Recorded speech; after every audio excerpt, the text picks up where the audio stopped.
Hello! Happy Wednesday! Happy MSQ Day! How is everyone doing? Hi Frankaboom! Hi Groten! Hi Ruby! How are you guys?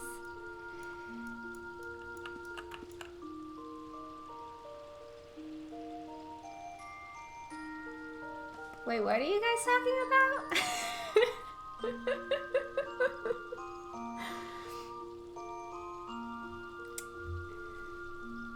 I think Cat is doing something different until Blue comes home. Actually, I was thinking of just doing MSQ right away. I mean, nothing important? Okay. Hi Vanzan, how are you doing? Hi Cypher. How are you doing? Going to lurk for a while because of work? Happy working, happy lurking. Alright, so yeah, I think I am gonna do MSQ.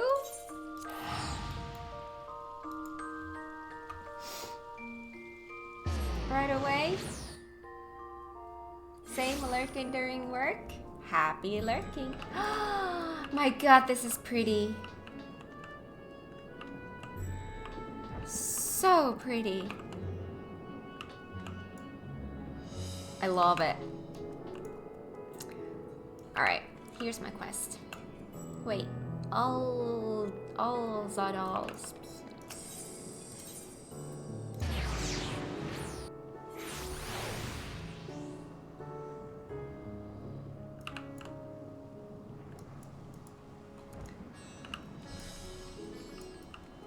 Hi, Mr. Jesus, how you doing? Oh right, my Graha has my quest. What a good day. Good way to start stream. I get to talk to Graha first.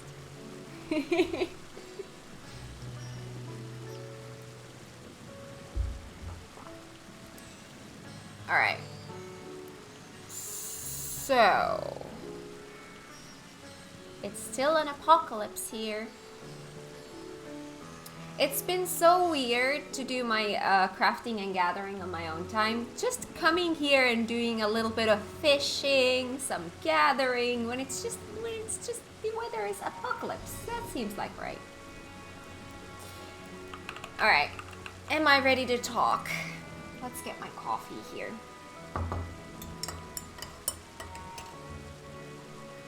Alright. Return to the Crystarian. Grahatia has something he wishes to give you. A hug? Is it a hug?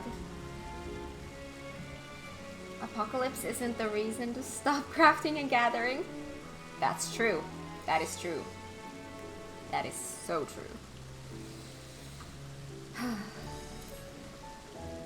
Take this, cat, my spirit vessel.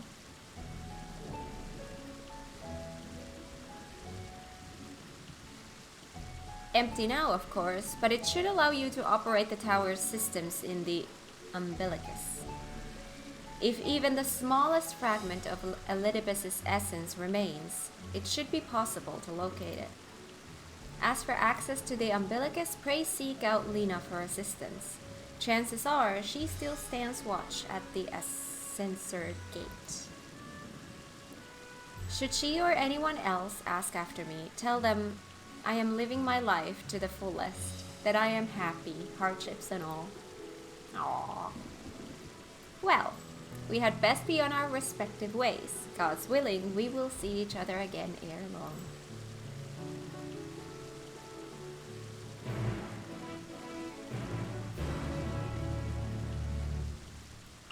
Alright.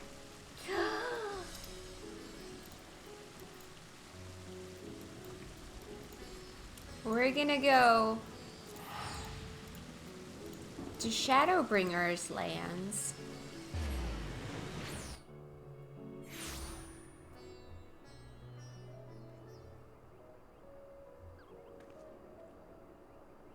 Do you still have the black flower or did it disappear again?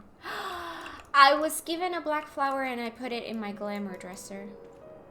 But I didn't put it in any of my glamours though yet. I need to do that. Wait, where is my quest? There.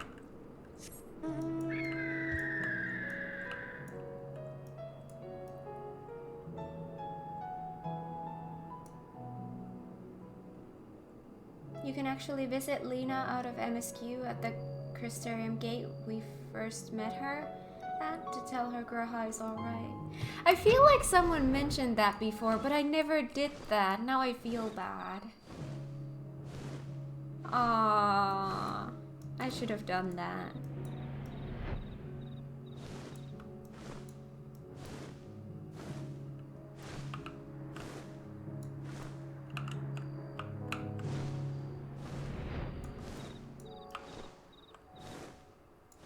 Can still do it now, I think. It's nearby. Yeah, well, we're gonna be talking to Lena now anyway, so... Hi! Lally-ho!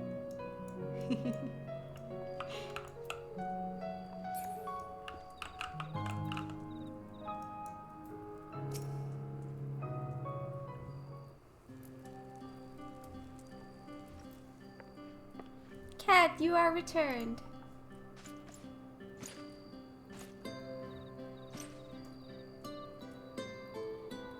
Have you been well, you and the others? As well as can be. We've no shortage of troubles, but we're well enough. As well as can be.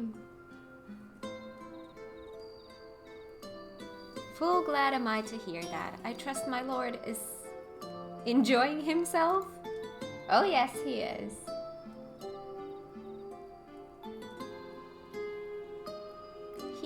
He said this to you? These exact words? Oh, to know that he is happy, it fills my heart with joy. Thank you, Cat, for taking care of him. When next you see him, please tell him not to overexert himself. Futile request though it is. And tell him that all is well here. The peace you gifted us continues, and we work hard to build new lives for ourselves. In the course of this, we occasionally bicker, but we've never been more optimistic for the morrow. If I had to mention one dilemma, it would be the question of our governance. Even as we speak, debate rages on over how we should run the city in the Exarch's absence. Most are of a mind that the Settlement Council should continue to oversee the general running of the Crystarium, while representatives are elected to determine policy and handle diplomacy.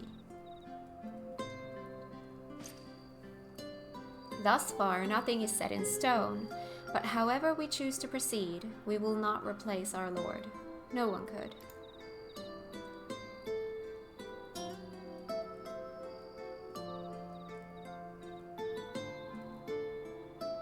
Have we recently observed any unusual phenomena? No, I cannot say there have been. Curious that you should ask me this question, though. Some days ago, Reen came and asked the very same. She was rather unsettled, in stark contrast to how cheerful she has been of late. Hi, Luna! How are you? She and other Crystarium youths just hosted a festival, you see. They did the festival! Am I right? How are you? I'm good. Ready for some MSQ again. No, I'm not. You know what I forgot?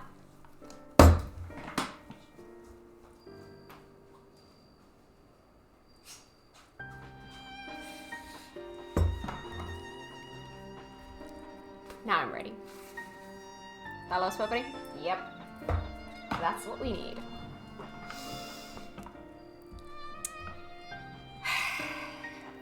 By the way, hi Rizitsky, how you doing? Now I'm ready for some MSQ. Time for more depression, yay!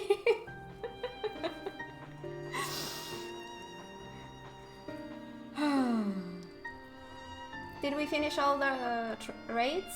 Or the weapon trials, I mean? Yes, we did. Yes, we did. Trials are done. And I cried a lot. Man, that was a good story. Sad story, but such a good story. Werlit got sorrowed. Really did. Are you sure you will need those today? It's Final Fantasy XIV. You need those every day. Come on, I need those whenever I see something pretty. It proved so popular that there are already plans for another celebration, one much bigger than the first. Between her preparations for the festival and the restoration of the empty, she struck me as happy and full of life. So when I saw her in a state of such worry, I couldn't help but feel worried in turn, especially since she wouldn't tell me what troubled her. I dare say she would be more willing to confide in you. May I ask you to broach the subject with her?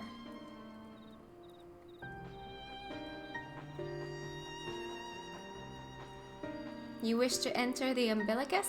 Very well.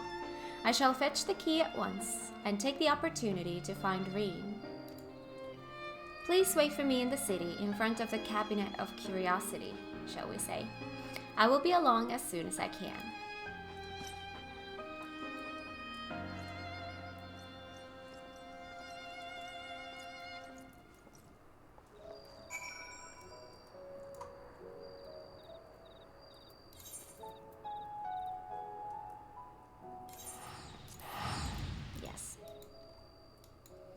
Cabinet of Curiosity.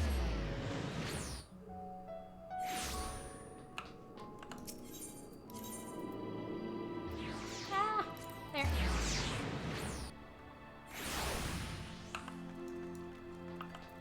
All right.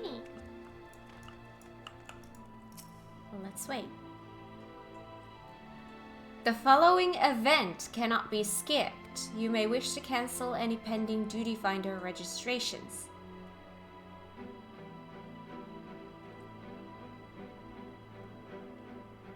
Is this a movie time warning? Well, it's good that I have my coffee.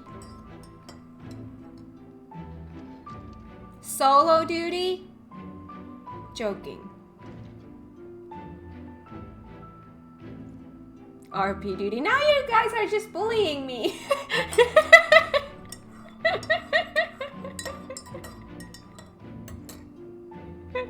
Hi Sam Bear, how are you doing? You will have to read to us. It should say if it's a duty. Sometimes they're hidden. Sometimes they have been hidden. Most of the time they're not, but sometimes they have been. It's like they don't want to spoil that it's a duty, so they hide it. Endwalker has been nice with that? Okay. Following event cannot be skipped. That's new.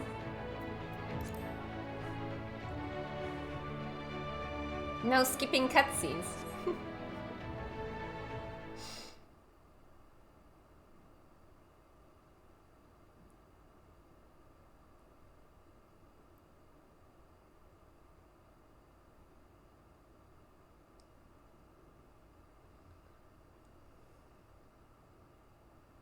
Do my old eyes deceive? Is that truly Kat? Who are you? Hi! Ha! It is! Full glad am I to see you hale and whole, my friend.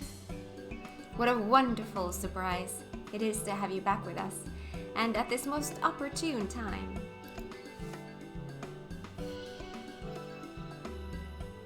Gotta get this dungeon done ASAP so I can enjoy some story. Aww. In case you haven't heard, we are planning to produce a tome chronicling events from the Flood to the Knight's Return. For this project, we intend to draw upon records kept by the world's peoples. Historical and contemporary first-hand accounts will be the centerpiece of the tome, but yours would be the one to crown them all. I've been asked to contribute a chapter on the soul, a subject that is key to understanding much of your endeavors.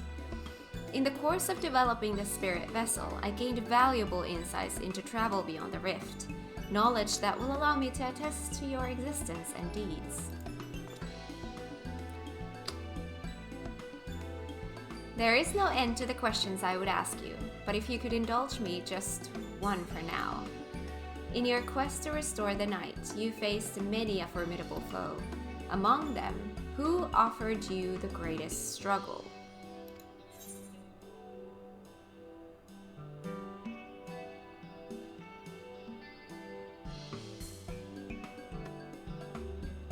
What kind of struggle? The hardest battle? The most crying? I feel like the answer is the same regardless. Hi Sora, how you doing? How has your day been so far?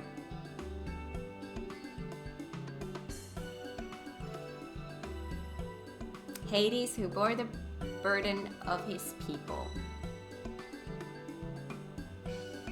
Hades was my emotional struggle. See, this is what I was saying. Like, if we're talking about battle, well, actually, yeah, Hades. Emotional struggle, Hades. Yeah, it's Hades. No matter what way you look at it, it's Hades. Ah, yes, Hades. He who sought to resurrect his ancient brethren. He was the final obstacle in your quest to restore the night. Your battle in the depths of the tempest, the stuff of epics. Fourth option is great. What is the fourth option? It didn't say. I didn't want to risk it.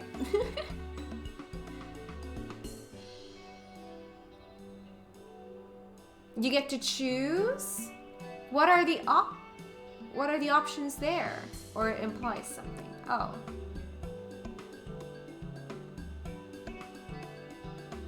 Sprout from my FC reached test lead moment yesterday. Oh no.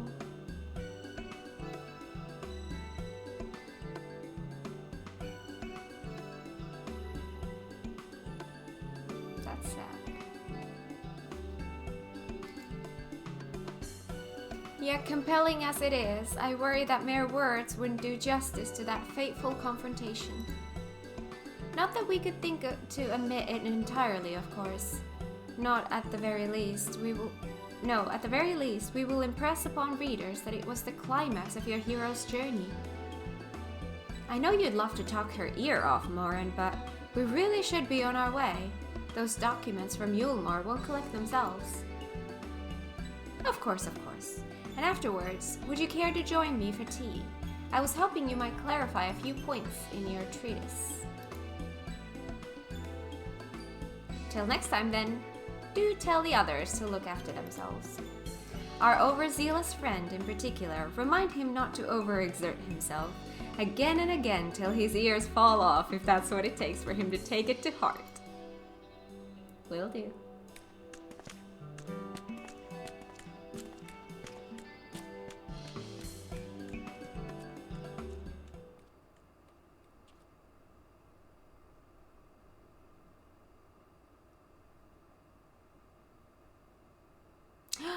Is that the Warrior of Darkness? Hi! My god, I forgot how cute she is! That is the cutest face in the world. Hi X-Freeze, how are you doing?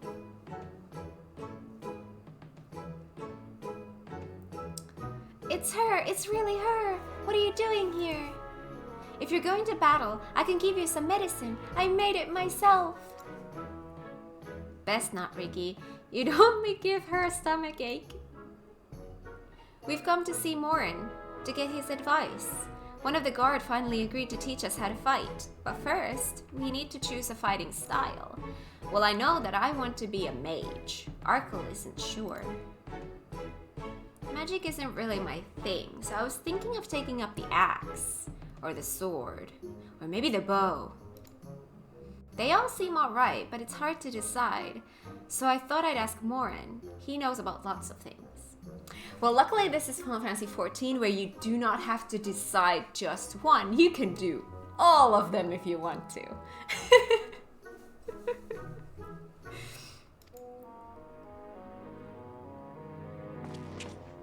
He isn't here? Aww.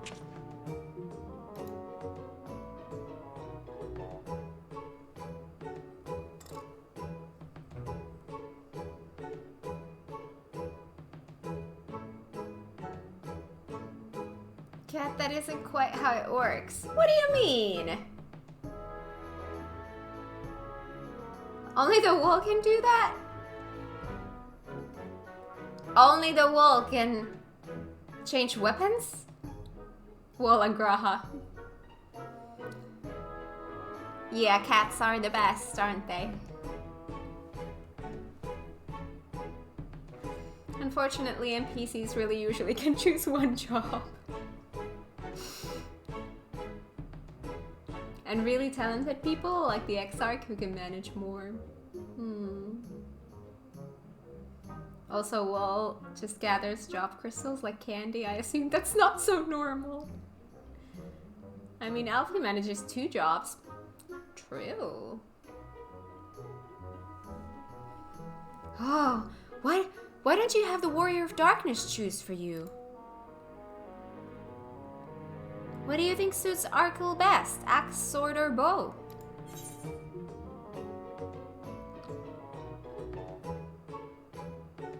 For smiting your opponent, the axe. For protecting your friends, the sword. For fighting and hunting both, the bow. What do we think about him? Would he be a warrior?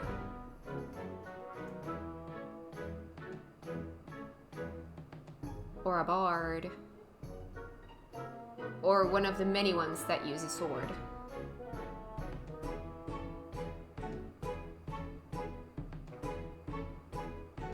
They can learn new jobs, but have to dedicate themselves to it. Alizé is just a whole mood. I'm tempted to go with bard for him. I always call him Mini Artbird, so I chose the axe. Mini Artbird, I love that. Oh. Well, now that you got that in my head, now I want to choose the axe too. Are you going to be a warrior? Small bird? Okay, that's it. We're going with the axe.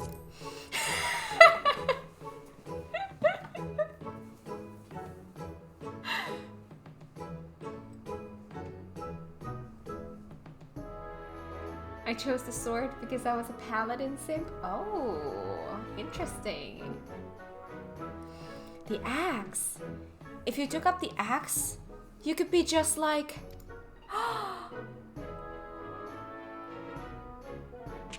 Artbird, the warrior of light. Yay! We got a tiny Artbird. A small bird.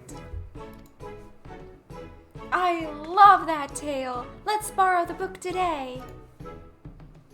It's really popular, though. I hope it's still there. Thanks for helping me decide, Warrior of Darkness. I'll start with that style and maybe try something else later on. See, they can change. And when I get really strong, I hope to have a bout with you.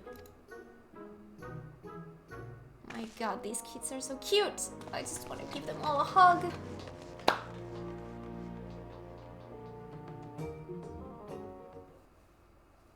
Who's next?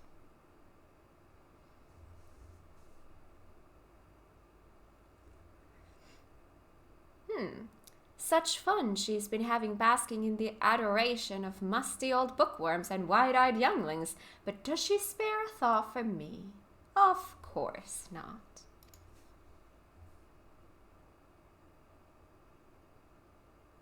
I waited and waited and waited, but she won't so much as acknowledge the presence of her beautiful branch. Ah, even though they're right here. Such a heartless thing our sapling is. Cold and cruel and heartless. No, this is no heartless. This is not Kingdom Hearts.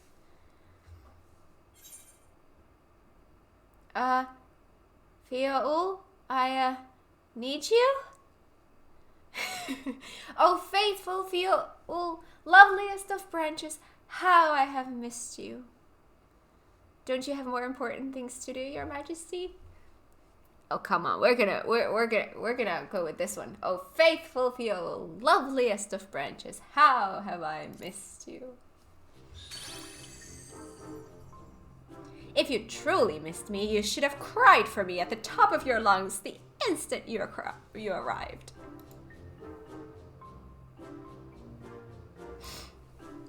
To make up for it, you will call with twice the passion next time.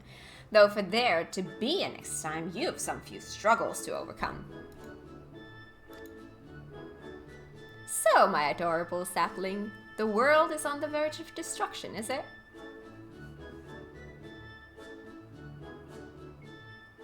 It's a bit early to cry, but okay.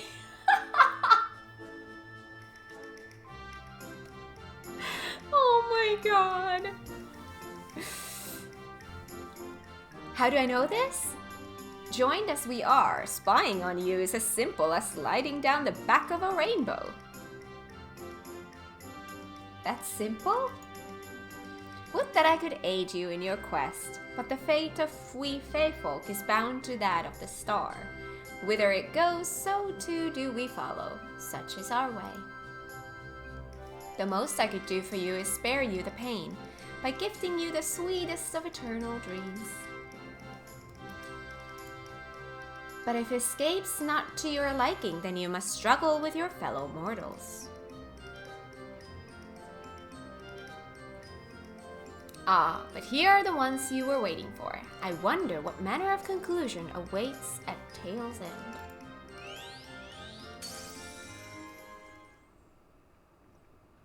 Just imagine that Fiaul is always spying on you no matter when.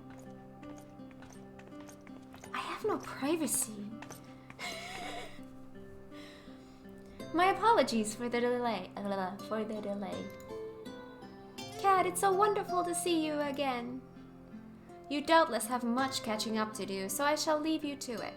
I've taken the liberty of unlocking the umbilicus, and you may enter at your leisure.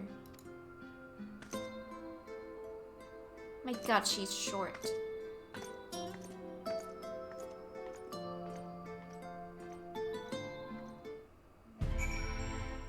Hi, Antiki, how you doing?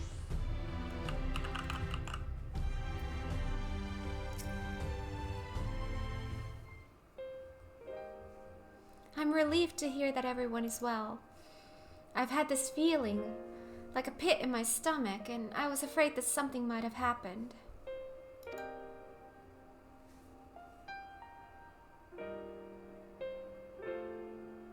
To be fair, most people are short next to a Vieira. That's fair. That's fair. Maybe I'm overthinking things, but it's just that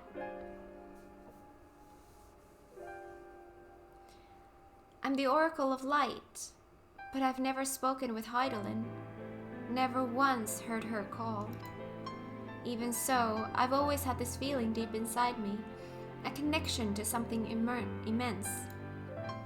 The past few days, though, that connection has wavered, as if that immense something was distant, then close, then distant again. And then the other night, I was jolted awake by the feeling it had been completely severed. Wanting some fresh air, I went to open the window, and to my horror, the sky was ablaze, like during the star shower.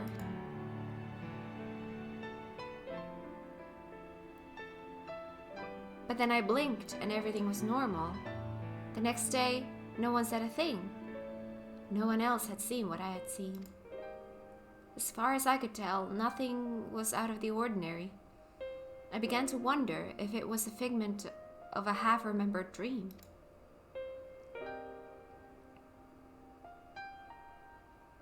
Kat, what are you not telling me? I have to know, please. It doesn't matter how terrible it is.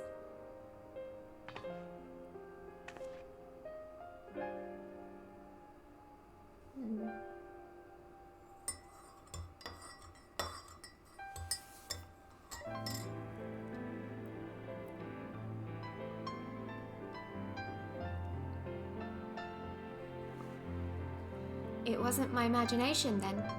The doom we witnessed in Amarat has come again. I can't believe it. Like I told you before, all is well here in the First. So don't worry about us, please. Look only to the threat before you. We're fine right now, and even if we weren't, we've learned how to survive. Should the final days reach us here as well, you may be assured we won't go quietly.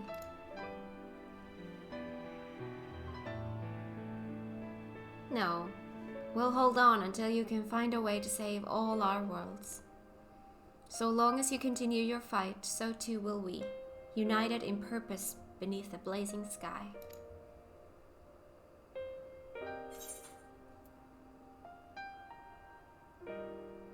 I get a weapon.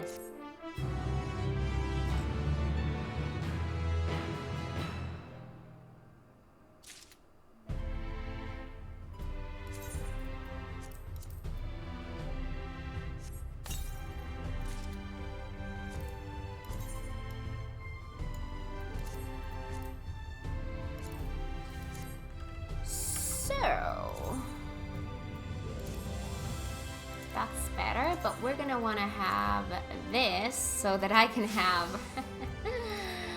my Fey weapon. Thank you. Hope upon a flower. Green wears a look of steely resolve. You're headed to the Umbilicus to consult with Elpis, right? I'll do some consulting of my own and speak with Lena. Decide how we might best prepare for the final days. So it's farewell for now, but we'll see each other again. I'm certain of it.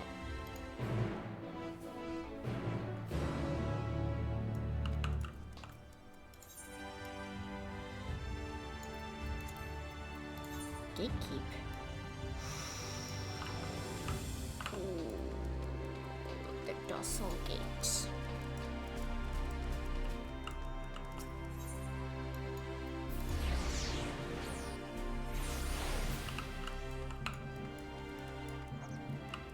Well, hello there! Lally-ho!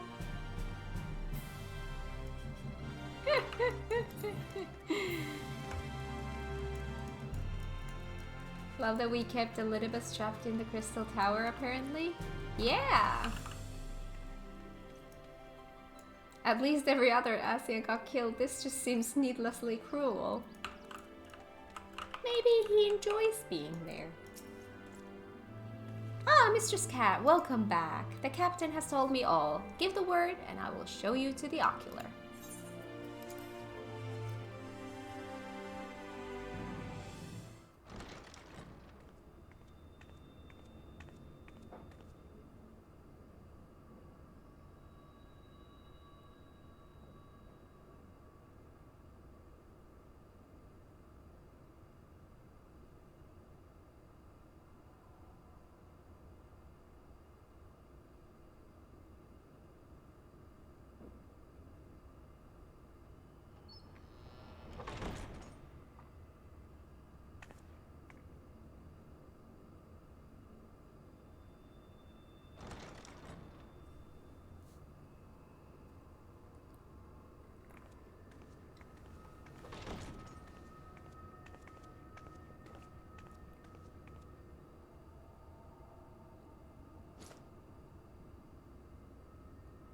So weird without Graha here?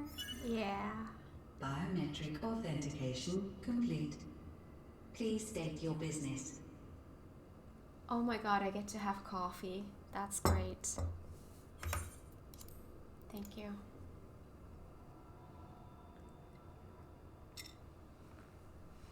Acknowledged. Reinitializing Circus Tower systems. Searching for Elidibus entity. Enjoy your coffee. Thank you.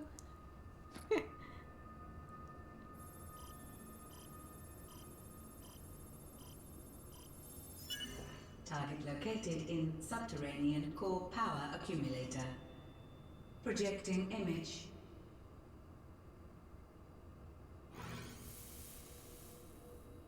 My home. My friends.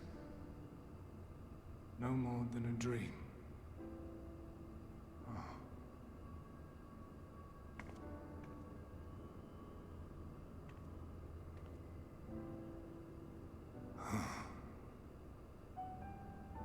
You. Why have you awakened me? I no longer sense those places beyond, or Lord Zodiac. You must explain all.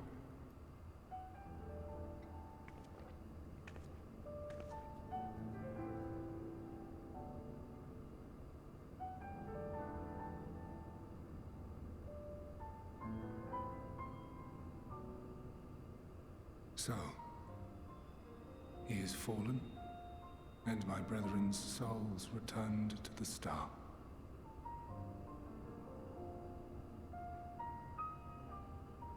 The doom we sacrificed so much to prevent is come again. Old burdens now yours to bear. But if this is Fandaniel's design, then I, as Elidibus, have a duty to fulfill. Your unsolicited act has restored to me some few memories of the convocation. Such knowledge as I have, I will share.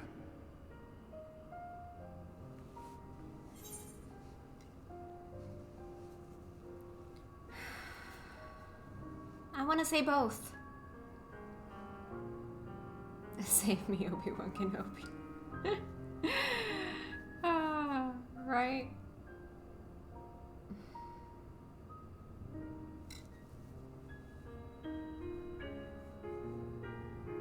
How much should we emotionally damage the players when they come back here? Yes. Right.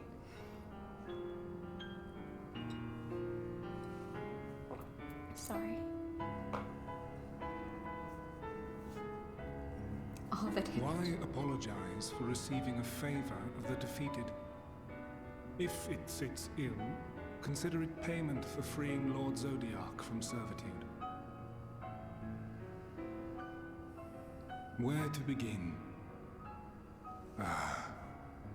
The end. Your understanding of what caused the final days is consistent with our own.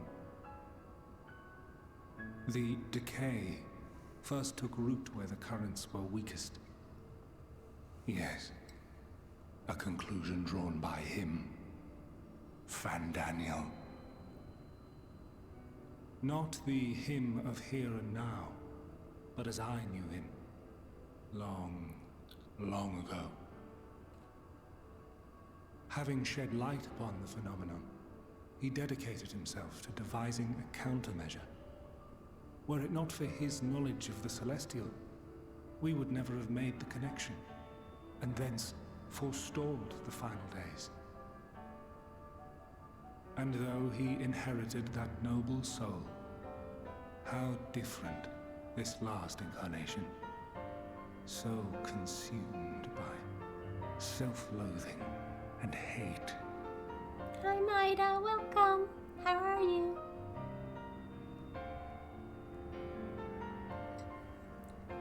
Elpis.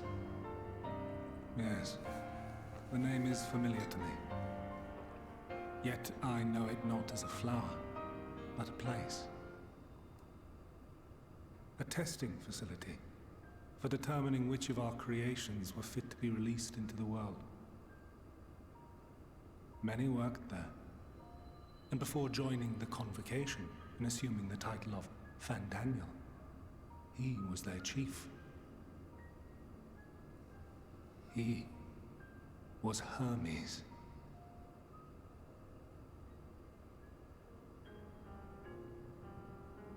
That is all I know. The crystals tell little of the lives the 14 led prior to their induction. Elpis itself would tell even less. Nary a ruin has survived.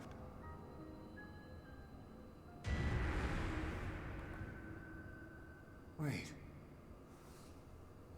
I saw you there. In Elpis. What? No. I did not. But I did. I did. A lingering trace of impossibility. And a truth that fills my heart.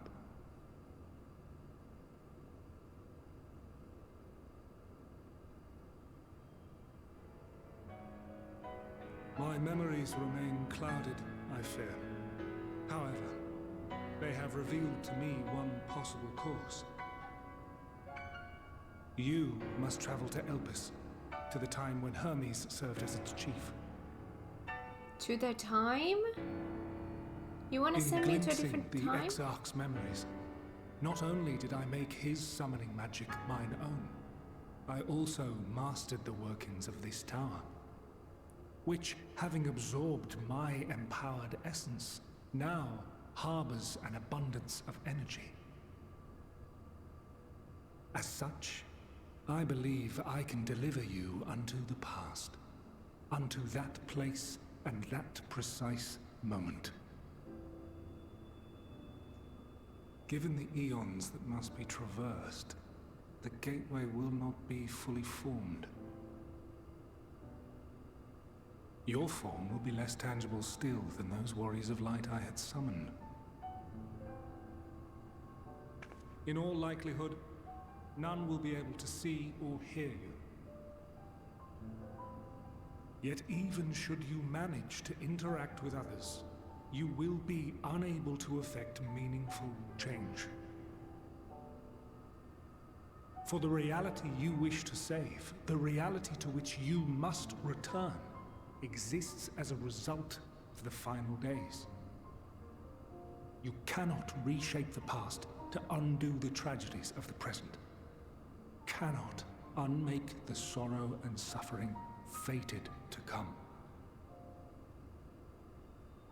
In full knowledge of this, will you still entrust your life to your foe and make the journey?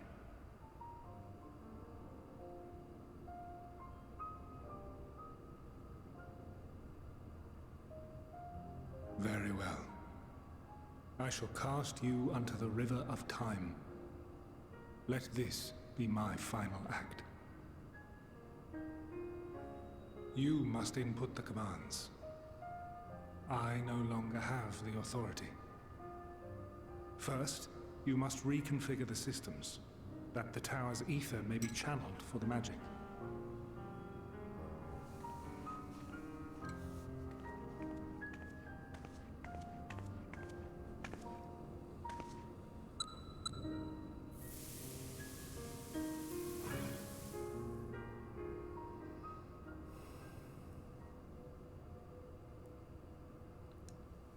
The preparations are complete. The gateway will soon open. Return at once to the ocular.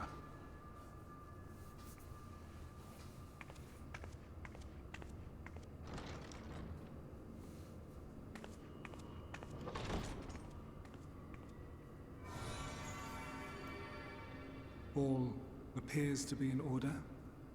The ether flows unimpeded. The magic should consume every last mote of my essence. Why are you surprised? Did I not say that this will be my final act? Lord Zodiac is no more. There is nothing for me here. The ones I love and long to see again are waiting in that promised land, beyond memory forgotten dream.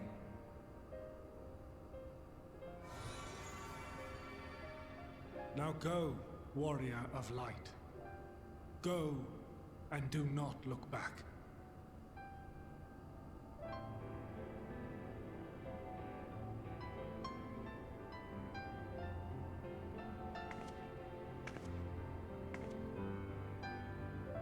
Well, Heidelin, I take my leave of you. Yours is the mantle of the last mask. May you have the joy of it, the burden, and the solitude. It falls to you now. You and your champion to save our star.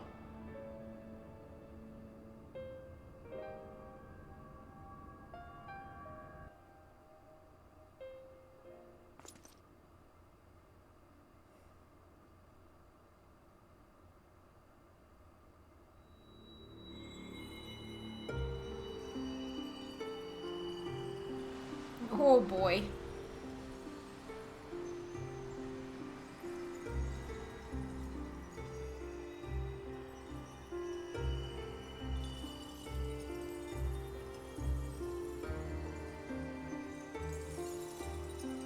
Did you expect time travel? No.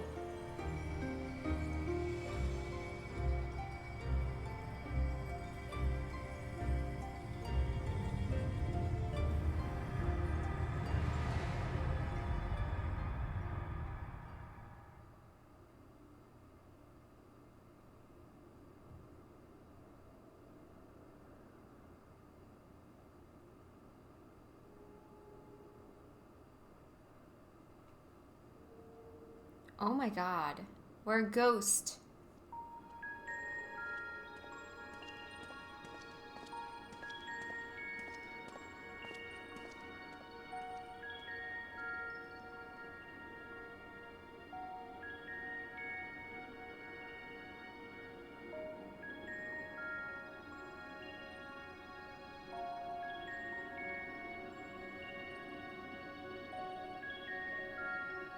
Cat is small. Cat is small.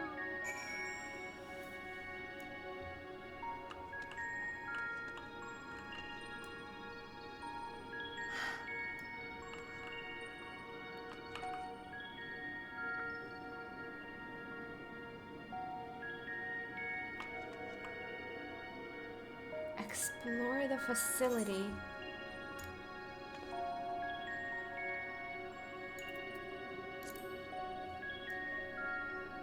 Aether-like device. Can I attune? Black-robed man. Guide-like man. They have actual features. They're actual people with actual, like, they have hair and facial features and... Oh my god, thank you so much for the follow. Welcome to the stream. I hope you enjoy it here.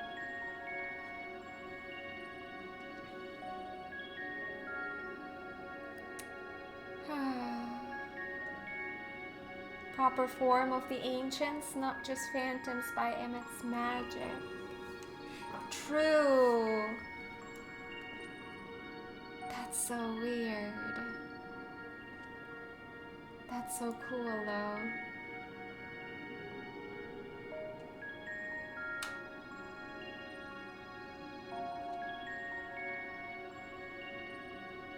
By now you should just assume you can't attune. I know, but I still have to try. I mean, I quite literally have to because it's my quest. The device is reminiscent of an aetherite. Perhaps it is possible to attune with it. I'm attuning. Despite attempting to channel and focus your energy, you fail to attune with the device. You can only assume it operates differently. Okay. Who do we start with? Let's start with the guide-like man. The man stands dutifully by the aetherite-like device, a guide for this facility in all likelihood. You attempt to get the man's attention, but if he sees or hears you, he gives absolutely no indication. As Elidibus warned, it appears your form is intangible. Conversing woman. I'm so tiny! I can go under the... I can't even go... I can't go under the table, but I could go under the table. I'm tiny. I can't jump onto the table. Aww. Lala Simulator, right? Tiny like a cat, but I can't jump. Imagine being a Lala though. To quote Living Way, adorable little children. This is the right place, yes. Propulion? Judging by the woman's words, this facility is called Propulion. You attempt to gently prod the woman to attract her attention, but feel nothing. And it seems neither does she.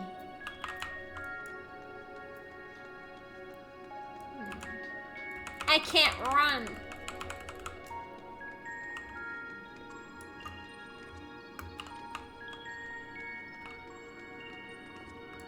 Black-robed man.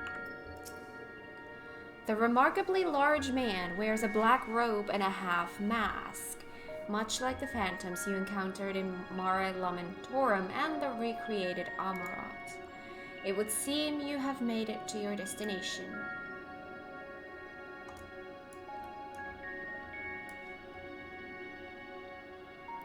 You gesticulate wildly and shout all manner of greetings and obscenities. But the man does not so much as glance in your general direction. Transcending the boundary between existence and none. Examine the door.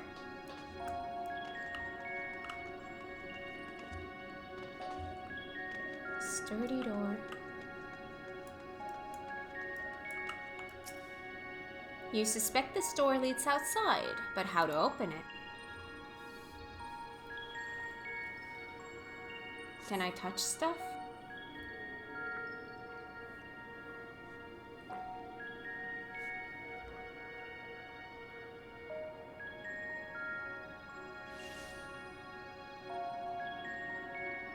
And here we are, Elpis. Well, well, how rare to receive you in person. To what do we owe the honor? Oh, just a few odd tasks. We'll be here a while. You're welcome to stay as long as you see fit, of course. As a matter of procedure, however, I must ask that you kindly remove your masks. Hello, my love. Welcome home. Come now. Is this truly necessary? Surely you can tell who we are. Who you are, perhaps, but I am far less infamous. Regardless, if we do not follow protocol, 'tis our hosts who would be held accountable. So, please, do favor us with your handsome face. Handsome face.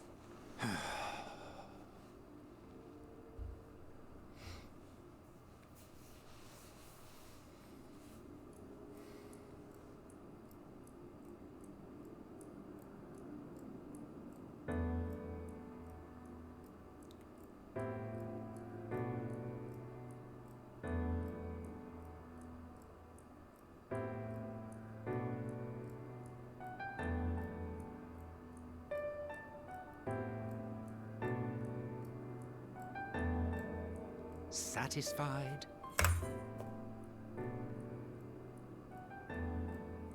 He's blonde?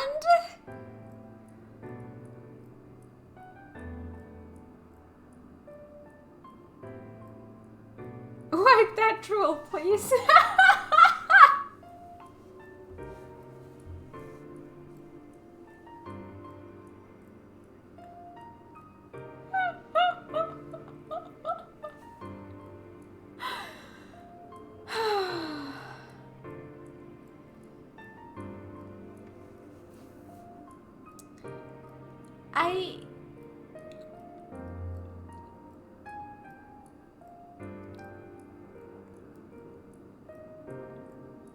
kind of prefer the other hair.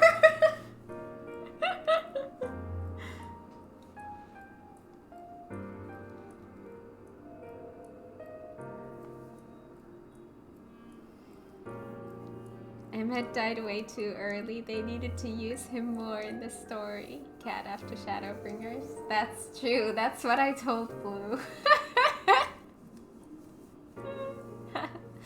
That's what I said. His eyes are so pretty. They're so yellow. Welcome to Endwalker. We heard you liked Emmett Selk. Yes.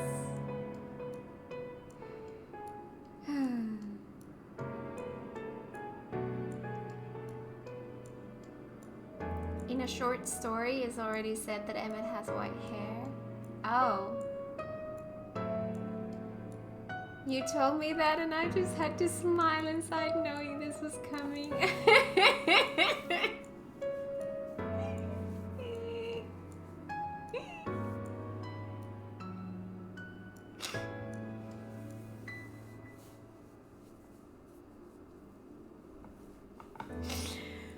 Oh boy.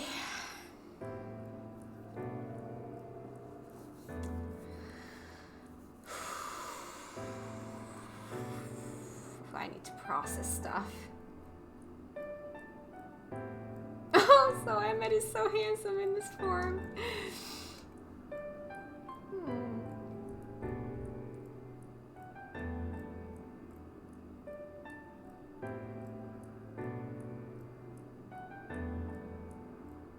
Funny how you say that his hair we're used to. The white strand signifies a part of his old self. Yeah, now that makes sense. Hi, Skyfer. How are you doing?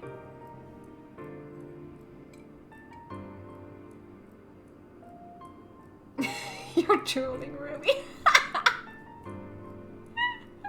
Hi, Azina. How are you doing? Doing good. How are you? I'm good. I'm excited.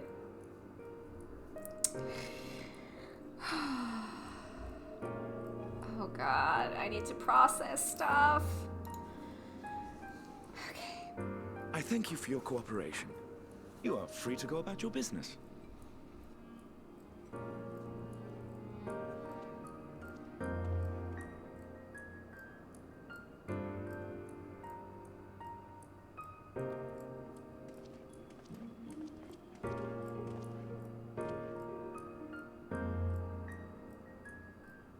By the by, you see it too, yes?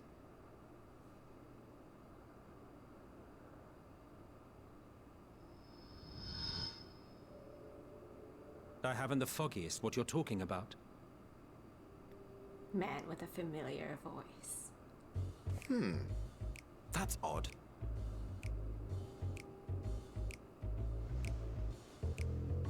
It's right here. A bit thin in the ether, but there's no mistaking it. The color of its soul is almost identical to Azem's. Do you suppose she created it? Rather unusual for a familiar to have a soul, though.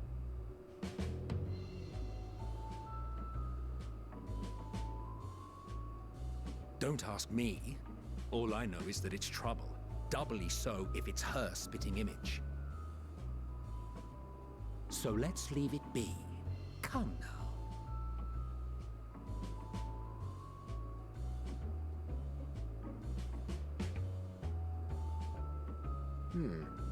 It's trying to say something, but it's literally too intangible to form words.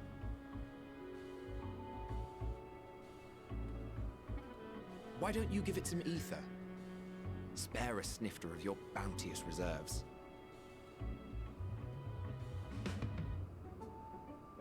Who do you take me for? Why, a dear friend, of course.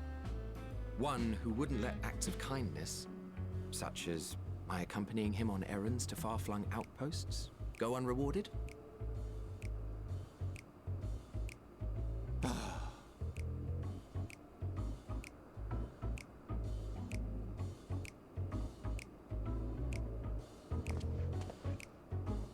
I suggest you close your eyes, or this may be unpleasant. What are you doing to me?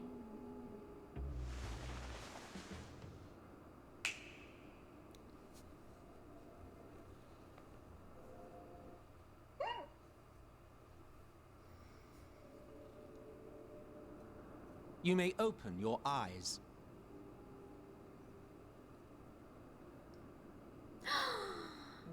We're not a ghost!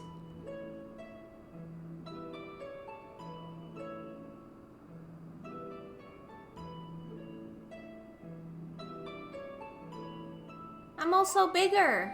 Oh, you even adjusted its size. The better to indulge your whim. This way, it will be easier to communicate. How very thoughtful of you. And may I applaud your artful reinforcement. Without further ado then.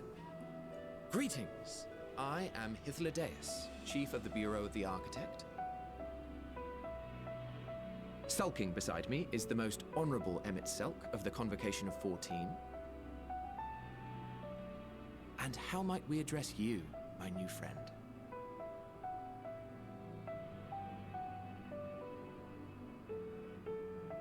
A fine name.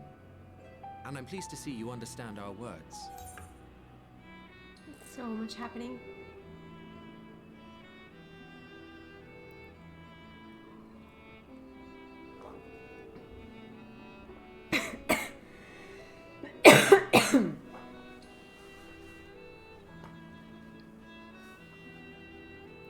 Ah. Whew.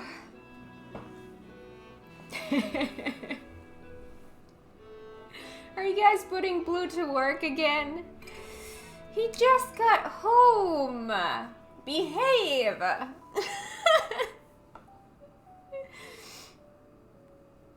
There's actually different dialogue here depending on your race. Oh, that's nice.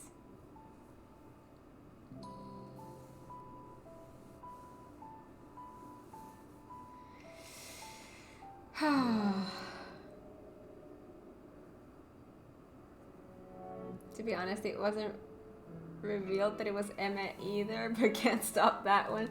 Well, that I did figure out. This part is pretty easy to recognize.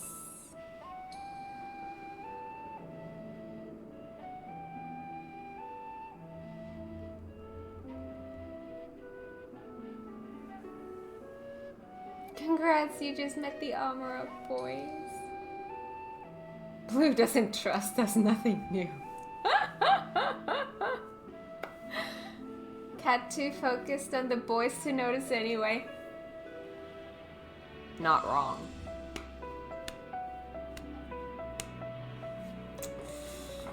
Ooh.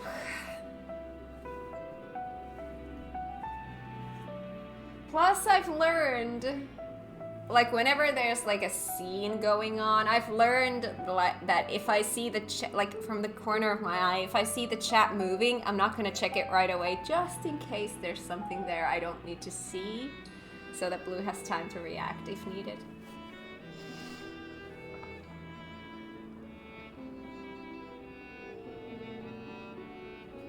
Even before I heard his voice, I started crying because I knew. Aww.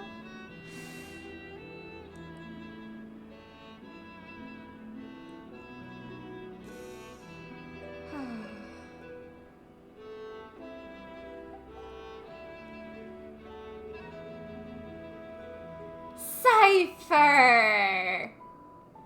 No! No! No!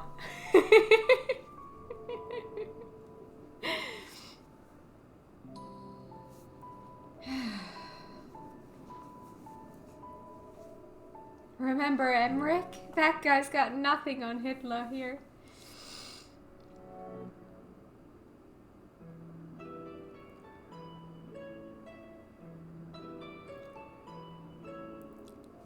Whoa, I wouldn't say that.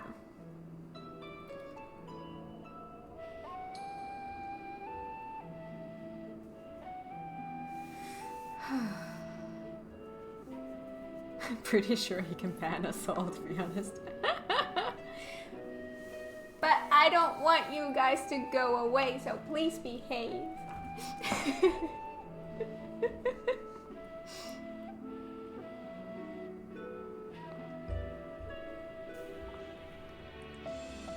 Yeah, Blue is just protecting me, that's all.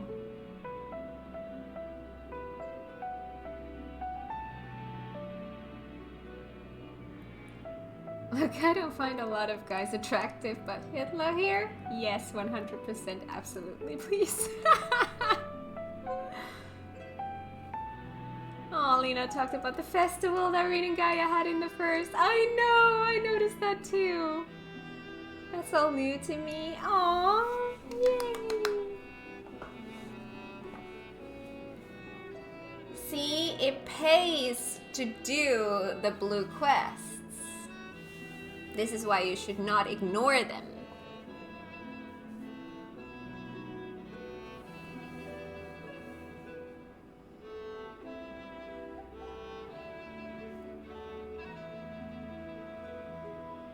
Good to keep in mind that all this ancient speaking is actually them going same way, like in Amra. Yeah. Whew. All right, let's continue. So, tell us, whence have you come? The thinness of your essence suggests you weren't created here. Created? You do not know? Or cannot say? Allow me to ask a different question then. What brings you here?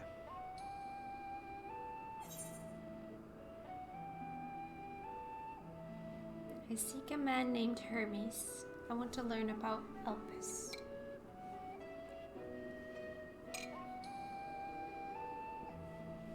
Can we say both?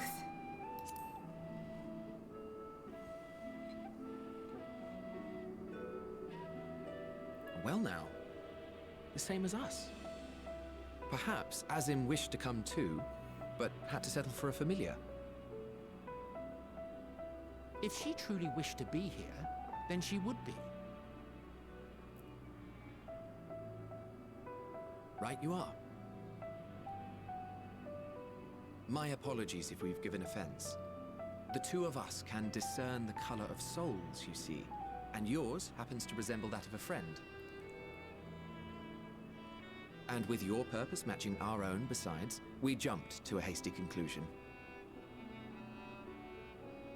We are here to speak with Hermes, the chief overseer of this facility, which we also intend to tour in order to gain greater insight into the man's work.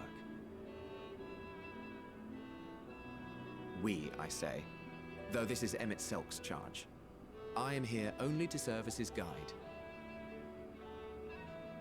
And I should be happy to serve as yours as well, by way of an apology for the misunderstanding.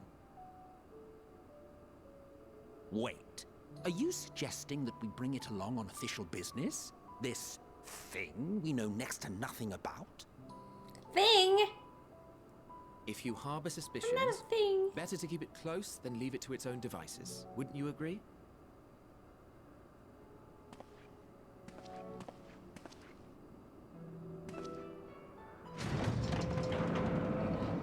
Besides, having a mysterious life form in tow is the norm rather than the exception here.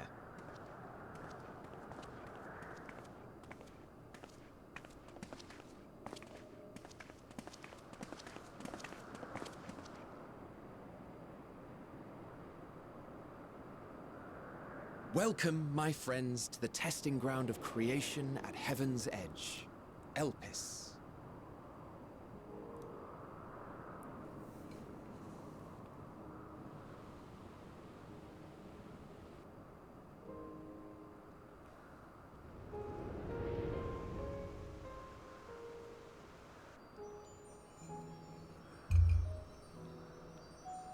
This presence.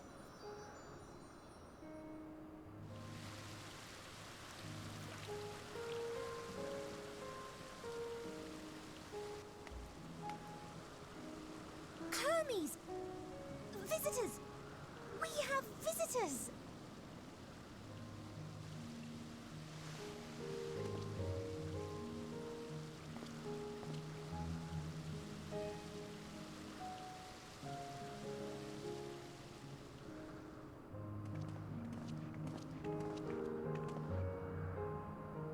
What secrets are you hiding, I wonder?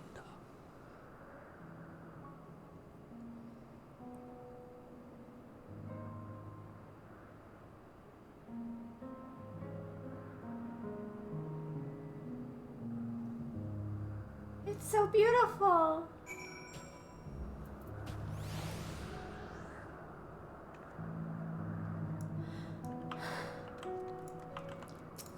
Lally-ho.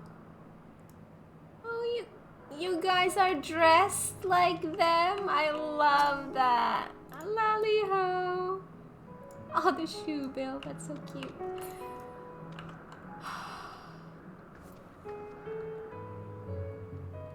Oh God, I missed so much.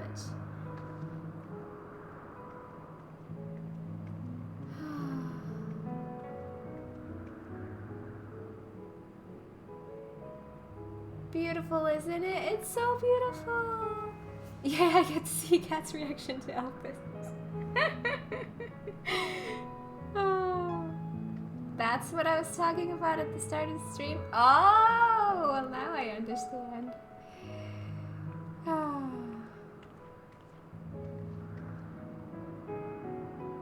I was 100% convinced this is going to be an instance zone. When the doors opened, I nearly exploded. Wait.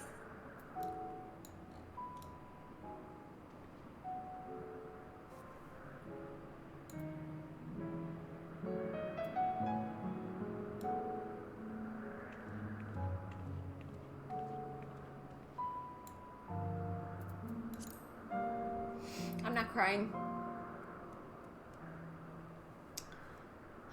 Stars long dead, Elpis night theme. I can listen to this for hours and fall asleep and I still wouldn't get sick of it. Aww. If you get fog here, it doesn't give same impression. Yeah, I can see that. The best kept secret in Endwalker. We work hard to keep this hidden. Aww. This Emmet is definitely less jovial and more grumpy than the one we know. I have to say though, I do prefer Emmet with the darker hair. That's just my personal preference though.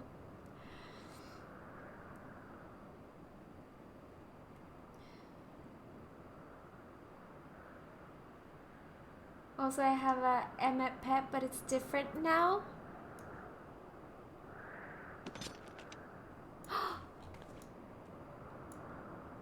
Oh.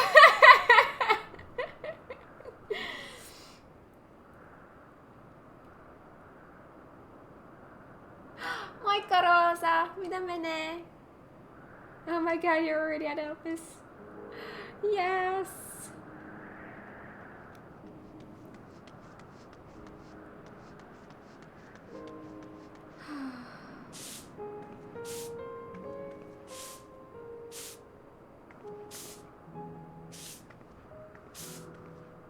Also, do you know how often I had to hide my minion?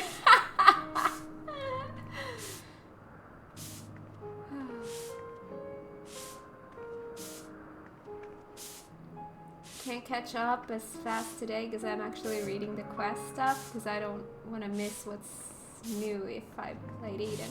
Right. Well, luckily I am very, very slow, so I'm sure you will catch up in no time.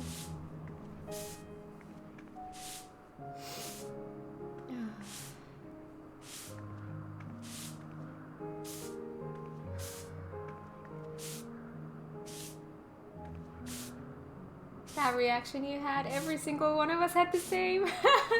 I love that. Elpis is my favorite part of End. Aww. Yay, Aether Current again. Oh my god. Yep. God.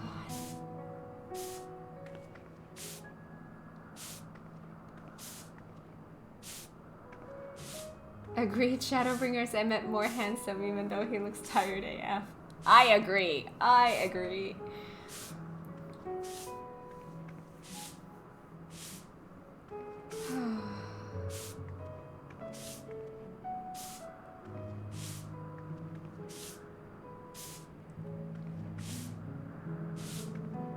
I just left work and it's so sunny, I can't believe it. Right? I was just looking and it's so warm and sunny today and I'm inside streaming. I mean, I love streaming and I love FF14, but my god, why does it have to be during my stream that the weather is like that?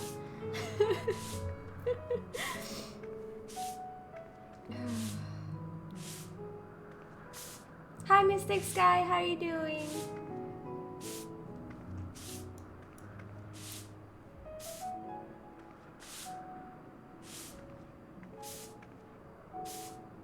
For real, when I got out of the cutscene, first thing I've done, play's dead. Oh my god, now I'm all caught up. Took me a while. Okay, shall we continue? There's a big tree, there's a lot of smaller trees. Oh my god, it's pretty. Now I can't see stuff anymore.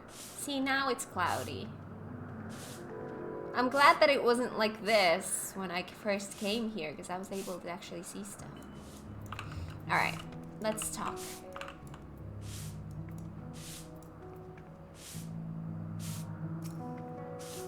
This is hardly my first time here, but the scenery never fails to take my breath away. Why, it feels as if you could reach out and touch the heavens. Now then, to begin our guided tour. Perhaps you already know these things, but for the sake of thoroughness, I shall start with the basics. Using concepts to give shape to ether, creation magics allow us to bring forth anything we desire, be it inanimate objects or living beings. Anyone may conceive of concepts, but they must all undergo evaluation at the Bureau of the Architect. As part of that process, living beings and certain arcane entities may be sent here to Elpis for in-depth observation and study. A fascinating facility, isn't it? I dare say you will enjoy touring it with us.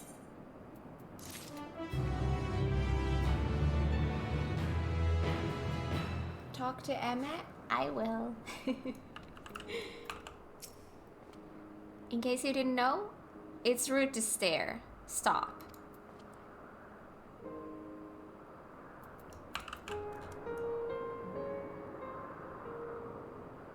You're staring at me. How is that fair? I've seen people come here for the first time when it's foggy and cloudy, so unfortunate, right?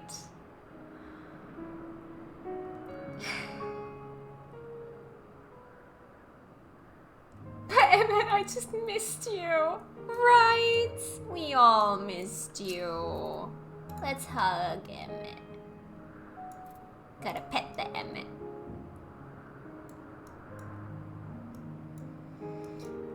He doesn't consider you human?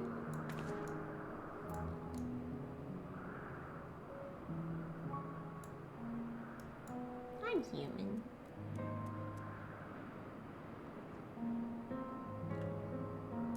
Poke the Emmett? Sorry. Poke. Done. Hi, Sethi! Damn, I missed the reveal. Well, luckily there's always the VOD. When I saw Emmett in this cutscene, I really cried and had to calm down for a little. Aww. Alright.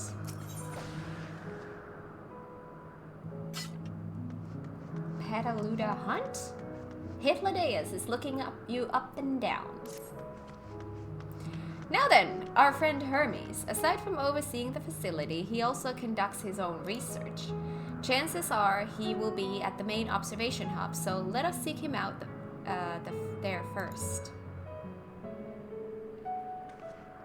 Attired as you are, however, you stand out a little too much.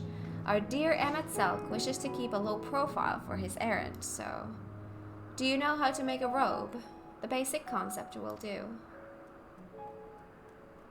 No? In that case, Emmett Selk? No. Your whim, your responsibility. You're getting not another thimble of ether out of me.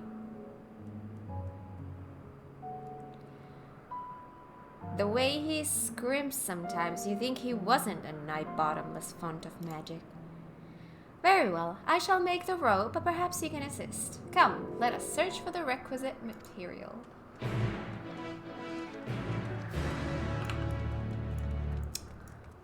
Speak with Hitler Deus. Ooh. Oh my gosh. Oh my gosh. There are butterflies in here. Hello.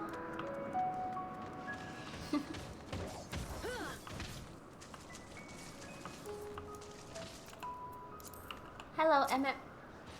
No means no. Just be grateful I'm even willing to wait.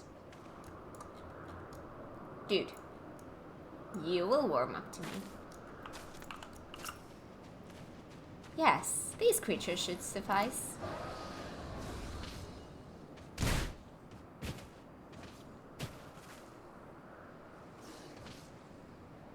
What is happening in here?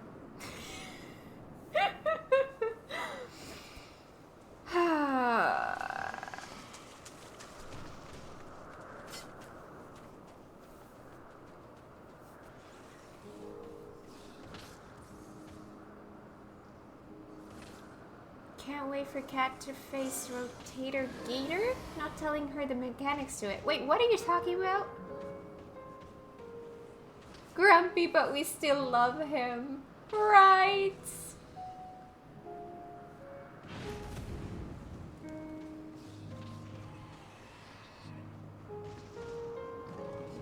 Man, I am disappointed that Gaia doesn't come with Reen to meet us.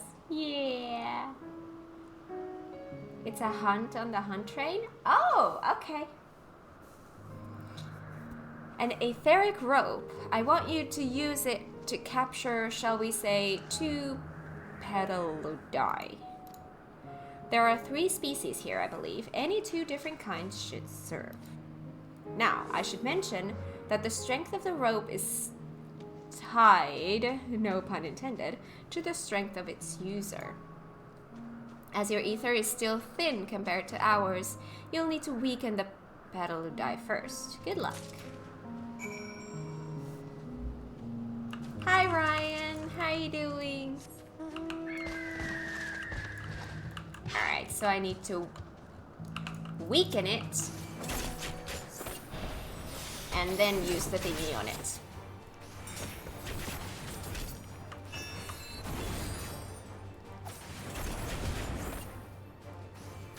Is that enough weakness? Yay! And then I need... You're doing that. I'm gonna take this.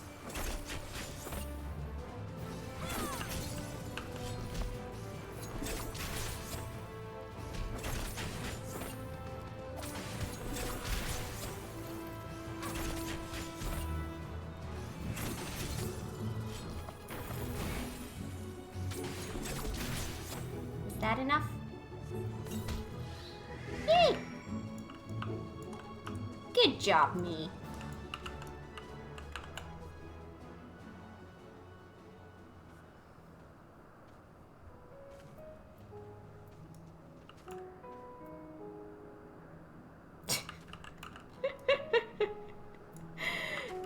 Aw, Ruby, that's cute.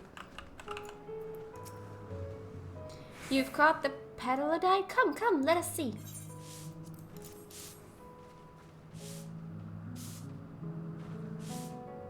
Yes, these fine fellows will do nicely. And now for a spot of reversion. I am slowly getting the feeling that Ruby likes Emmett. Just now?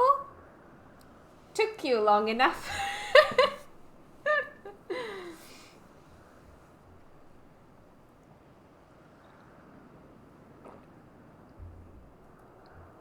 There, it's ready.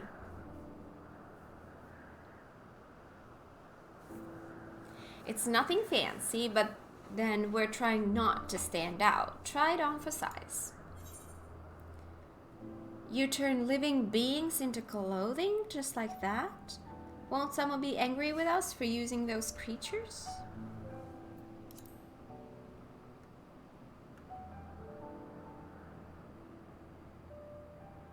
Well, not just like that. You need to revert them to their constituent ether first. Lest you wonder why I asked for 2 species, it is due to the difference in their etheric balance. Blending them allows us to produce garb with superior etheric stability. Well and good to disguise and educate it, but it won't fool anyone who can see worth a damn. Fair point, but at the very least it should spare you unwanted attention from casual observers.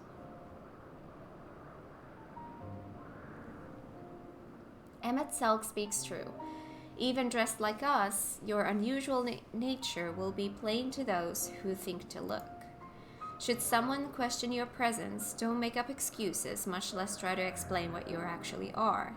No, best to simply say that you're familiar. The question is whose? Ah, of course, Azim's. If you say you belong to her, people will give you the benefit of the doubt for any and all outlandish behavior. Exploiting our associate's absence? For lack of her presence, absolutely. Were she here, she'd have been the first to propose the idea, and you know it.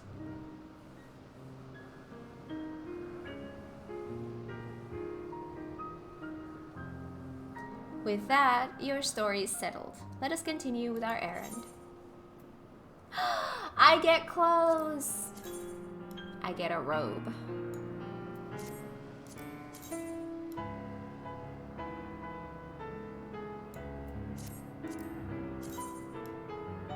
Nice.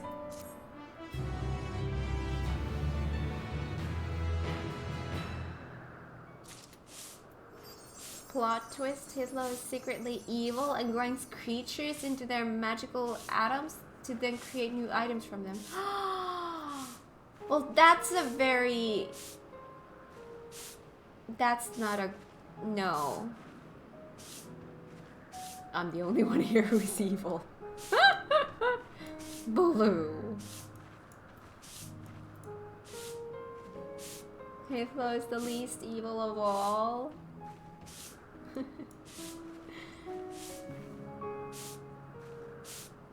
Blue, the kind of person to say they are evil and then immediately is super kind to everyone. Exactly! That is exactly who Blue is.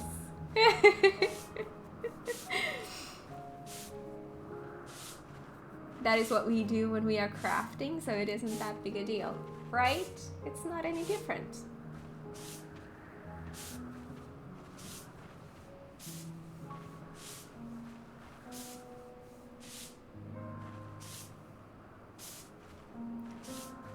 Don't worry, Cat, just cleaning up some water over here. Quite a bit of it, actually. Oh my god. Oh, Ruby.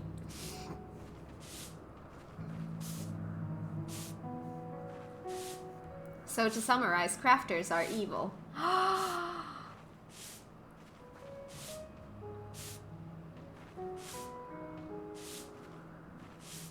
I just realized I'm evil. That's making me cry. I'm evil. I'm pure evil!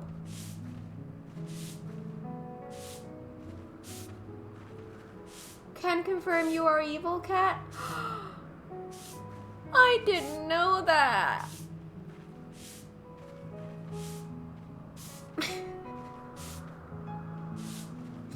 I knew this all along, and you didn't tell me. I'm evil.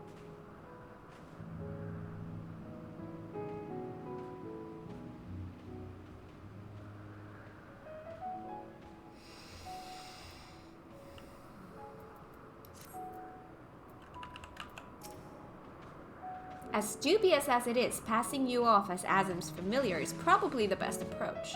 Should she take offense that others so readily believe her recklessness is to blame, she is welcome to mend her ways.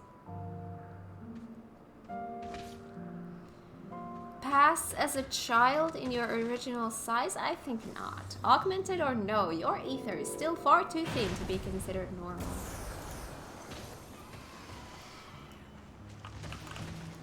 Now she stops crafting.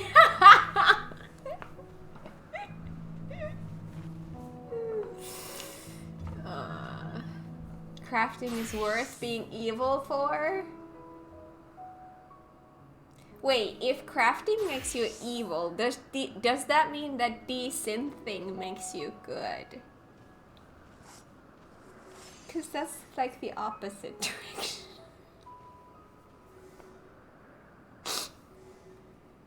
That's how it works, right?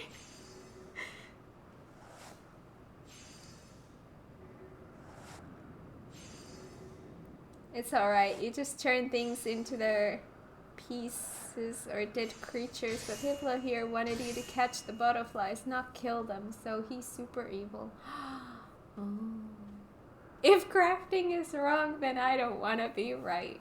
Right? See, that's how I feel. Me slowly crafting in the background. Yeah. Alright. In search of Hermes. Oh my god, look at the pretty picture. It's so pretty. Hythlodaeus is ready to continue on if you are. If you are ready, let us continue along the path to Anagnorisis. The place serves as an observation hub and residence both. Someone there should be able to point us in the direction of Hermes. When they said we were going into a facility, I thought it was gonna be like a facility. I wasn't thinking about a garden. I got a garden.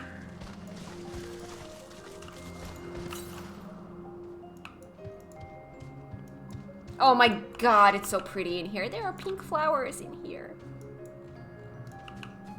And butterflies. I'm not crying, I'm not crying. Damn it, I'm not crying.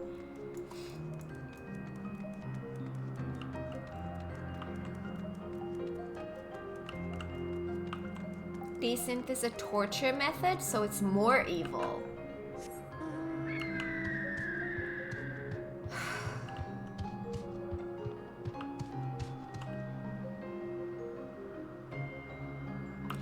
Blue, your horse is here! Why is your horse here? Did you let him loose?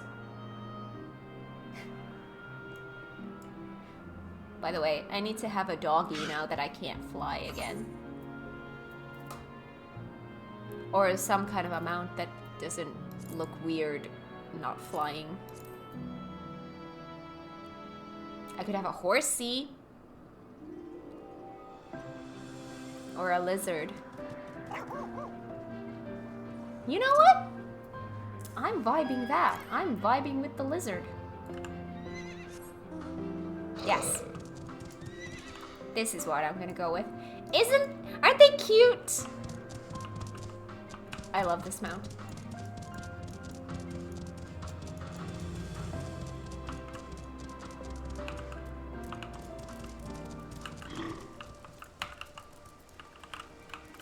Hello, Emmett.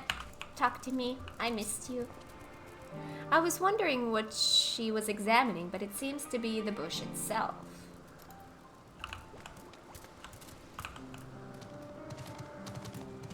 There's water in here. And there's flowers in the water. Can I just stay here? Life is good. Life is good.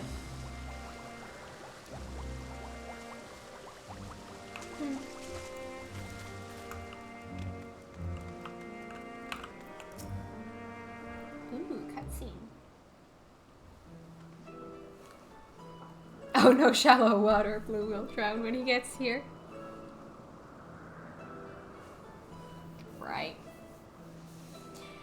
Yes, can I help you? We wish to speak with Chief Hermes. Do you know where we might find him?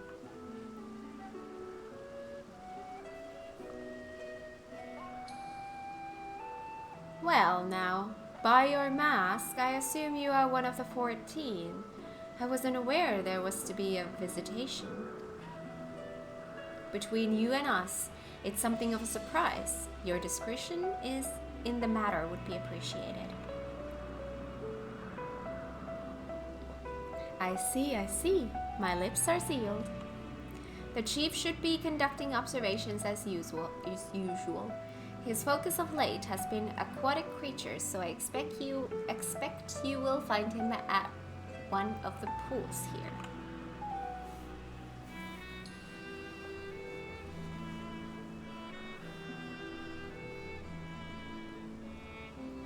The pools, you say? Many thanks, and apologies for disrupting your work.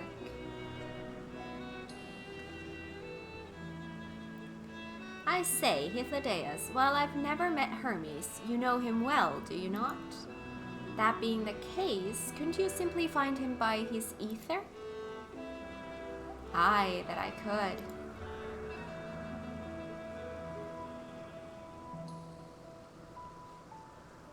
As you know, Emmet Selk and I can discern the color of souls. By the same token, we can also see ether quite keenly and from great distances. With this skill, I could readily locate Hermes, but I felt that it would be a waste of an opportunity. We're here to perform an assessment, after all. By searching the ordinary way, we stand to gain insight into Elpis and the man in charge of it. This is as much for your own enjoyment, like as not, but point taken. If you're going to accompany us, make yourself useful and help us look for Hermes. According to his profile, he has short, dark hair. So you know, it's because we're in Elpis that we don't have our cowls up. A special exemption due to the need to be aware of dangerous creatures. Elsewhere, we do not exhibit our individuality. It's unseemly. This is all common sense, but I would not assume you possess any. I don't possess any common sense?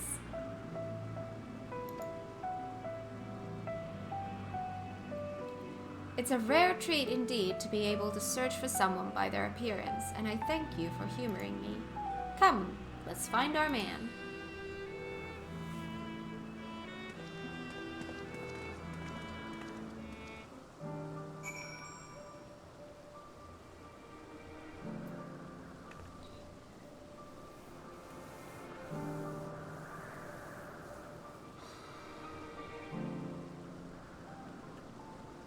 This is the only place where we can see Hythlodaeus' beautiful face.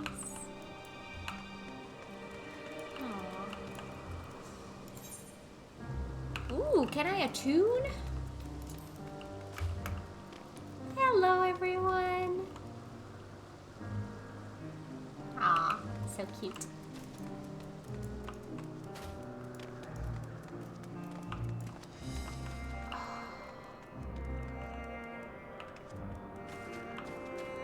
This place is so pretty.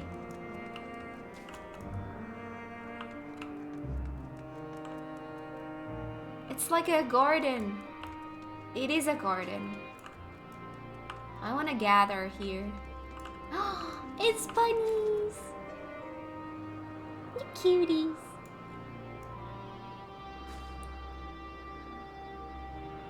No.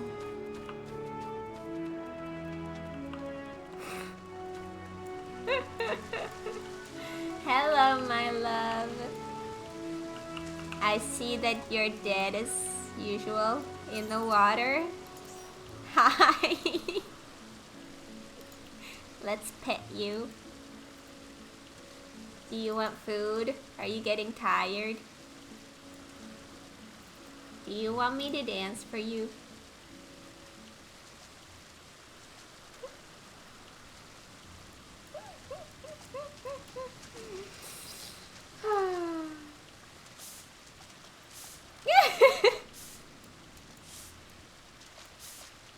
seems about right.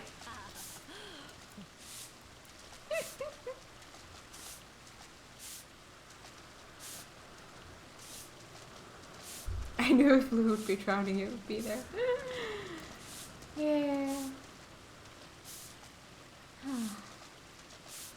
He's just tired from work. He just needs a little bit of rest.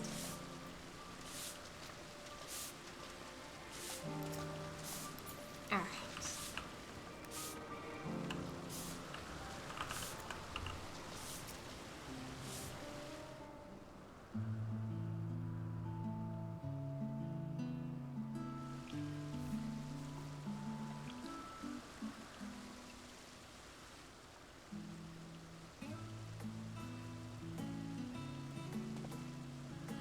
Huh. You are... I am. Oh. You're cute! Different. You're different too. You and me. We're alike. Friends. I want to be...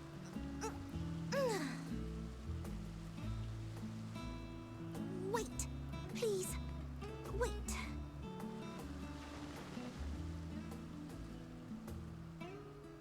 Greetings and salutations. Can you hear me? Do not be alarmed. I mean you no harm. I wish only to hear your words, share your feelings, and know your thoughts. May we please be friends? I can't stop this. Why can't I stop this?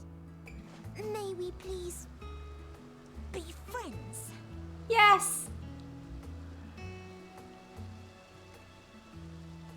Ah, I see you found him. Now I can stop it. Oh my god! So adorable! What race is that? Happy bird girl. She's adorable.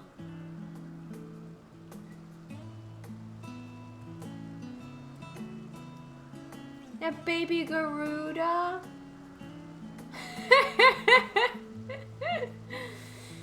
Aw.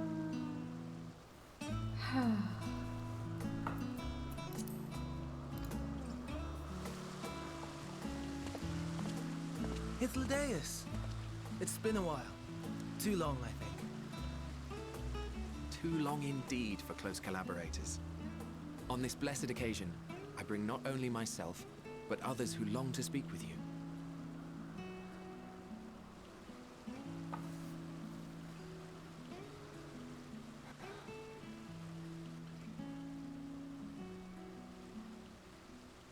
You are of the convocation. Emmett Selk at your service. Do I have the honor of addressing Hermes, Chief Overseer of Elpis? You do. You have traveled far for it. Given your facility's purpose, its remote location is something of a necessity. Would that I didn't have to rely upon a guide. Oh, you wound me. Have I not ever been an attentive and helpful friend? But moving along to more agreeable company, this one we chance to...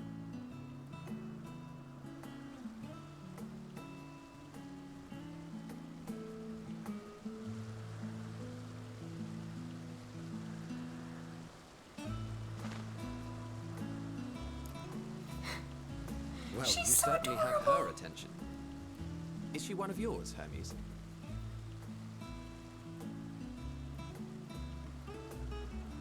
Her name is Meteon.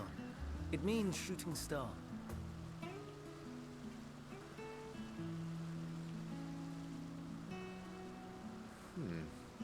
If I may make an observation, her ether is terribly thin. I fear she might dissipate at any moment. Whoa. Nor do I believe you've made a submission to the Bureau. I would remember such a concept if you had. I haven't, as you say. I judged it too early. She's a pet project of mine, still undergoing preliminary testing.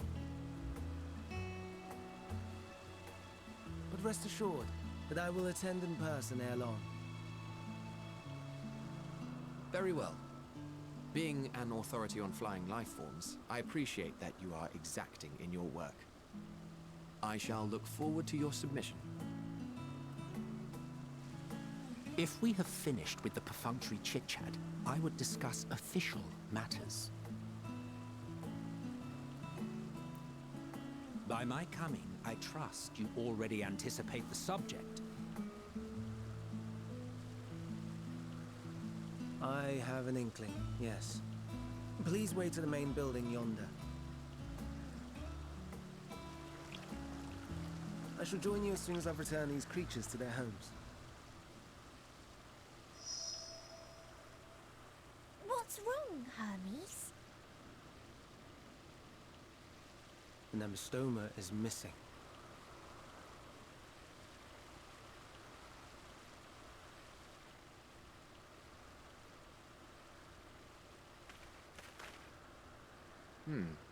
I may have found it.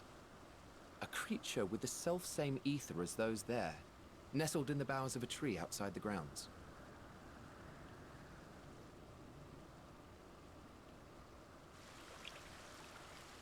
You're saying they can climb, with their sorry excuses for limbs? The fashion has been to imbue aquatic creatures with the power of flight, ever since the words of Metron created a sky-swimming fish. The Ambistomas too can fly, if only slightly, and they could conceivably climb a tree. Whether they can come down safely, however... Excuse me.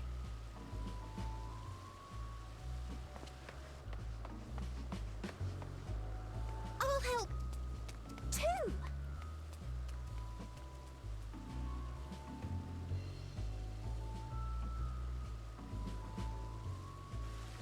And what are we supposed to do with this lot? Hug him. May I suggest we split up? If you would be so good as to assist Hermes, Emmett Selk and I shall keep an eye on these adorable creations in the meantime. Thank you so much for the follow. Welcome to the stream.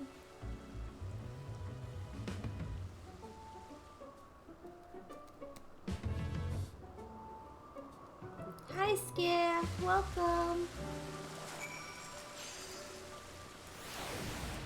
Always make sure you talk to all the NPCs before picking up your next quest. Every time?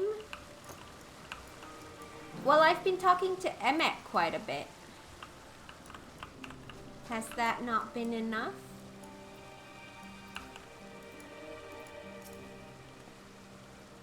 The tenet of the words of Mitron is to create aquatic life both unique and beneficial. Aquatic. What would possess them to put this creature in the sky? And is it even aquatic to begin with?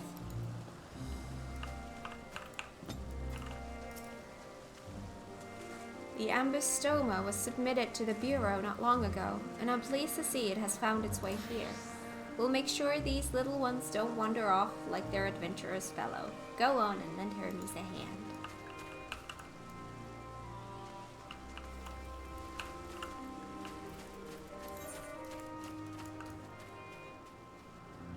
By the way, I have not attuned to this thing.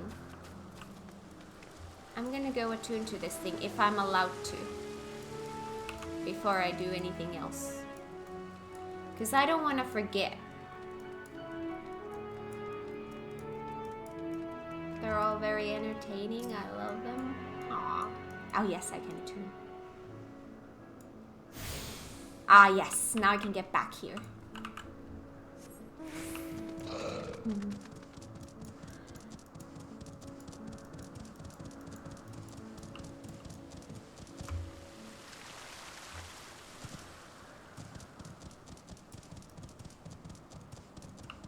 Alright, what are we looking for? Adventurous.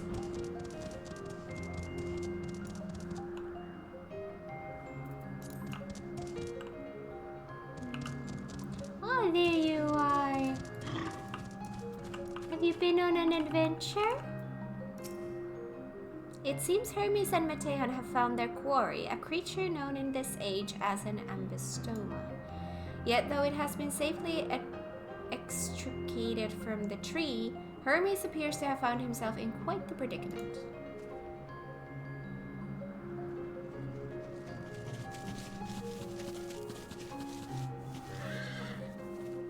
I'm very sad I have to leave for a couple of hours, but I will try lurk some on my phone. Okay, Frankaboom, have a lovely rest of your day. Thank you for coming by. Look up? Not sure if I can look up here. Aww. She is cute, she's sweet. Oh my god! What happened here? Well, this is...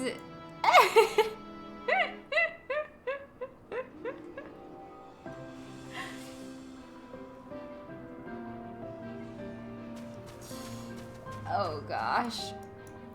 The ambystoma, Hermes saw it high up the tree. He climbed up to get it, but it jumped on him and he slipped. Everything is under control, I trust. Do you need a hand? No, I'm fine, if a little embarrassed. Now, for your own safety, please stand back.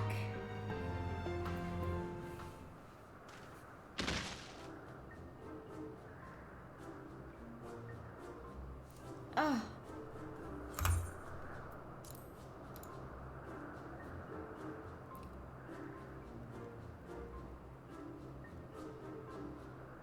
Hermes, are you alright?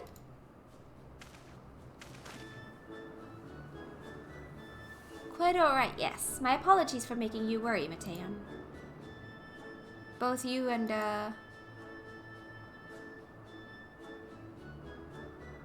Cat Magi, you are called. An intriguing name, somehow reminiscent of a new creation. Thank you for coming after me.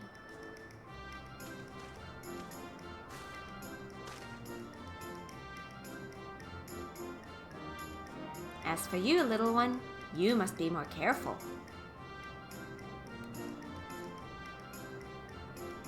You may be able to fly, but it doesn't mean you cannot fall and hurt yourself. Oh no, I had forgotten all about its fellows.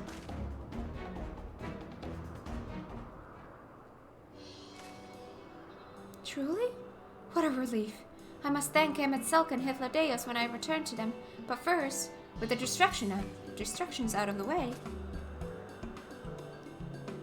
As Chief Overseer of Elpis, permit me to welcome you to our facility. I hope you will enjoy your time here.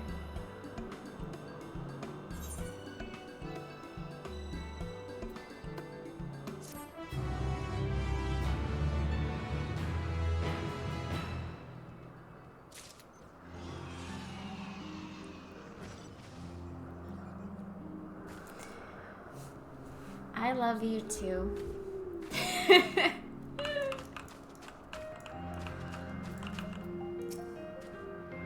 I'm glad they're safe, Hermes and the ambystoma.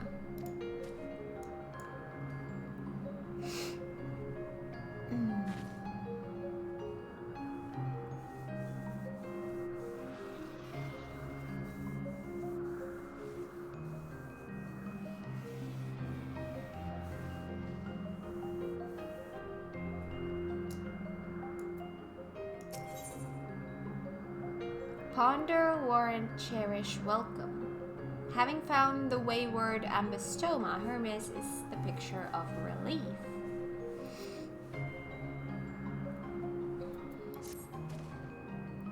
Well, we mustn't keep the others waiting. Let us return to Anagnorisis.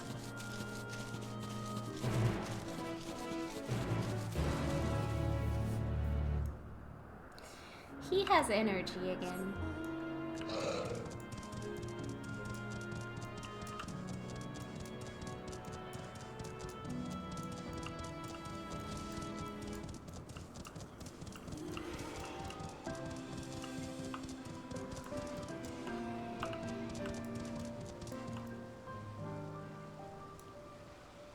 He evil cat likes to ignore the gifted clothes gifted. First Sitaru and now Hifla.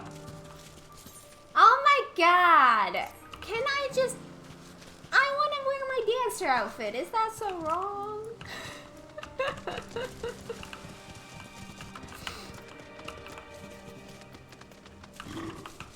Hello, Emmett. No more errant creations to distract us from matters of actual import, I trust.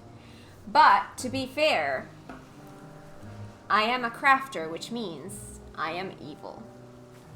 So, that's just how it is.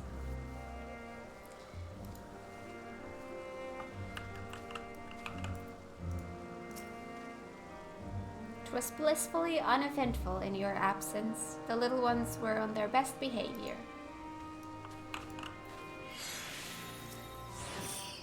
My apologies for the trouble. Owing to your kind assistance, all the ambistomas are safe and well. I will presently send them back to their space. If you would go on ahead to the main building. Upon entering, you will see a table and chairs, a meeting area. We may speak there. Very well. Take care not to let the creature slip away again.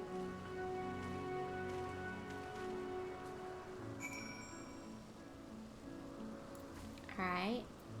By the way, I haven't popped these in a while. Nor. Well, that's exactly where we're going. So that's nice.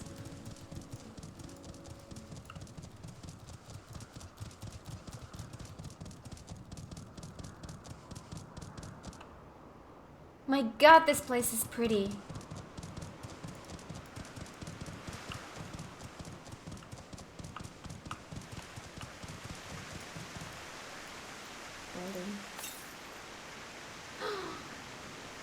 Is it in the building? Or is it on the building? Or is it behind the building?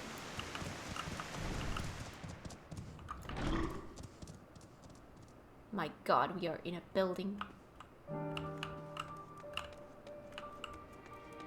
Can I go into places? No. Look at that! That's a table! What a nice place to dance in. Got a lot of space in this one.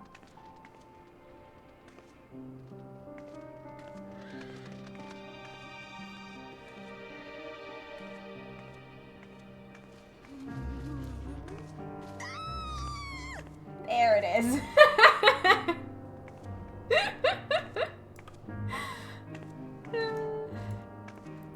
Look how cute you look with the robe.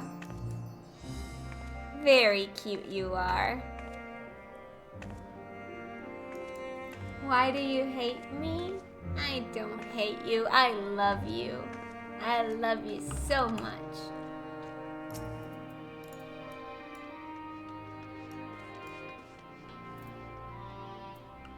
I'm gonna pet you.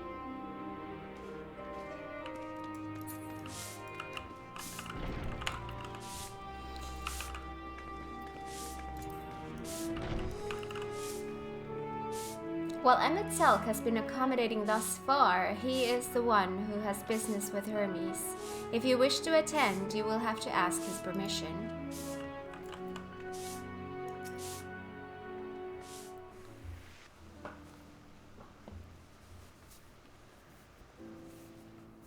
This appears to be the place.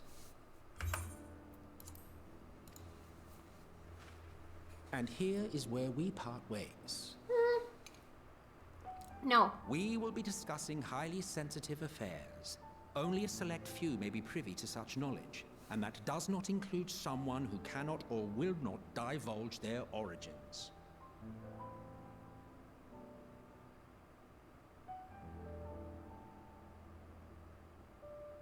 What? Will I have to remove you by force? Yes. I have important things to say to him as well. There are reasons I cannot speak freely.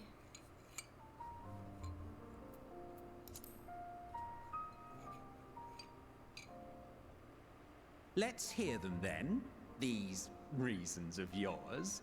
Who knows? If I deem your mysterious cause worthy, I may even be inclined to offer my assistance. I do not object to her attendance. Hermes, this is highly irregular. Perhaps, but I believe she can be trusted. Meteion would not have taken to her so quickly otherwise. Moreover, the presence of a third party may help me to maintain composure.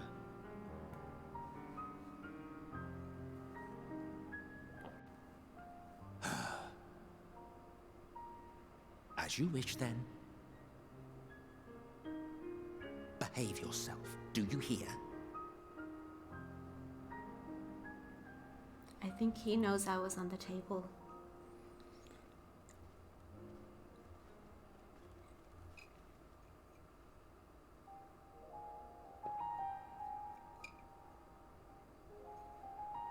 So, it's finally happened, then. Aye. Van Daniels declared his intention to step down and named you as his preferred successor.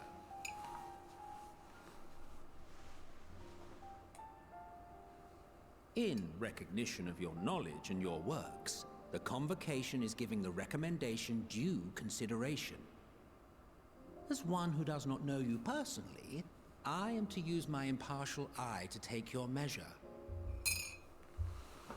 And above all else, to ascertain your disposition towards the invitation.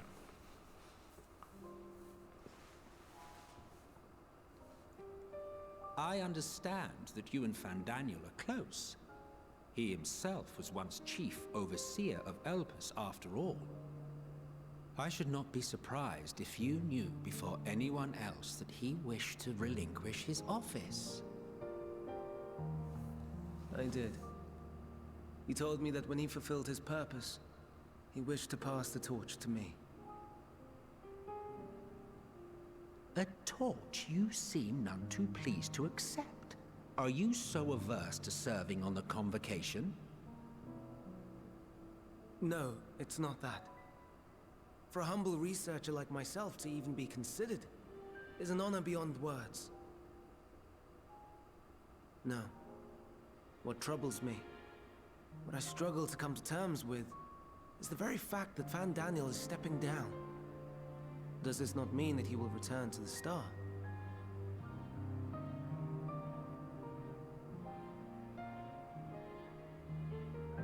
Of his own volition, yes, like so many others have before him. Return to the Star? Does that mean die? My god, she's Well, now. adorable.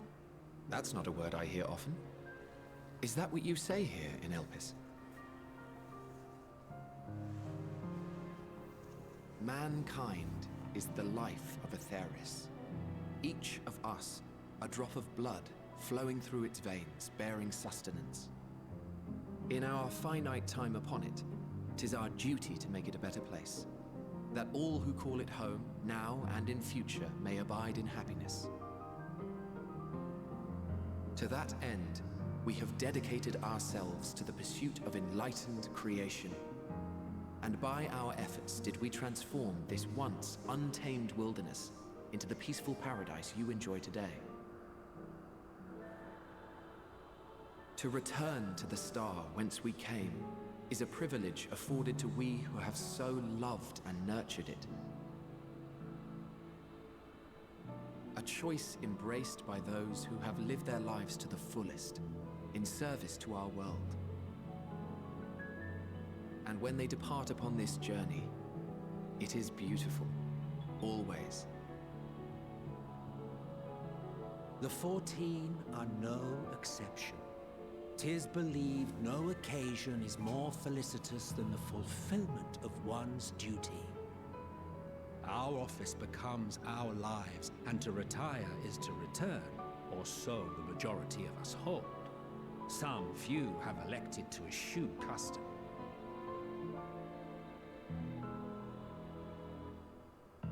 Mayhap You feel Fandaniel's deeds do not warrant his return. Yet you should know his accomplishments as well as any. During his time, he conceived of countless outstanding concepts. And channeling the wealth of experience he attained here in Elpis, he brought forth many new specimens. I know of all this. I do. It's just... I cannot fathom why someone so great and wise, who could still do so much good, would want to end it all.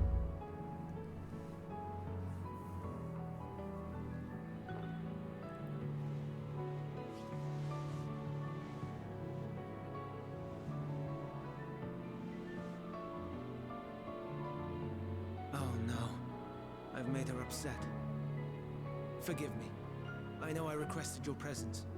Might I trouble you to take Meteon outside? A change of scenery would do her good.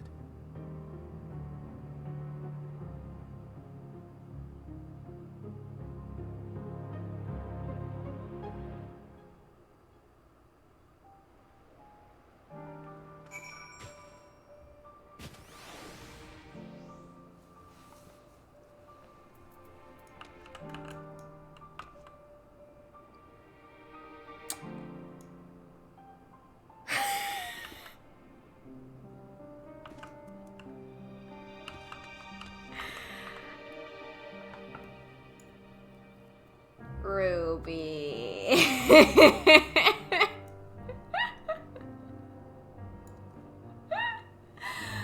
Oh, Ruby.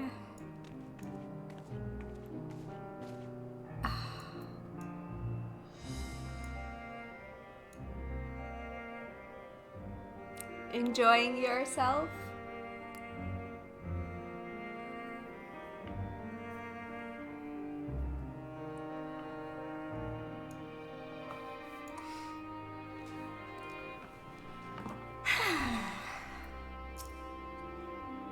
Most would jump at the chance to serve in the convocation, and yet... Can't blame them. Yeah. That's kind of cute, though. That's kind of cute, I have to say. I'm laughing.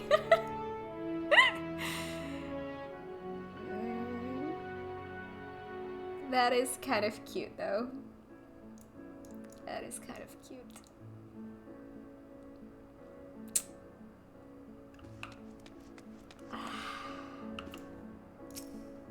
Don't mind us, my friend. Please tend to Mateon.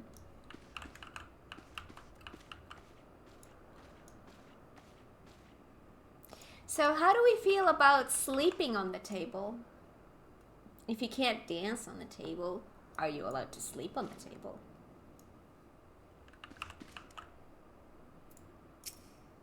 Forgive me, I will make it up to you, I promise.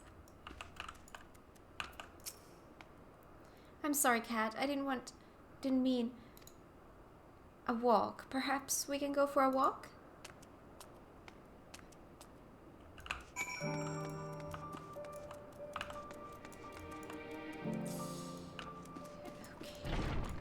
But what was upstairs? Can I go see what was upstairs? Nothing. Alright. Hello. My god, the lighting. The lighting makes it even more pretty.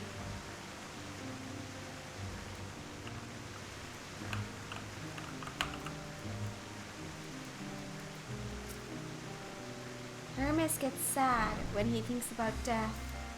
When others are sad, I'm sad too. That's how I am. How he made me.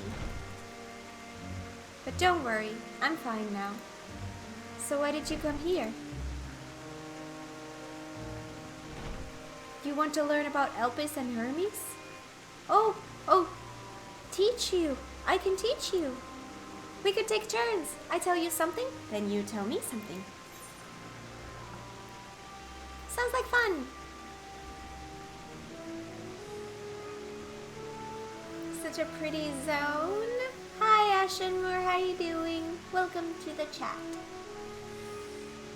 It will be, it will be. Where to start?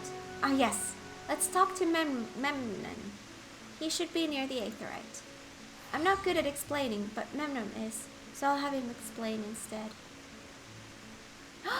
They're accompanying me. Ooh.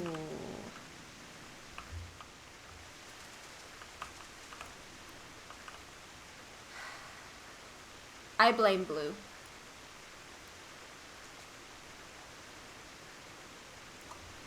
For this.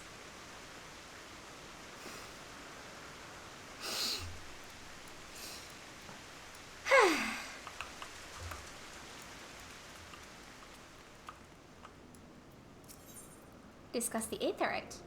Ah, the Aetherite. Anyone can use it to teleport anywhere. Well, maybe not anywhere. Not to the ground or other isles. For that, you need teleporters. Oh, and permission.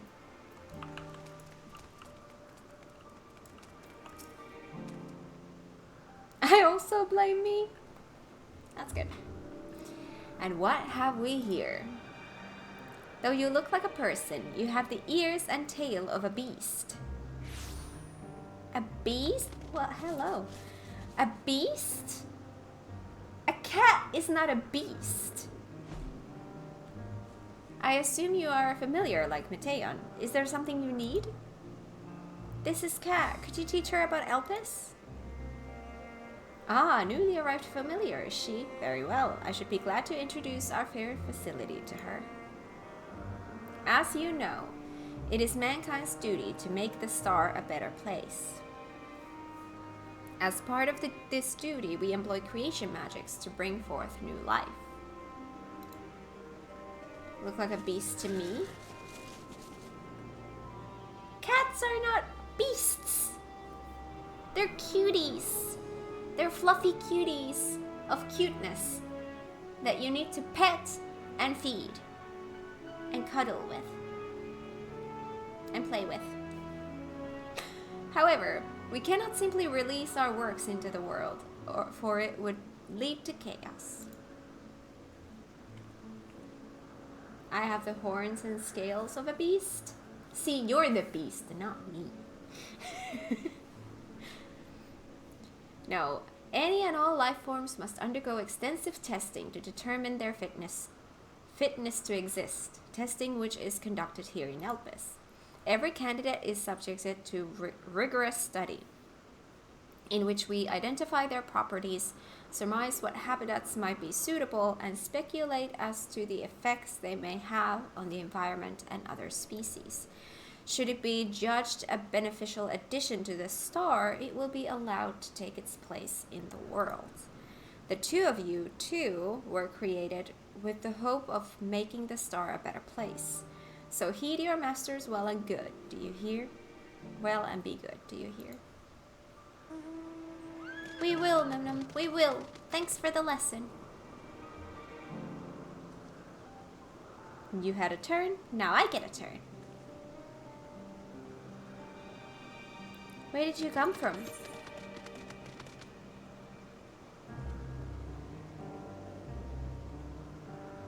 From a place far, far away? From a place facing a great threat? From the Crystarium, I guess. From a place far, far away.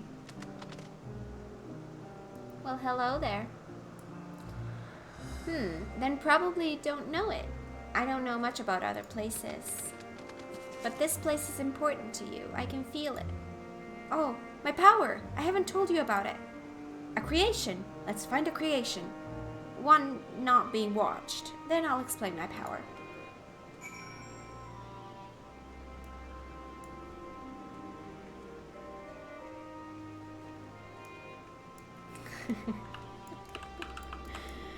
Aura is not the best race. Nothing beats cats.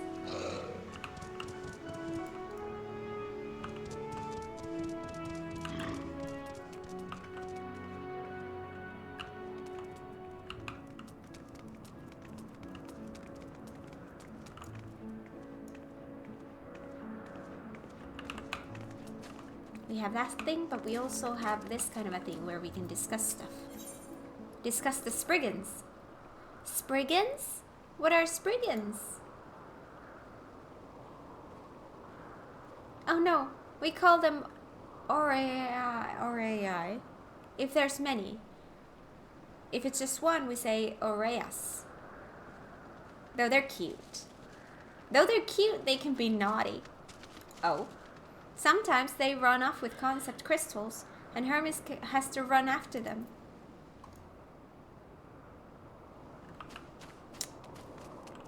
Let's see.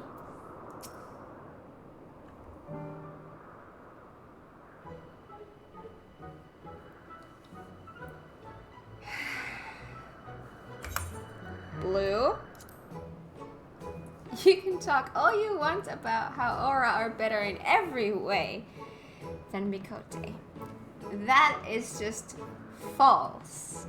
That is just not true at all.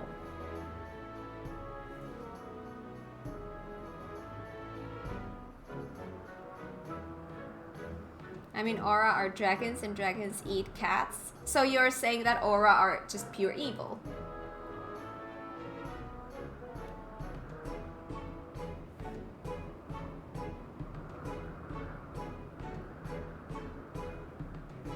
I play Elazing because Azure Dragoon. I don't make the rules, but it's proven by science, Cat. You and your science. Science is wrong.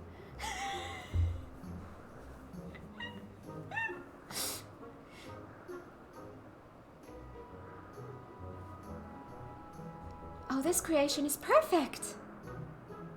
But I don't remember seeing it before. Perhaps it's new? Anyway, I'll try reading its mind. That's my power.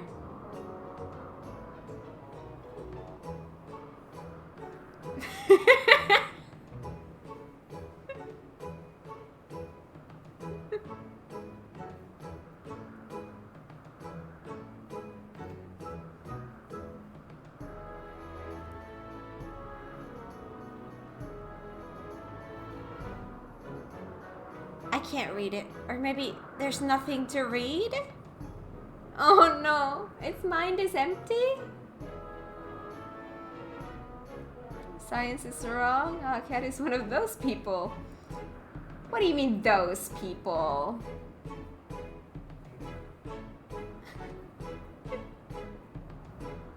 I love this scene.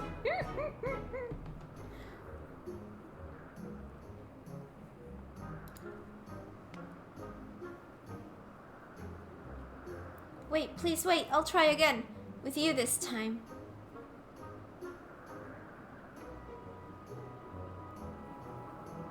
Look, if science is telling that Aura is better than Miqo'te, then science is wrong. Simple.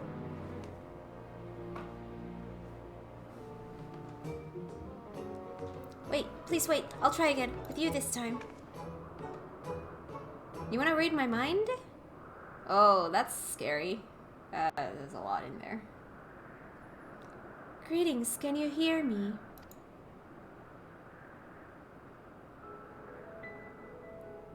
This is my power. I can read the emotions of those around me and project my emotions to others in return. I am not actually speaking to you in your mind. Rather, you are converting my emotions into words and intentions. A process performed subconsciously by intelligent life forms. This ability is vital to my mission, for it allows me to interact with intelligent beings, even should they communicate via unknown languages or other nonverbal means. As a consequence, I am clumsy at speaking. That's okay, I'm clumsy at speaking too.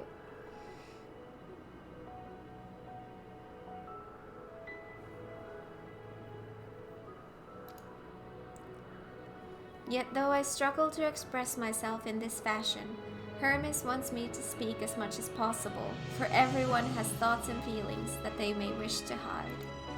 I harbor an affection for you, one that is difficult to define. Aside from the fact that you share common traits with us, your thoughts are complex, prismatic. They draw me in and leave me wanting to know more.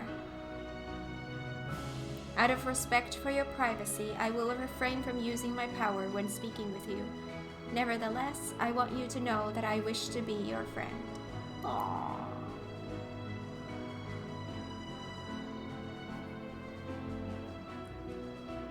Next thing we know, Kat is going to say that science is wrong because science has proven that white mage is better than dancer.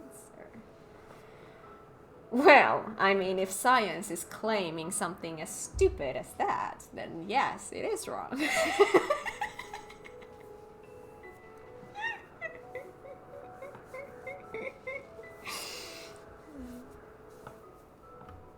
Did you hear me? Hi, Japan Hobbyist. Welcome. We met Mateon? We did. She is adorable. I love her. When do we get a race like that? When do we get the birdie race?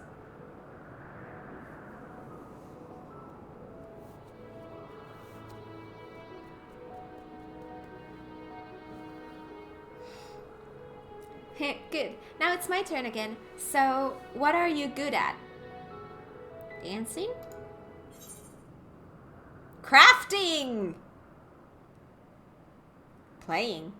It's a secret. I'm gonna go with crafting with this one.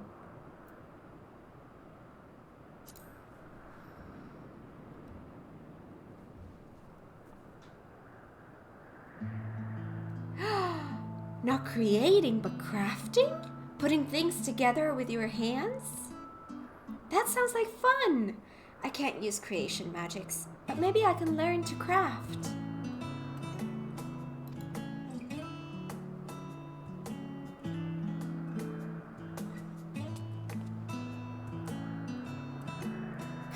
I don't know why they just look so funny. I think we might be bothering it.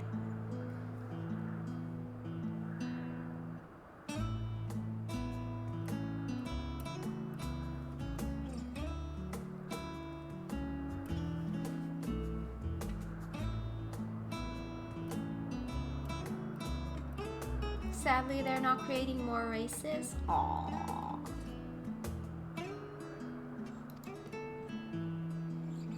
Hi. Can I hug you? Pet you? Feed you? Let's keep going. We'll go and see Yuanth next. She's usually in a small building. One on the west row.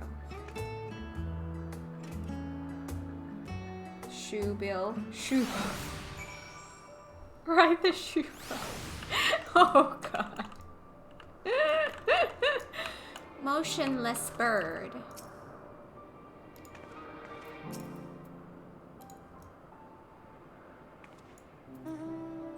Here's some food. Alright.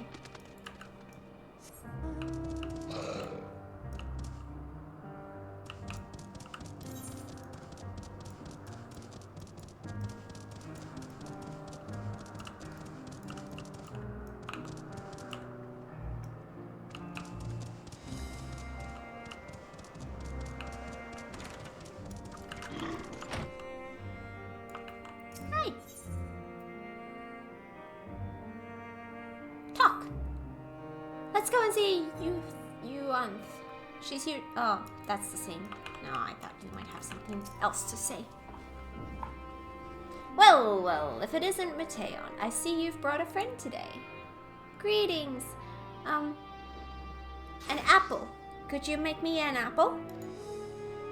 The kind Hermes likes, covered in syrup. I want to share it with Kat. Aww.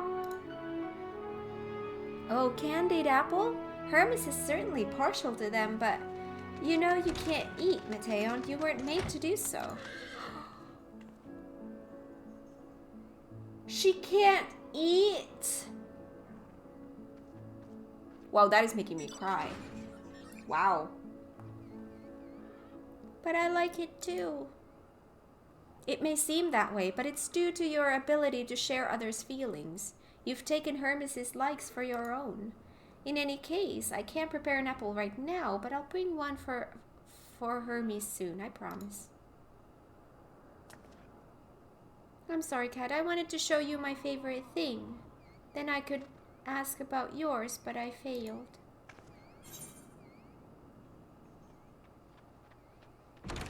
Tell her what you like. What do I like? Oh, that's what you like. Yes, yes, I can feel it. Your joy and happiness. And it makes me happy too. Thanks for sharing it with me, Kat. Well, we've walked and talked a lot. Maybe Hermes has finished talking too. Shall we go and see? Aww, that's adorable.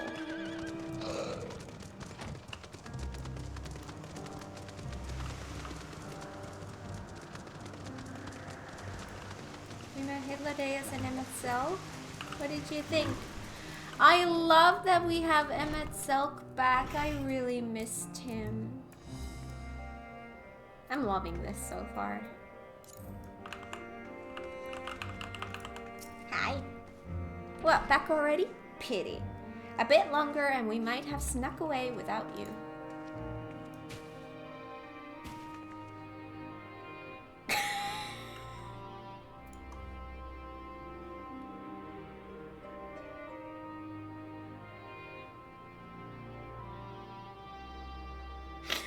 Oh, Ruby.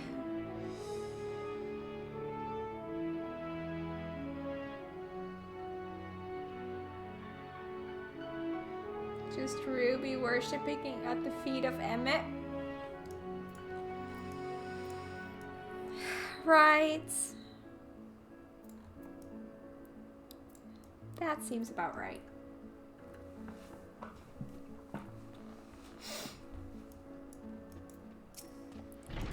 Ah, excellent timing. It was a refreshing constitutional, I hope.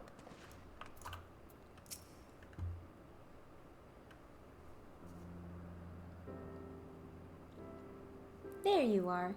I can see the fresh air has done Meteon good.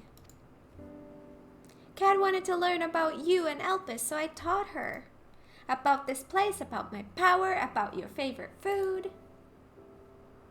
I'm not sure if that last one will be of any use. But I do appreciate your keeping Meteon company. While you were away, I finished speaking with our guests. Finished? Hardly. You requested time to consider the invitation, so we have no choice but to occupy ourselves with an inspection of your work. My apologies. It has been decided that Emet-Selch and Hythlodaeus will accompany me as I tend to my duties. If you wish to learn more, perhaps you would like to come too. I'm compelled to remind you that she is in no way associated with the convocation. We simply chanced to meet at the Propylaeon. There's no guarantee that the matters we discuss will remain private. I do not mind. To see the joy her presence brings Meteon, I cannot imagine our mysterious friend harbors malicious intent. Kat is kind, really, truly. She taught me as much as I taught her. But I'm a crafter, I'm evil. You're coming, of course. To watch Hermes? You're bound to learn lots and lots.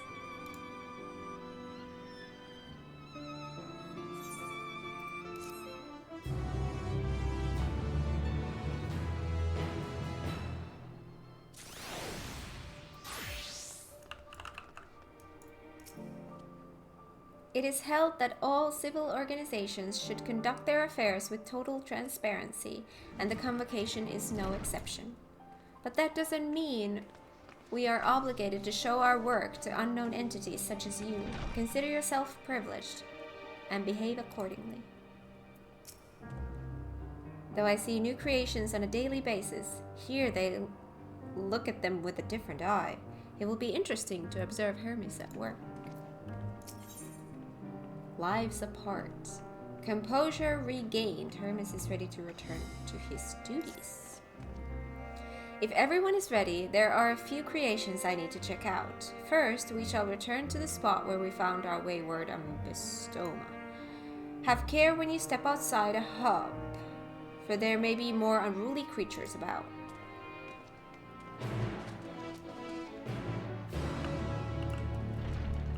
Alright, by the way, I can just take that away. Okay.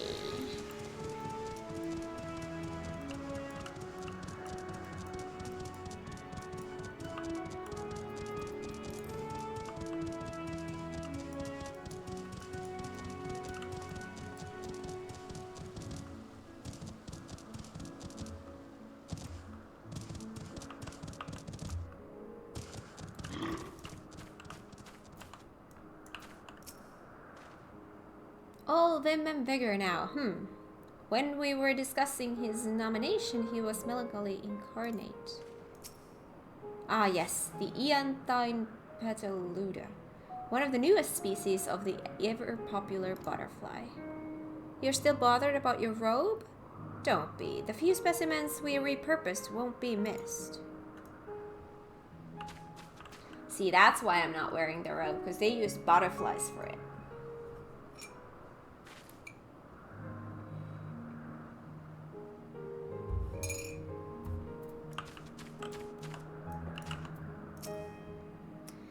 This here is a new species of Petaluda we recently set loose.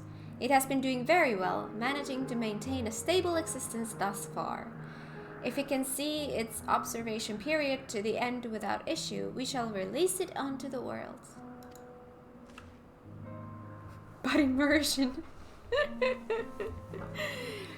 Tell me, do you know the difference between living beings and arcane entities?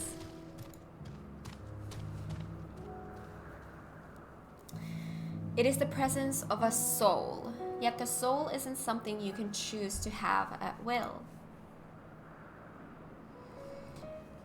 No, it manifests only in those beings whose forms adhere to the laws of creation that can endure on their own. Beings that do not fulfill this requirement, such as those spontaneously born of magic or natural phenomena, do not have souls. No matter how much it might resemble flora or fauna, if it lacks a soul, then it is considered an arcane entity.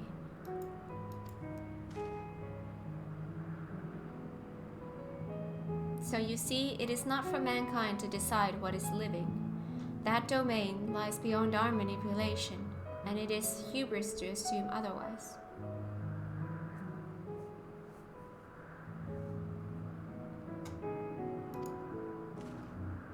But come, let us head to the nearby beacon. I've received a report that arcane entities have gathered there.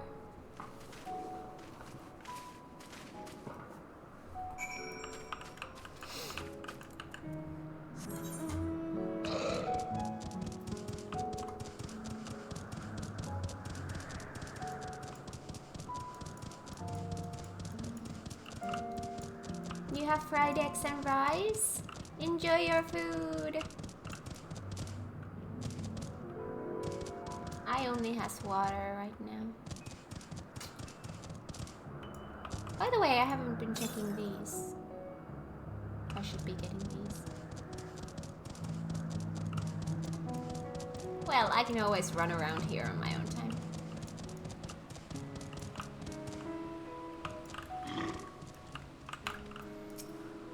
Ah yes, lighting pneuma, just as the report said.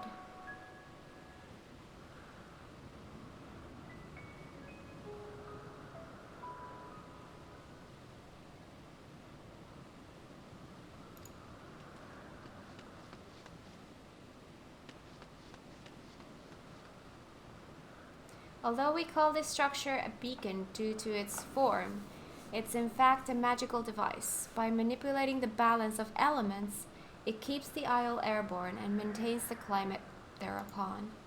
In the course of its operation, it often sees an internal shift towards a given element. Right now that element is lightning, which draws the pneuma here to replenish their ether. It appears Smeteon is busy. Would you care to assist me in her stead and feed the pneuma?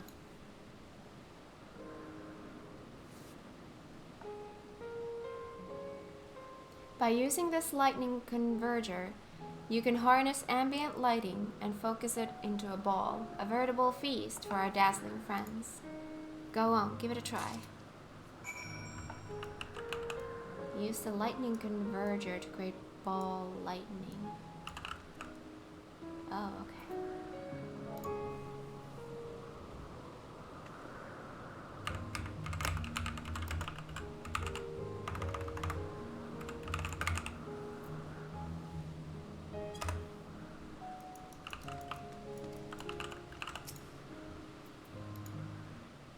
Oh.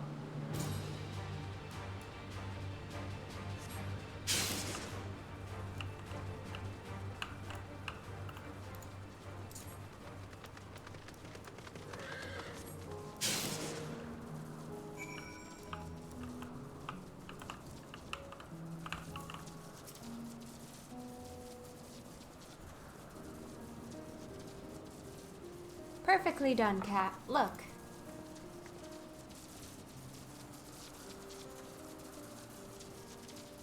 See how they gather to feed, how they express themselves through their actions despite their lack of words.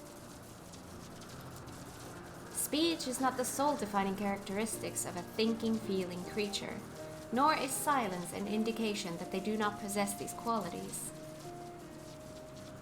Be it a soulless arcane entity such as the Pneuma, or an ephemeral life form such as the Petaluda, all seek to perpetuate their existence, to survive.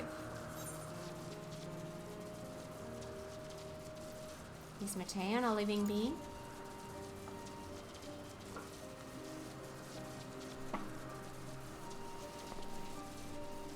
A good question.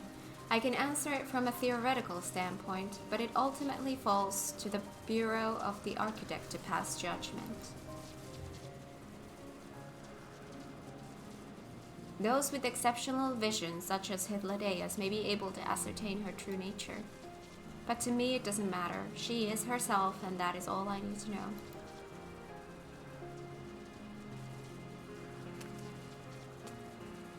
Oh, you've finished already? I'm sorry, I was in the way. Not to worry, my dear. They missed nothing of note, and we still have plenty of work for them to observe. Next, we will head east to the morning dew. I need to speak with some observers there.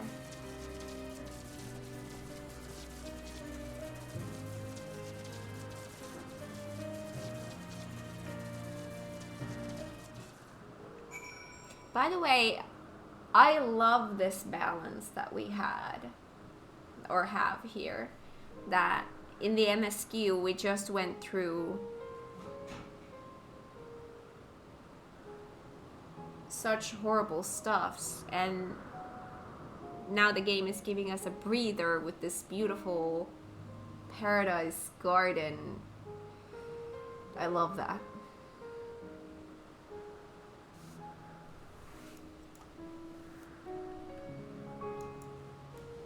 I'm sure it will be alright from now on, right?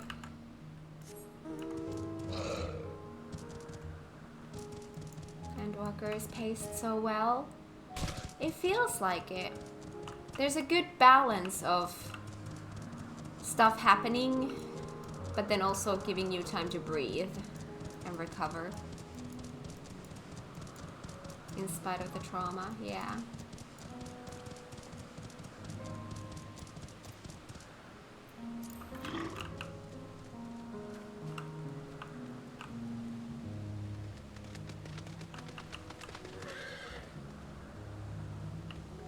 So all the enemies that we face in the world, they're just their creations?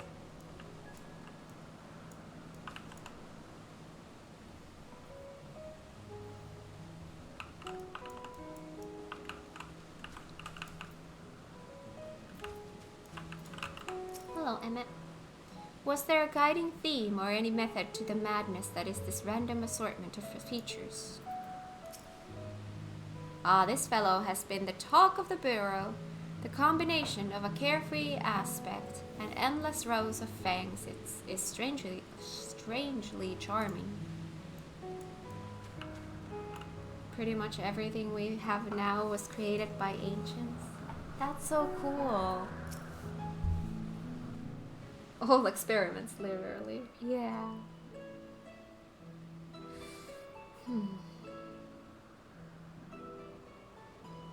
Amazing, is it not? The Ampelos, one of our newest subjects.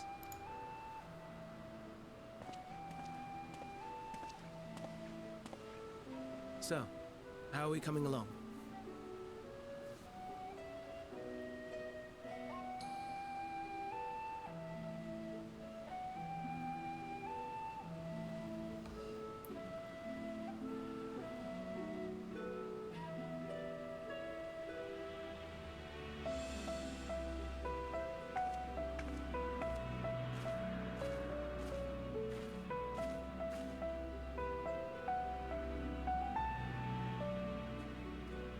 It's the flower. This place is Elpis. Those flowers. Elpis. Entelekis. Like me.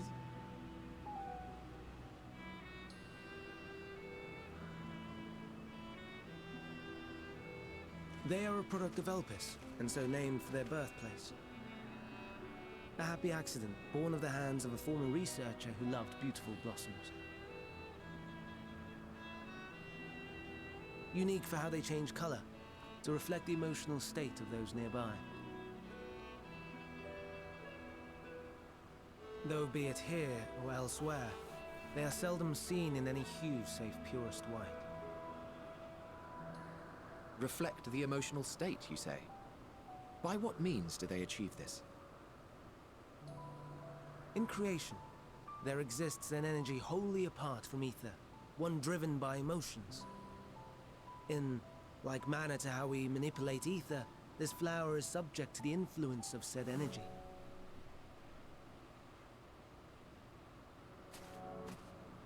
While it has no will of its own, it is sensitive to the prevailing emotion in the vicinity, and reacts by altering its color and vibrancy.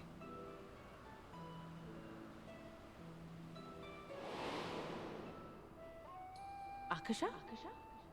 It is one of the unseen energies defined by Harnish alchemical theory.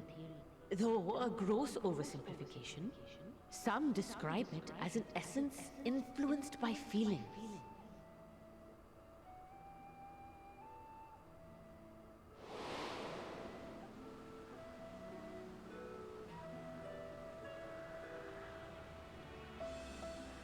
Akasha. Though I'm not familiar with the term, your description suggests it is the self-same energy.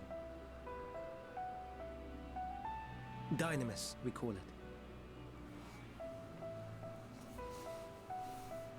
And those entities like the Elpis flower that have the ability to interact with this energy, converting emotions into tangible phenomena, are Entelekis.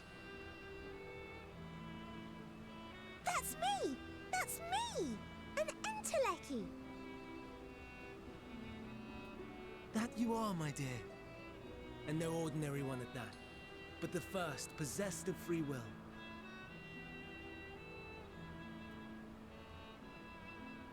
Wait.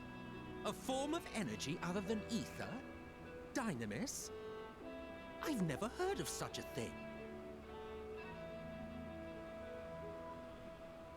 Hardly surprising. Dynamis cannot be seen, much less felt. And though its existence has long been theorized, we had no proof until the flower's serendipitous creation. What's more, Dynamis is far weaker than ether. Under normal circumstances, its effects are drowned out by the latter. On account of which, beings comprised of and reliant upon the ether, like you and I, are unable to make practical use of Dynamis. 'Tis a truly esoteric thing, known to but a select few scholars. Intriguing. Then, given the limitations you described, why create Meteon? Meat.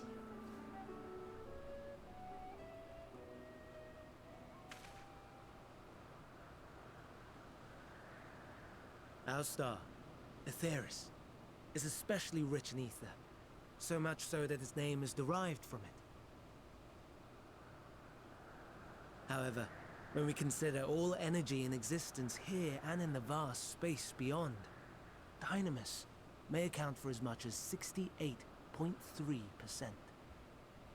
The more abundant form by far. Were we able to control it, we could open the door to limitless possibilities. 'Tis not unlike a gently flowing stream, unable to break through the dam of ether barring its path. But if we could imbue the stream with the vigor of a raging river...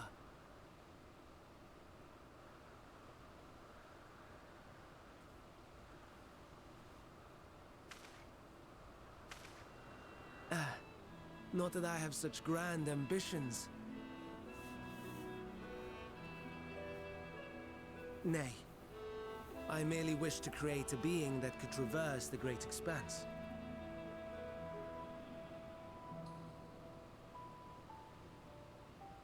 The relative scarcity of ether beyond the bounds of this star was a concern.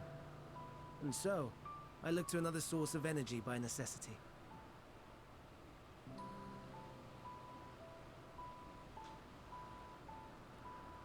That being Dynamis. No wonder her ether is so thin. Precisely. Yours is thin too. Like an Enteleki. Like me. So... are we the same? Entelekis.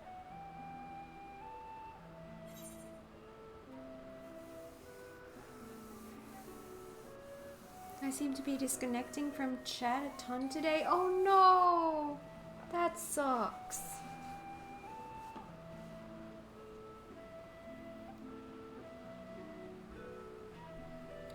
Sure, I don't see why I couldn't be one. Well, I have been known to transcend my limits with nothing but determination. If I'm thin, it's because Emmet Self didn't do a proper job!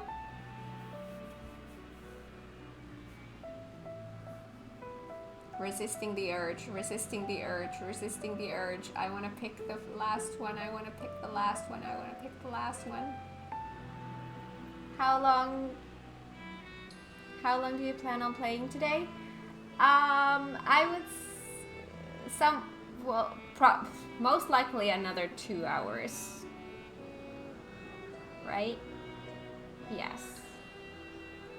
Hour or 2, but most likely 2.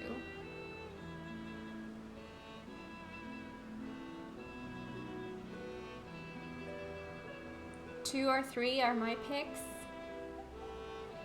Might be heading to bed soon. Ah, well, there's always the VOD. Can't pick 3, that would make Ruby mad. Aw. Do it, Cat. Go with that one. Well, I chose that one.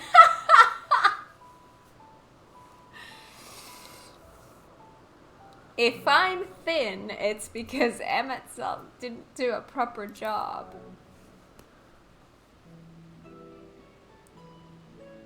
Well, aren't we ungrateful? Mayhap I should revert you to the pathetic, faded thing you were. A deficit of ether alone does not an Enteleki make. It would, however, make it easier for you to interact with Dynamis. And limited though its influence may be, this quality could prove the difference between victory and defeat. You do well not to underestimate it.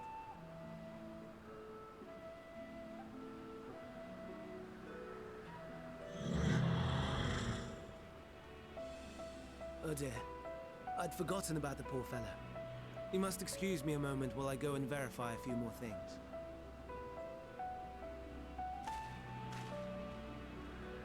Even here, Emmet has the sass.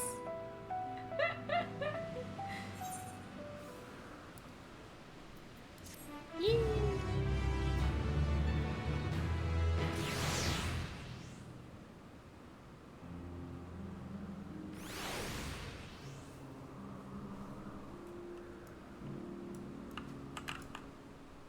All the responses.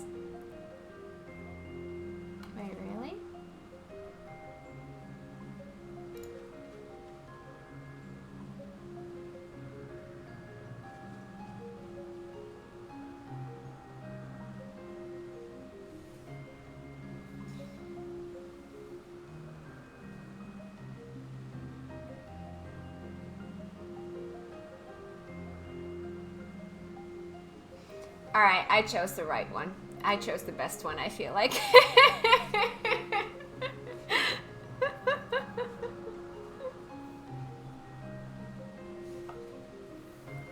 The SAS options are always the best, either to the science or here to Emmett. I usually don't go with them, just because I usually give the cute answers, but with that one, I had to. I got you, chat. Thank you, Blue, for that. Very much appreciated. Colors are nice here, very Eastery. That they are. Alright, before we continue, I really need to pee, so give me just a sec. I will be right back. I will be here dancing for you guys a little bit. There we go. Oh, no. Don't talk. Don't talk. Dance. There we go. I'll be right back.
Hello, thank you for waiting.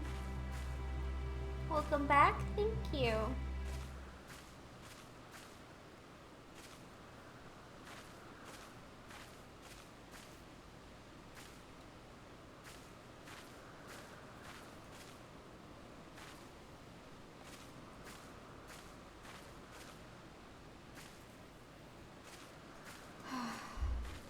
missed you so much I cried. I became a blubbering mess. Aww. Well, here are some pets. And some hugs.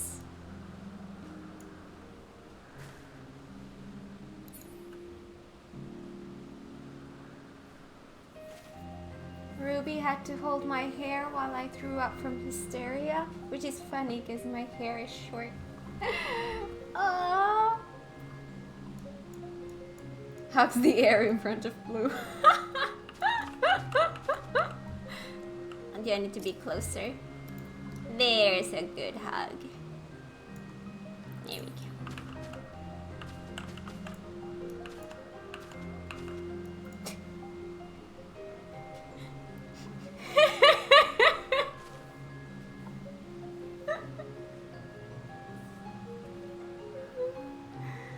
Aww. God. There we go. Alright, Emmett, talk to me.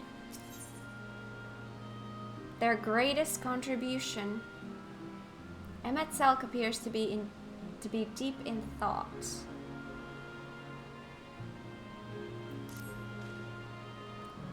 Not that I or anyone else would be able to make use of it even if we knew, but it irks me to discover that there's an entirely different form of energy and no one told me.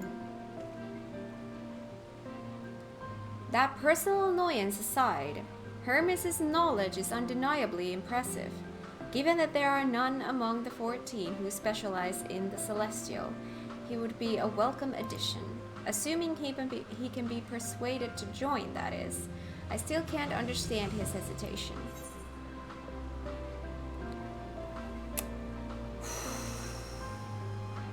Why did you join the convocation?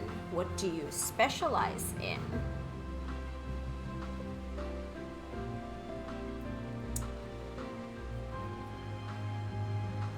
Why did you join? Ah, you should know why Emmett Selk was chosen for the convocation. I should be glad to share the tale. We already know that he specializes in SAS. And here I thought that maybe Emmett specializes in Ruby.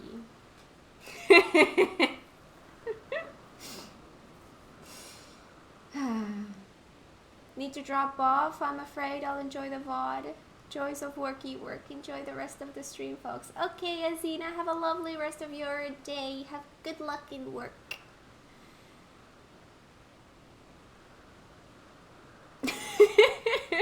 Oh, Ruby.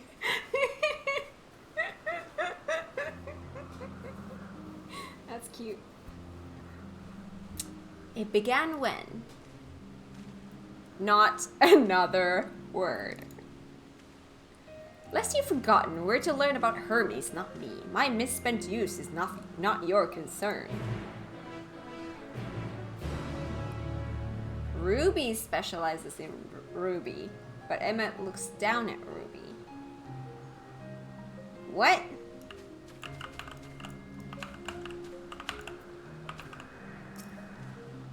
What now? I want to learn about the convocation. If you would accompany us, I suppose you should at least know that much.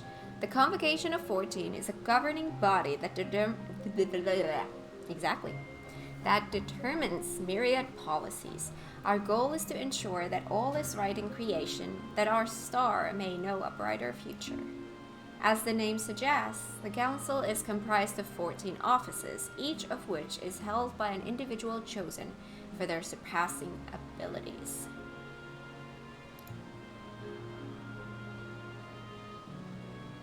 Depending on the office, one is required to either be an authority in a certain field or possess skills that would facilitate the performance of their stipulated duties.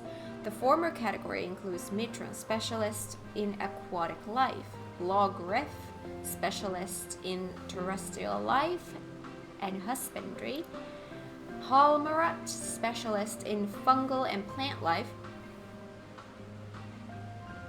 Emeraloth, specialist in medicine and healing, and La Habrea, specialist in creation magics, who has brought forth phantom beings of the highest complexity.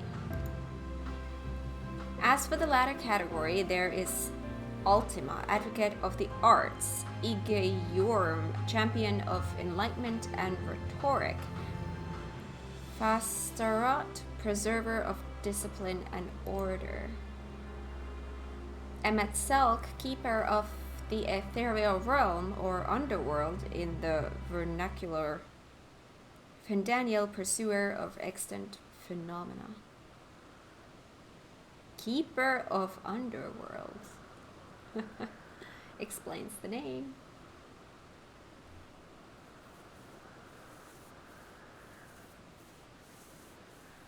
Ruby specializes in Emmet. See, that's what I thought you meant.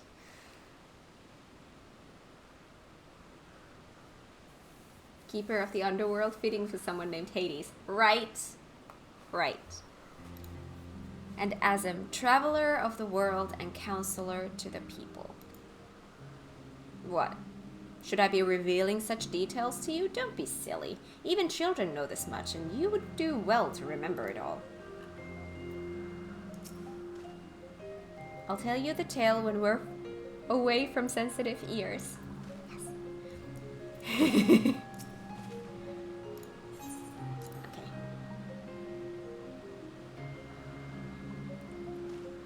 Then why did you bother me? Honestly, I'm beginning to think you were created for the sole purpose of trying my patience. Ha! You figured it out, did you?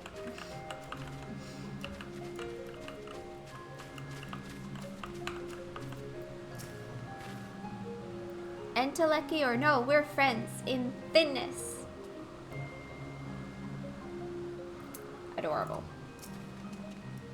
My apologies for the wait. I haven't...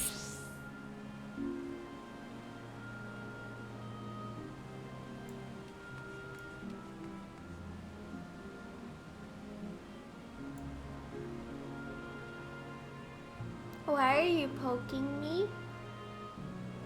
I am here for the sole purpose of trying Kat's patience. That explains so much. That... Yes. Yes. I'm a very patient person.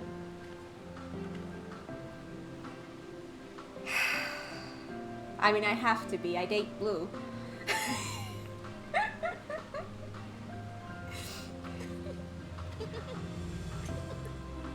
My apologies for the wait. I have inspected the Ampelus to my satisfaction. All is well with the creature, and I dare say it won't be long ere it is released unto the world. Right, yes, exactly. Another creation, however, reportedly isn't faring so well. The Carib is. That is what we shall tend to next. See, this is just normal, right?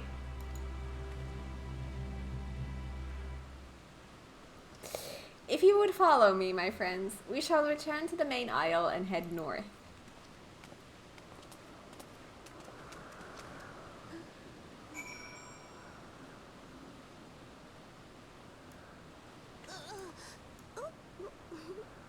Are you okay?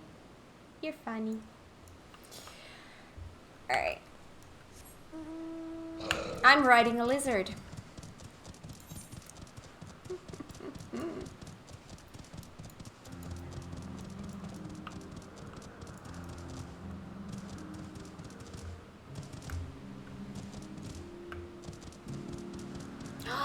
That's a beautiful bird.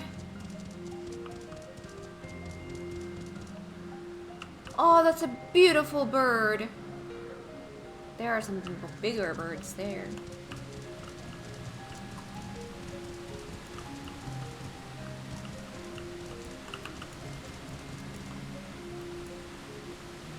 I am a lizard. I know.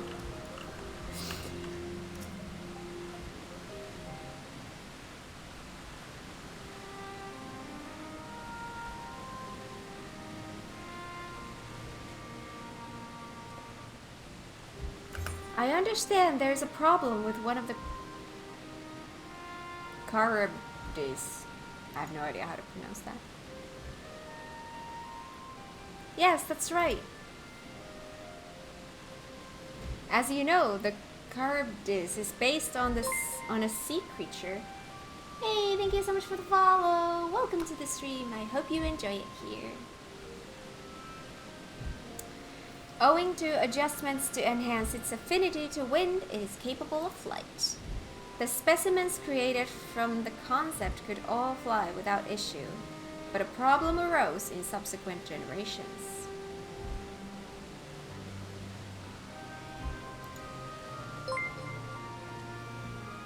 Hey, thank you so much for the follow. Welcome. Charybdis? Oh, okay. By the way, hi Flareheart, how you doing? Welcome. This third generation creature was born with an etheric balance, leaning strongly towards water.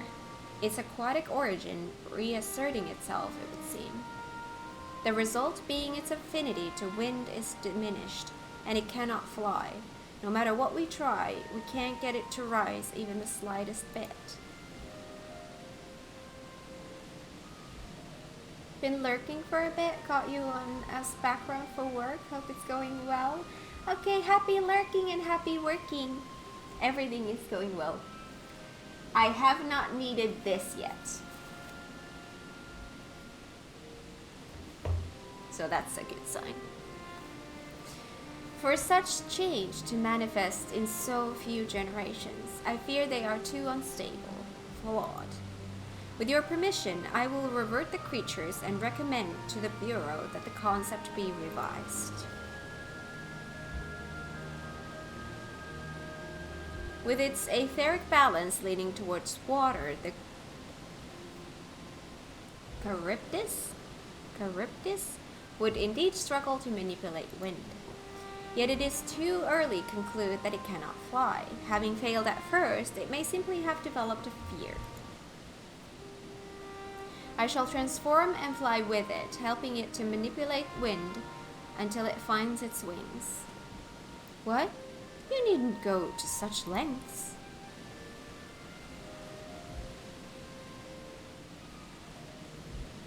You don't know? But of course not. Transformation is an art in which one manipulates a vast quantity of ether to construct another body around oneself. In practice, this allows one to assume any conceivable form and thereby transcend the limits of one's flesh. Yet convenient though it may be, transforming in the presence of others is considered vainglorious in the extreme, as uncouth and unseemly as running about robeless. Shameful.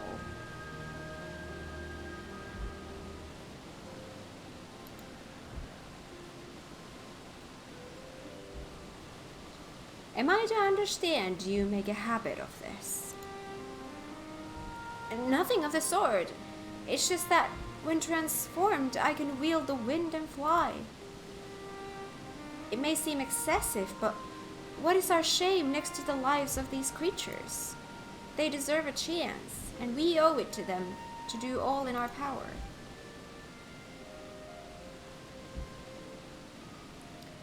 Be that as it may.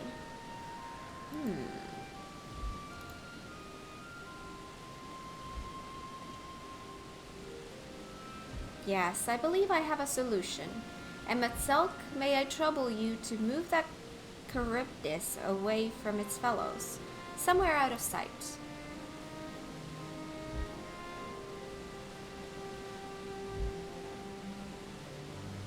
Meanwhile, I'd like the rest of you to help me prepare here.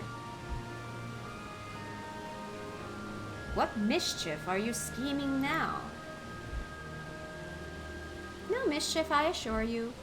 I would but spare you the need to report to your colleagues that Hermes committed an indiscretion. So have a little faith and run along.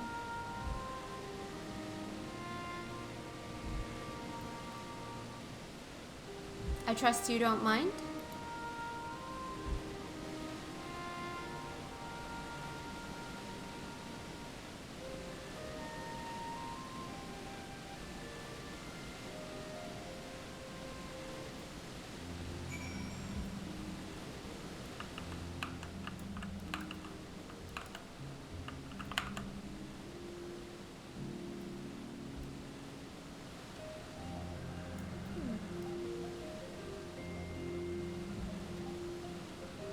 Are you trying to jump down?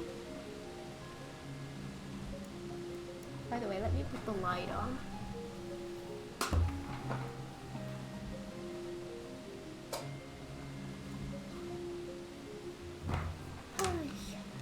That's better. Emmet Selk is out of sight. Good, let's speak of the plan. It's a stroke of genius, really. We have Emmet Selk train the Charybdis.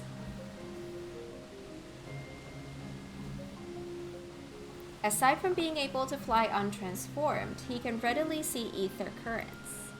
And with his adept spellcraft, he can also employ suitable wind magics to guide the creature along.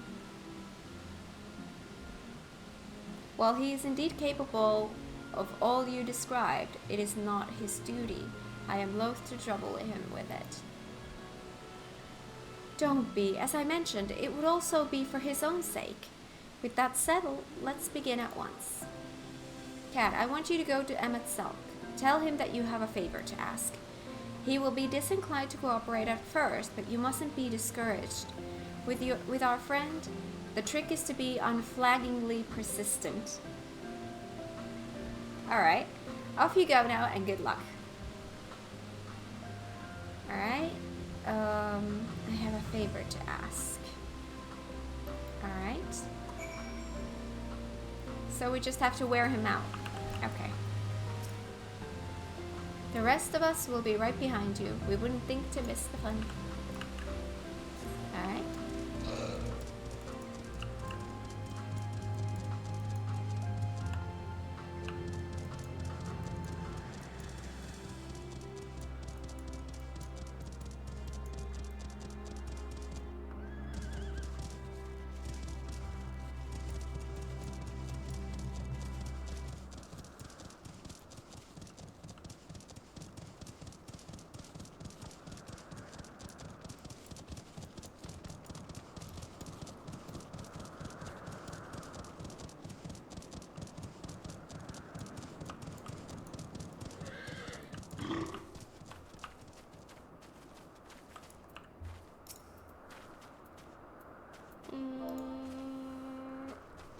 I have a favor to ask. That's not say. Oh, no you don't. I'm not lifting a finger.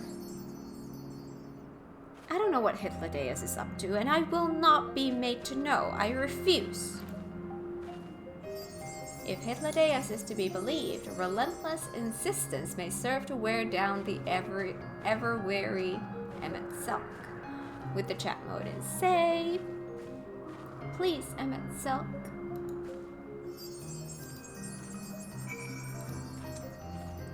Please.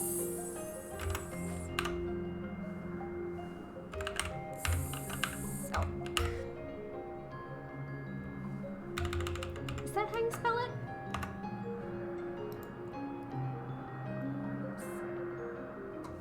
Yes.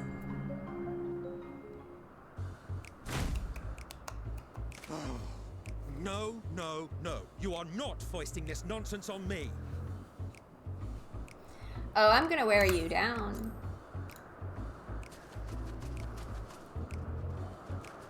I'm given to understand you have the power to help the Charybdis, and should be quite willing to do so. And so I appeal to your better nature, most benevolent Emmet Selk. Please teach her to fly. Or else Hermes will transform. Right now.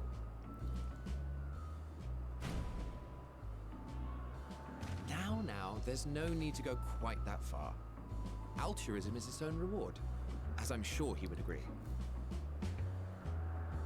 Oh, would he now?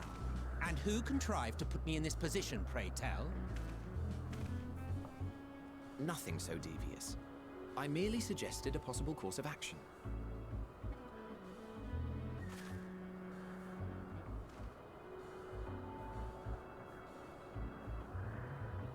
Please, Emmet Selk. Please. So cute.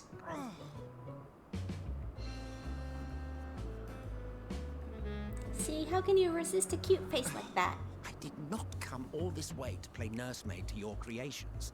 I'd thank you to remember this favor and let it be the last.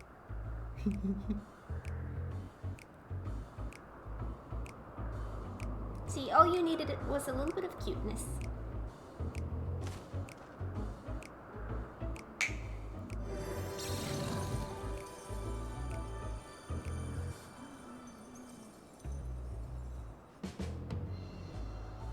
I will aid it once it has taken to the air. It falls to you to shepherd it skyward.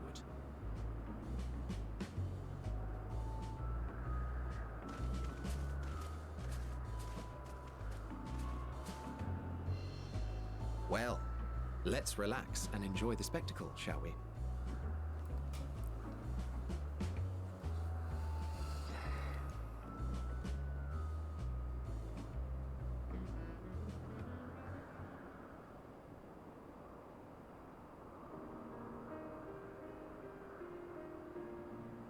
You were wondering why Emmett Selk joined the convocation.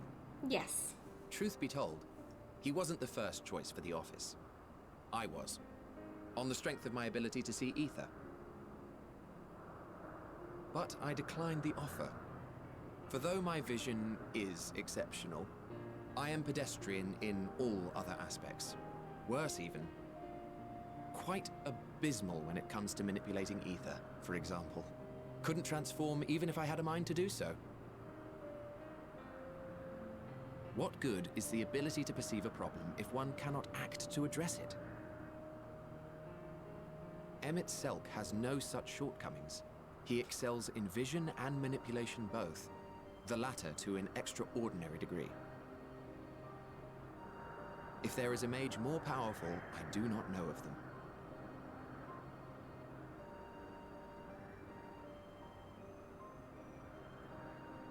Thus did I recommend him for the office in my stead. And I wasn't the only one. Far from it. Countless others vouched for his skill and character. People the world over, to whom he had previously lent a helping hand. Oh, how surprised he was.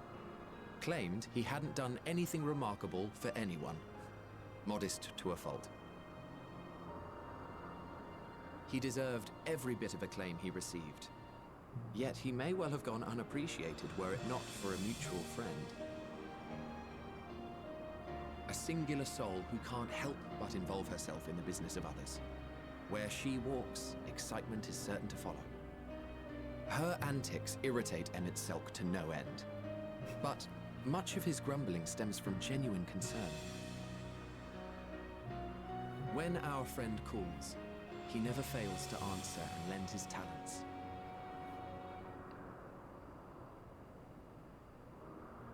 And in the course of doing so, he himself came to be recognized and respected by those around him. They are truly remarkable individuals, and I'm proud to call them friends. To help them realize their dreams. This will be my greatest contribution to our world. And when they have fulfilled their respective purposes, so too shall I have fulfilled mine, and together we may return to the star. Look at me, spilling my innermost secrets. I can't seem to help it with you. I can only assume it is due to the color of your soul. I just don't understand how you can be so alike and yet so different.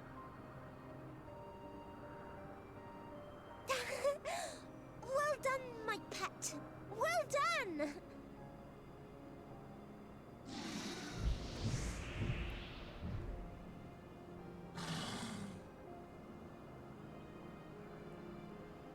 Ah, yes. I dare say the Charybdis will be fine here on. Why don't you go and signal to Emmett Selk? Let him know that his arduous task is at an end.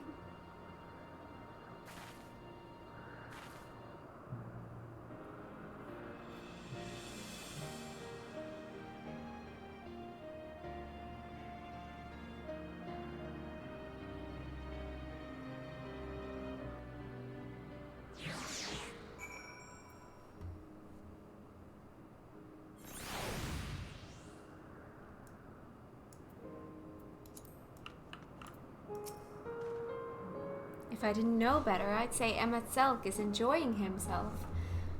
Not that he'd ever deign to admit it. No, of course not.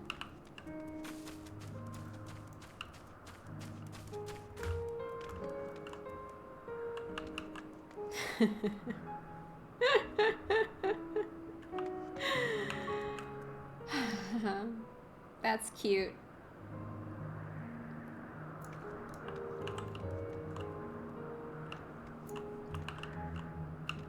Wave to Emmett Selk from the edge of the aisle. Can I don't need to target. Just wave. I don't have wave here. I have lolly ho. My god.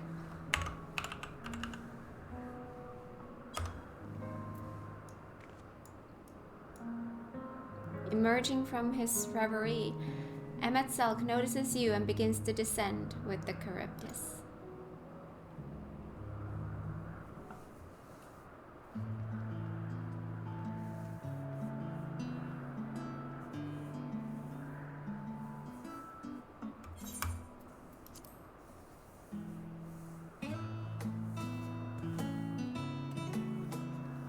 Oh my god, I've been missing a lot of chat. I'm sorry.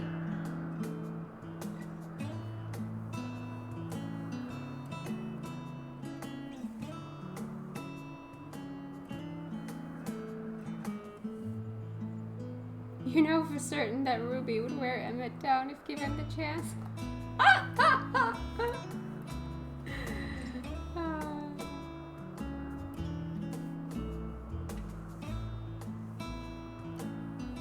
Do you know you can copy the text from the chat window when the text bubbles show up like that? I never even thought about doing it that way. That's true.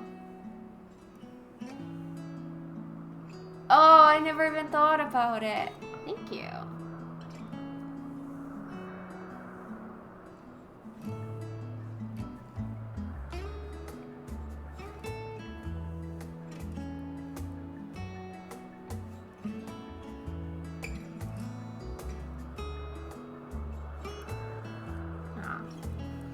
I have no words to express my gratitude. Thanks to you, the Charybdis has learned to fly.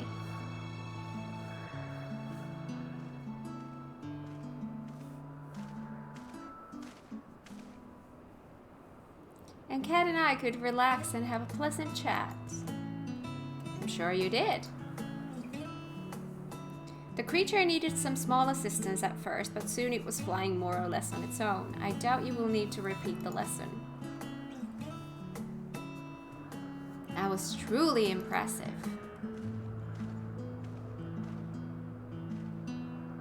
I witnessed it all from afar. The Charybdis flies. Indeed.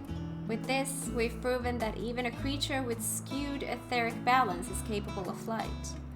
Though we helped it to achieve this, the Charybdis is a herd animal. They may well aid their struggling kin in like fashion, if and when the need arises. Keeping this in mind, I bid you continue observing them. If that is what you want.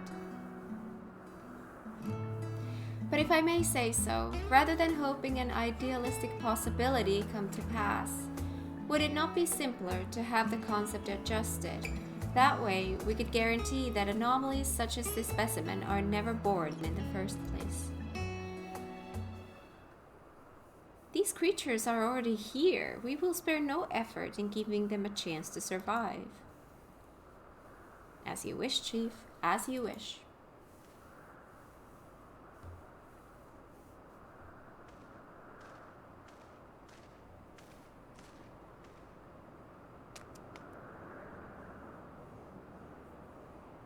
Hermes.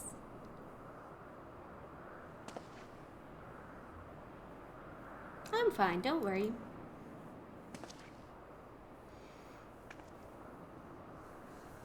Well, that concludes all of my present tasks. Let us return to Anagnorisis for now.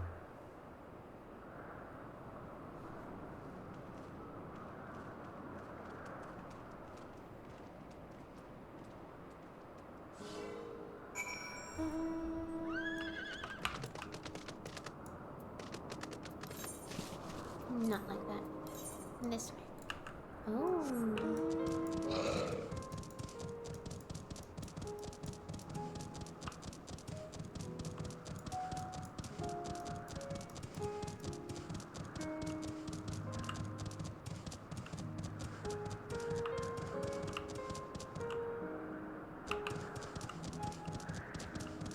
Can I get through here? No. Go away. Yeah.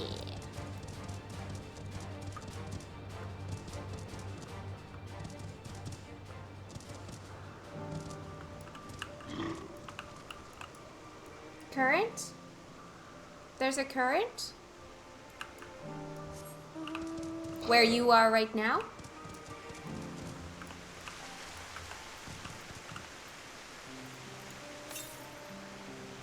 Ah. Alright.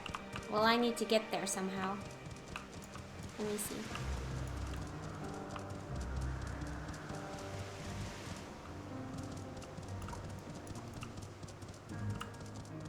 This is how I get there, I think.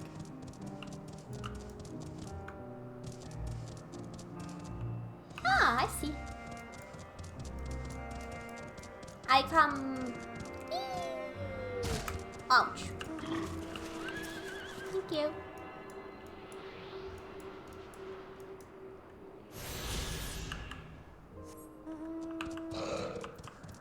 Where's the next one? Oh, that's far.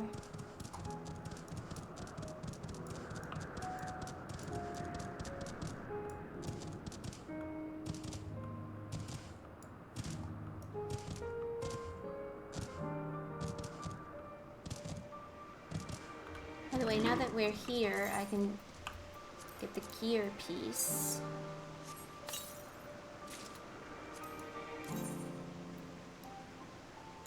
Wow.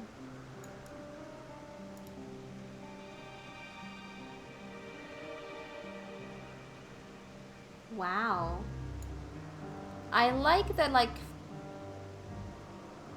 part of this, but I'm not a fan of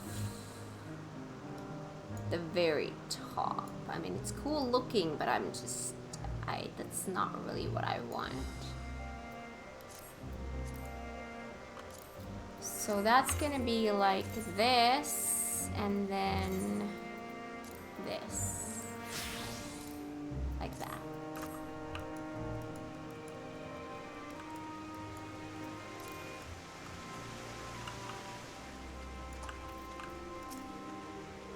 What? Want to apologize for forcing me to help, do you?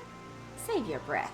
You didn't force me to do anything. I merely chose the most expeditious way to have done with an impediment to our business. Oh, and I get more pieces. Well, let's do that again then.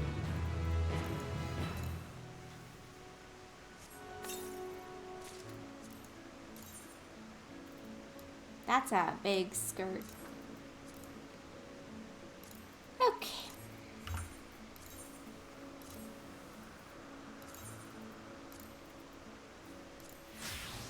There we go. Much better. Something seems to be weighing on Hermes's mind.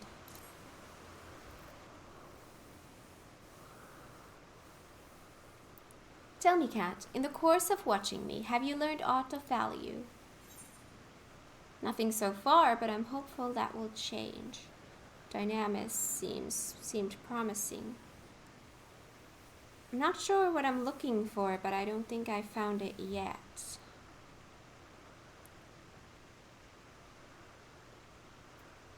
Maybe that one?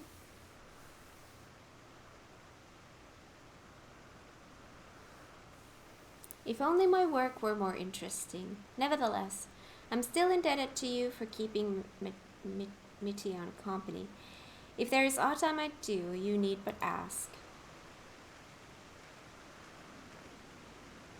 Chief Hermes, what good fortune to find you here. Is something the matter? The Lycaon. I'm afraid it's done it again. No sooner did we release one for observation than it set upon the nearby occupies, slaughtering them. Was the creature hungry or somehow provoked? I had just fed them myself, and the occupities were keeping a wide berth. It is the nature of the Lycaon that is to blame, their innate viciousness. Temperament aside, it is an outstanding creation, perfect in form and function. Though it may not be suited for release, I have no doubt that the Bureau will accept its concept for preservation. In any case, there's no point in postponing the inevitable. Doros will revert them all once the paperwork is in order. Where is this scene of the incident?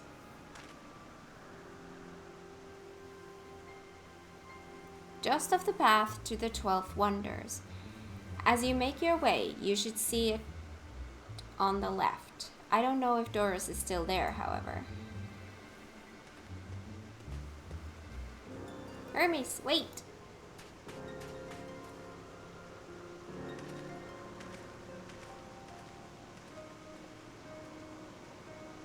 If this is part of his work, then I would observe. We follow.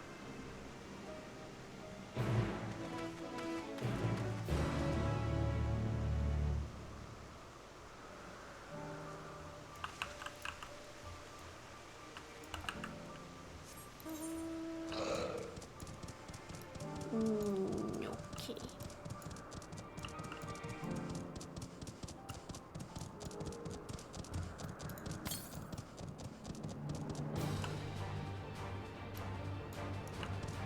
Are you getting a current?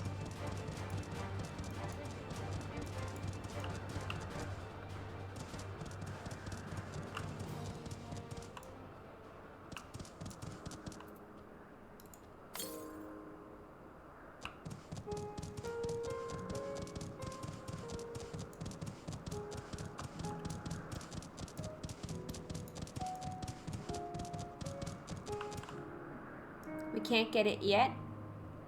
Okay. Back we go then.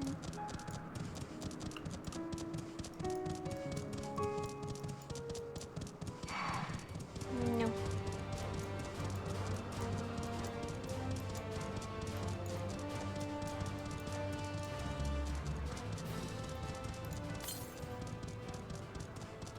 That's just that one.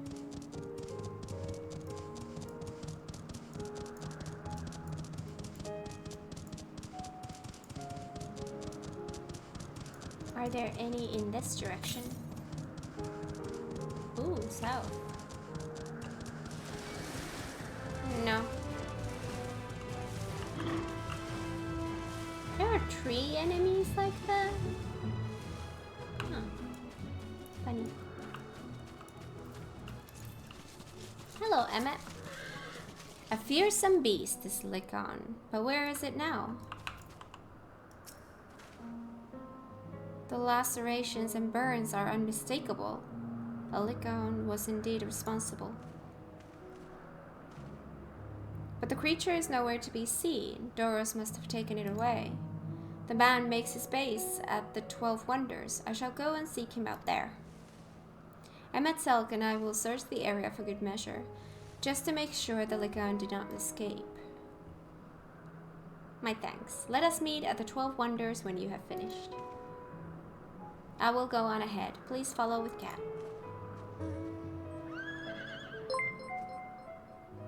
Hey, thank you so much for the follow. Welcome. Come, come. It's down this path and over the bridge.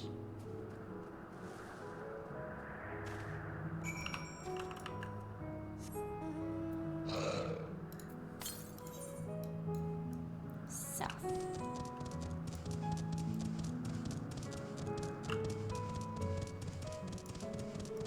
Hello, Ryan. That's not somewhere we can go.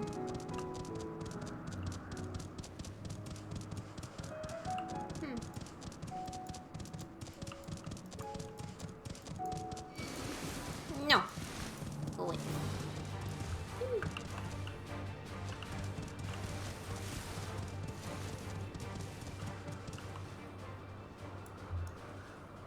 We're supposed to be there.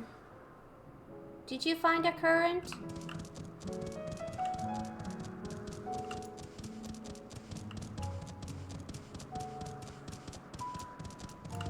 Yes.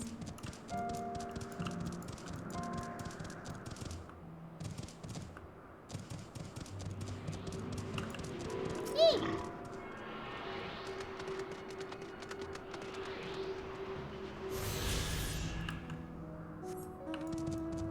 Alright.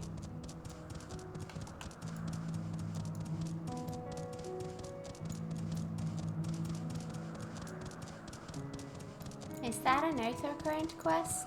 Touring Anagnorisis, Part 1. It's Part 1?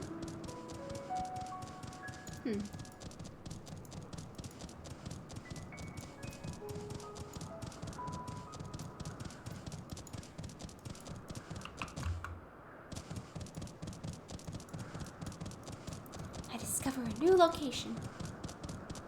A new Aetherite!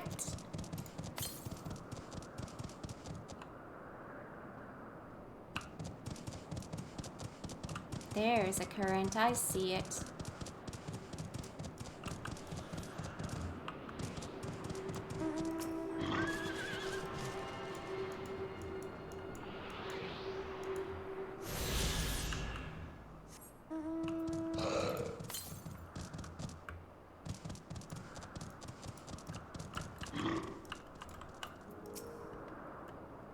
There it is, the 12 Wonders. Hermes is looking for Doris. Let's look for Doris too. He's a man with long blonde hair, I think. I know him when I see him. Oh, they're accompanying me. Alright, that's nice. It's so pretty in here.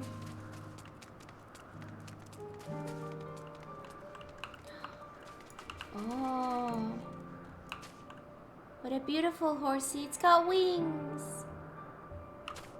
That's cute. Let's go high five this. If we can.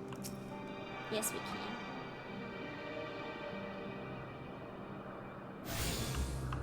Yay.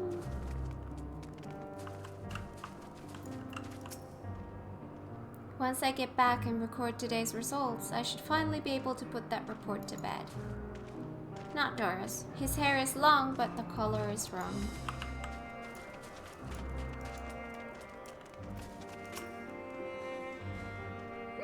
If you're with Mithian, then I assume you're on an errand for Hermes. What can I do for you?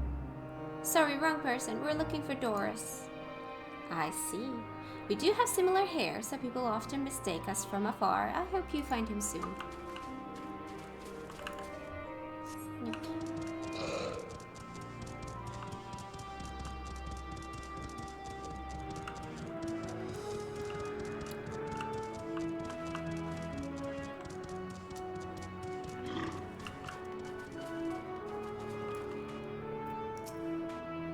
Doris, that's Doris! Well now, if it isn't Mithian, what brings you here?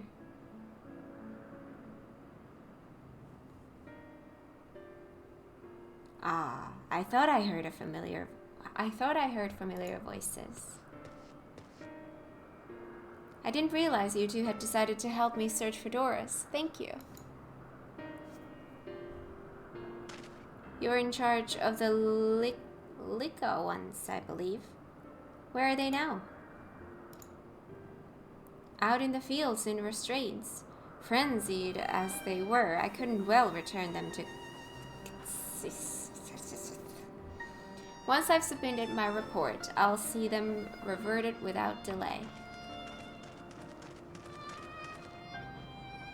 It is, as he says, the beasts are indeed quite ferocious. You're one of the 14. What brings you here? Nothing you need to concern yourself with, as you were. We've heard the news that Lycaon slaughtered Occupides. As the observer in charge, you are of the opinion that they are not fit to be released? Aye, I am. Their abnormal aggression and exceptional strength makes for highly problematic combination. It matters not where they are released. Lika ones would threaten other species and upset the natural order. Could it be that the specimens observed are an outlier? Highly unlikely. We've created a good many of them. All exhibited the same tendencies. Even when we used Kairos to begin with a fresh slate, their behavior was unchanged. Kairos? A memory reconfiguration system. The chief himself created it. It allows us to erase or alter memories, that we may observe creations in different environmental conditions without needing to remake them from scratch. Quite impressive, and potentially dangerous, depending on the intensity of the etheric emissions. Pasthara may wish to have words with you. Rest assured, I've kept all values within prescribed limits, and to prevent misuse, its applications are limited to those authorized by the Chief Overseer. Do not misunderstand. To manipulate a subject's memories is an intrusive act I deeply abhor, but it is still preferable to execution. Come now, Chief, let's not be so melodramatic. What was born of ether is simply being reduced to its original state. I know the distinctions concern you, but we mustn't lose sight of the bigger picture, making rational choices for the sake of a more prosperous star. If a creation cannot be properly studied, even with the aid of Kairos, we remake it. If a creation is deemed a detrimental existence, we unmake it. This all for the greater good, and none question the necessity of such routine processes. I understand these things, I do. I would never think to unleash a clear and undeniable threat onto the world. Yet, insignificant though their individual lives may be next to all creation, it is all the Lika ones have. Before we seal their fates, we owe it to these beings to exhaust all options, to ensure that nothing has been overlooked. If you insist, let me provide you with a full report, and we may take it from there.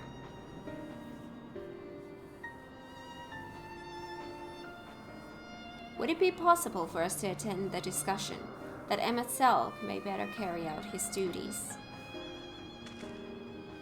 By all means.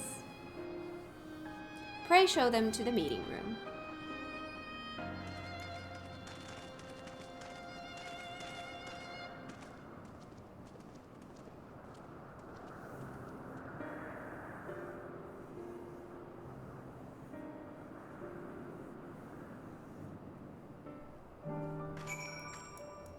Hello. To man, other beings are just things, to be used and controlled, like magic. That's what Hermes told me once.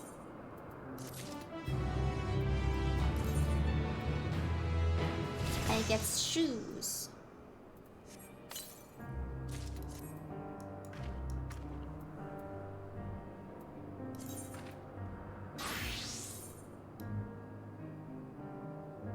Huh. They are shoes. Sure. But we're gonna want my dancer shoes. Thank you. A sentimental gift. You needn't be an entelechy to feel the weight bearing down on Hermes. I fear this discussion may take a while, during which time... Mitian, are you feeling unwell? It's not me, Hermes, it's you. I won't go to the meeting. I'll stay with Kat. Loath though I am to impose, may I leave Mitian in your care again? Yes. I'm in your debt, if you'll excuse me. Yay! Can you help me with something, Kat? The meeting will make Hermes sad. I want to cheer him up with a flower. Aww. Hermes likes flowers the most. Of all the creations in Elpis, most creations are expected to be interesting, or beautiful, or strong, better in some way. But flowers are different. They're designed to suit our emotions, what we feel and want to convey. Hermes likes that. I can't make flowers, so I'll search for one, and I want you to search with me. Let's start here, at the 12 Wonders. Aww. Examine flowers. I'm liking this quest.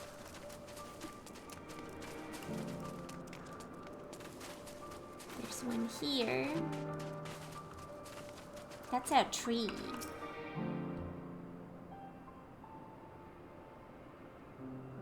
Why are we examining a tree? A tall, slender tree rises before you. You crane your neck to look for flowers. No flowers. If there were apples, we could have covered them in syrup. Okay.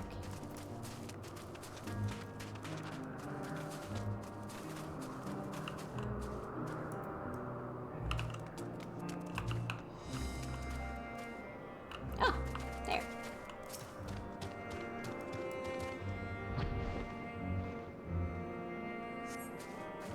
Vibrant purple flower, bigger than your hands, adorn the tree. Oh, so big and bright. I love them. But they might be too bright. You have to think of the recipient. That's what Hermes said. Let's head outside next. Don't worry, we won't wander far. Okay.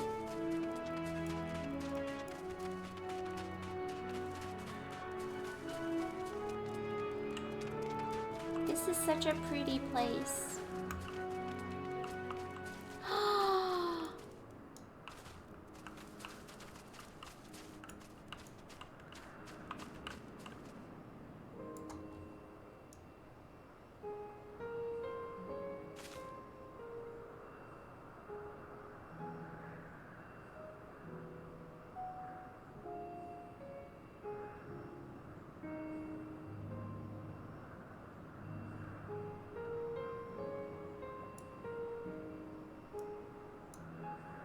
Cat is in her element. What is better, Cat, here or fairy place?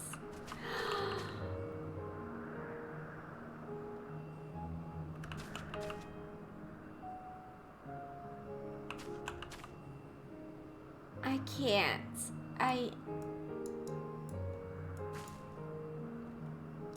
The fairy place is very... It's cute and playful and adorable that way. This is like garden beauty. It's a different kind of beautiful. And I love it.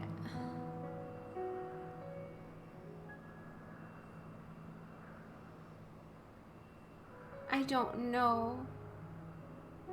I can't choose. I love them both.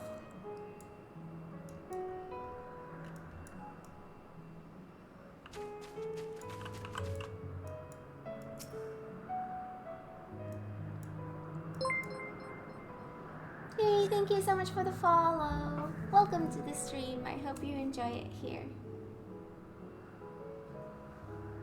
My choice is whatever area you are in. Aww. I love you. An array of beautiful flowers grow in the bed. They're a mix of colors forming a pattern. These would be better for Hermes, but they're hedged in. That means we shouldn't touch them. They're either under observation or poisonous. Any other place should be fine though. Let's keep looking.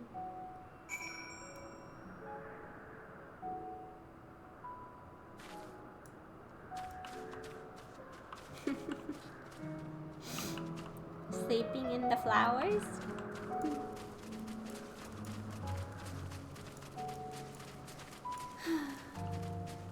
Familiar plant.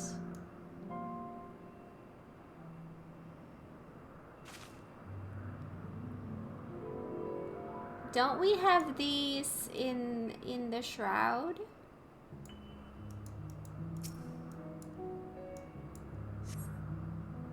Set on a tall, thin stalk, the oddly shaped flower is mesmerizing in its undulations. Oh, a Cuneon? A flower that can move. When Hermes wasn't looking, it shot seeds at him. Not a good gift, maybe. Wait, what did you do?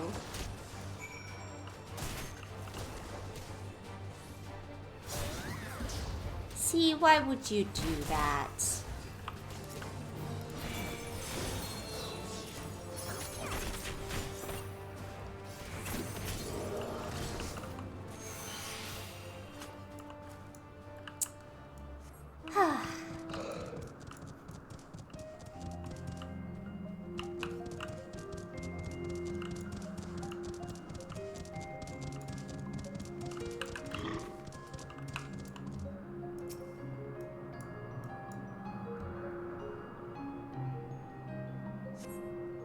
You spy nothing promising nearby. At best, common-looking grasses with some few tiny flowers.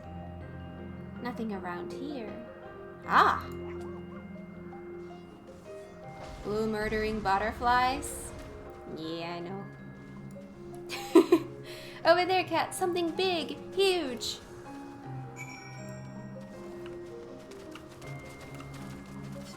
Alright. Hello. Oh. Oh.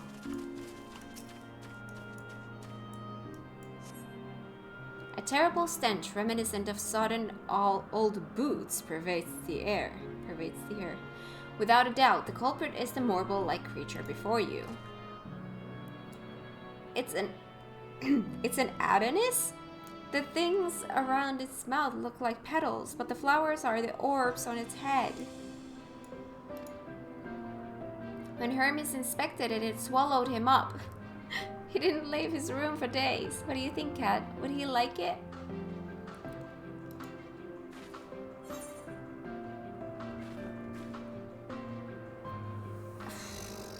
A flower? Right. Because that's what I think about when I see that. A flower.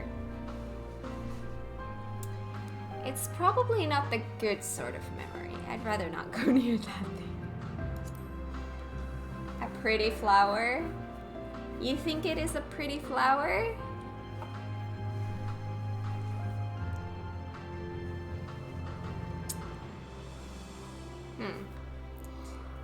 So not this one either. Finding a good flower, it's harder than I thought. I'm sorry, Kat, but could we search a little more? Maybe as far as the fields over there. I'll pick something after that, I promise. Okay. Oh my god, this place is beautiful.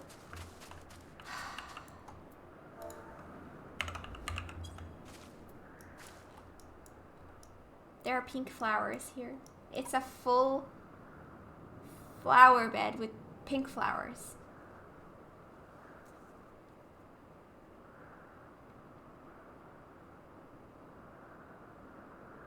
I could say something right now that would make Kat real mad at me.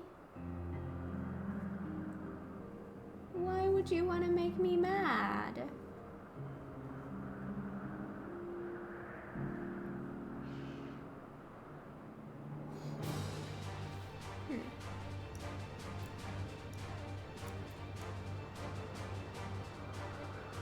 So pretty.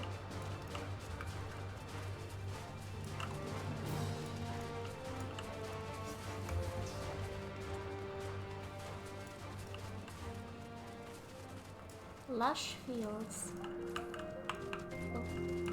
Oh. I can't. I value my own life. Now I'm kind of curious what it would have been, but at the same time, I'm not sure if I want to know. Cat would kill me? Oh god. Lush green fields stretch out before you, ending where the sky begins. There's nothing. The shiny thing over there, what could it be?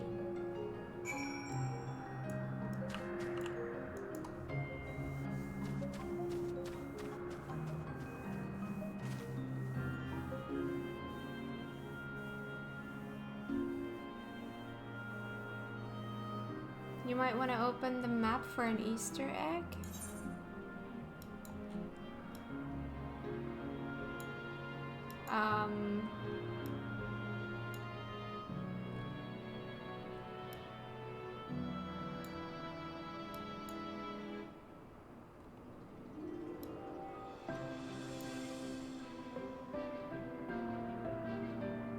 What am I looking for?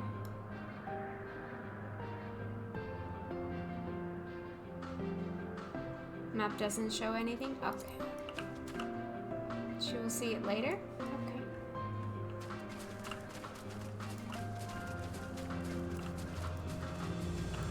Later when you get flying. Okay.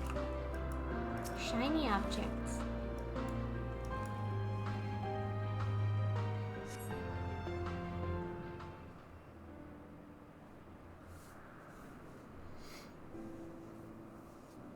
Oh, Elpis flowers. They're here too. Hermes likes and dislikes them at the same time.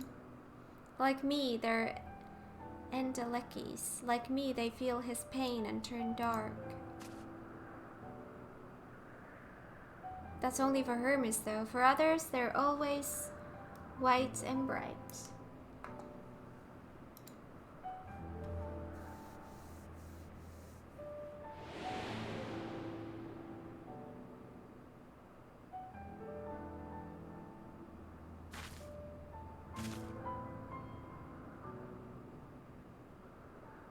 Truly? The flower was dark in your home? Then do you have it too, a dark emotion?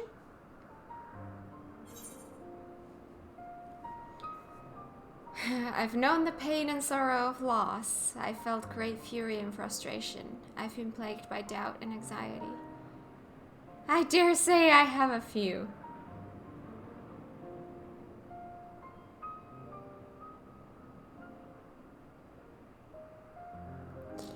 I've known the pain and sorrow of loss.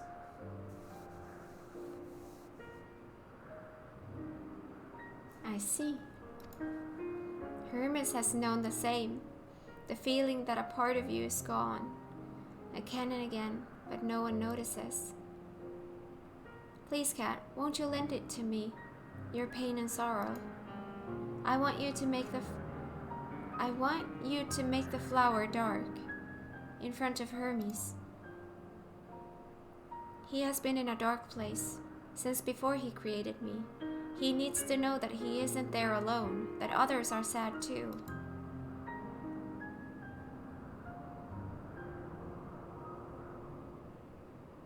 Truly? You'll do it?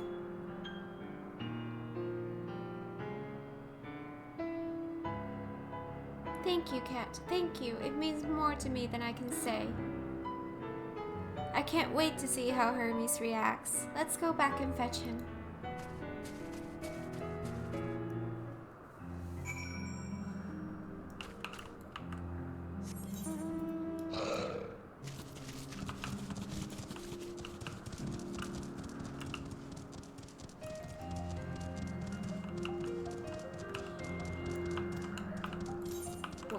Not a alarm, thank you.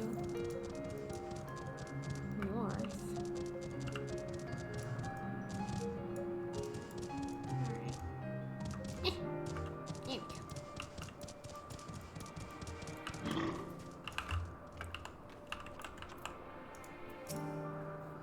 It seems they're still talking. Let's wait until they're finished.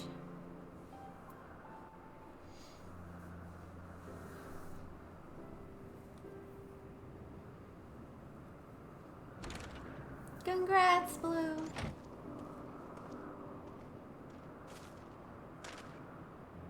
Hermes!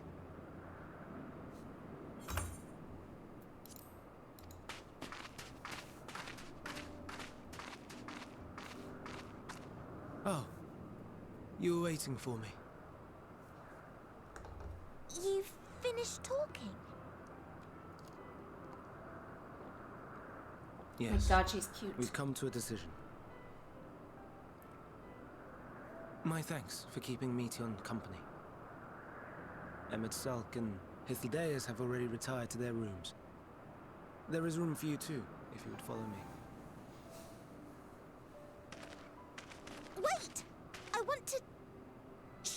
something first.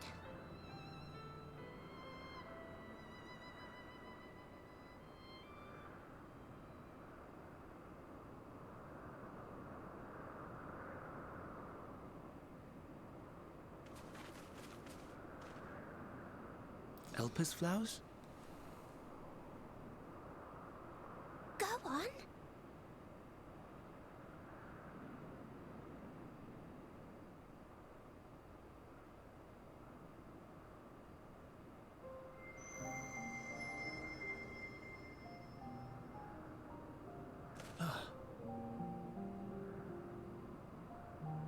You're not the only one, Hermes. Others feel sad too. You're not alone.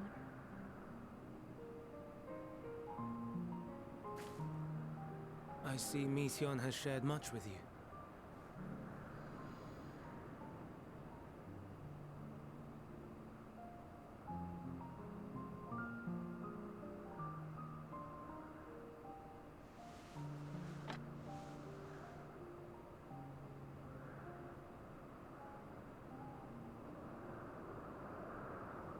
May we talk a moment?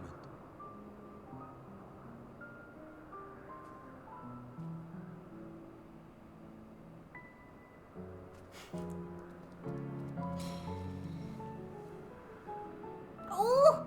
Oh! Cutie! I do not think it wrong that we live for the star, that we strive to make it a better place. And yet, in carrying out my duties here, there are times when I am plagued by doubt. Do you recall what Hythlodaeus said when we first spoke of my nomination? Death is the privilege of those who have fulfilled their purpose, a choice they embrace of their own free will, and when they depart, it is always beautiful. Perhaps it is, but only for man. Creations that he deems useless are discarded with nary a second thought. They're so cute. Some scarcely born into the world, afforded a handful of breaths before life and potential are abruptly extinguished. We make an effort to spare them the pain. They sense what awaits. Rage and anguish and cower and fear. And it is not beautiful. Yet no one cares. No one. So fixated are we upon the duty that we do not pause to question the method. Pain and suffering, confusion and despair, writ plain in the eyes of those poor creatures. Yet no one sees. We turn a blind eye and carry on in blissful ignorance. Not amiss. And always, always the blossoms shine pure and white. A contradiction so blatant I could scream, want to scream. How can you all accept this aberration? Then I wonder, am I the aberration for thinking thus? And I am filled with dread.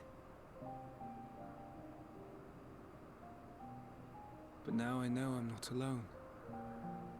Not the only one for whom the flowers weep. Frankaboom, I think I have the hedgehoglet because I have a vague memory of getting it in one of those Moogle events. Not the last one, but maybe one before that. I have a vague memory of getting like a hedgehoglet from the Moogle event. I think.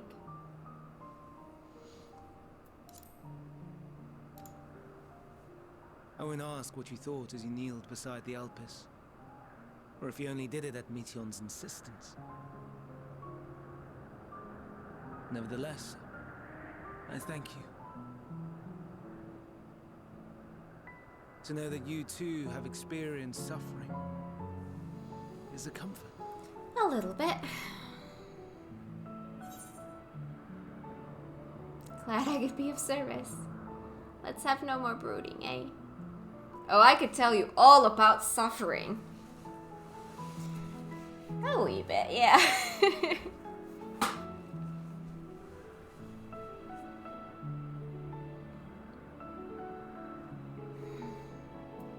You know what? I do want to say that in this time. We've been through a lot.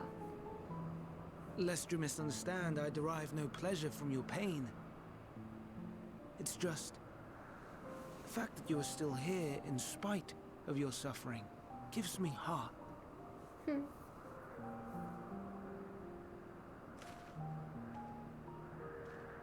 stars in the heavens. Know you what they are? Though it is too far to tell, each glittering light could be a world not unlike Aetheris. A world filled with life. So many stars, so many lives. For us, there may be no higher purpose than to live for our world. But what of the other living beings out there? What is it that gives their lives meaning? That drives them day after day after day? To pose that question to our undiscovered cousins, I created beings of dynamis, who can traverse the vast emptiness between the stars. Meteon and her sisters. Sisters. Sisters? She has a great many of them. And they have already departed on their journey, traveling to one star and then the next in search of life.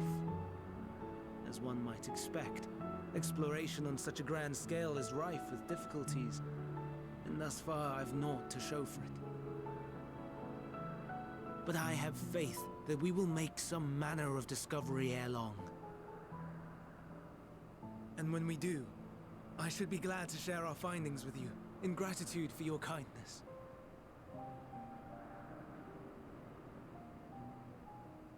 It's getting rather late. We had best find our beds. It would not do for both of us to be sleep-deprived on the morrow. Come, Meteon. Let us head back. All right!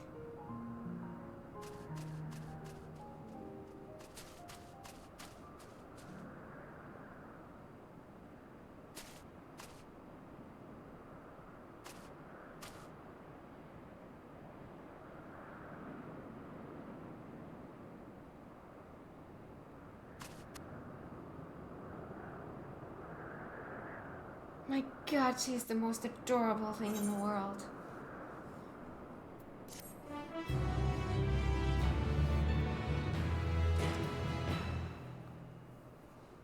The second option is legit the worst thing one can say to a depressed person. Oh, yes!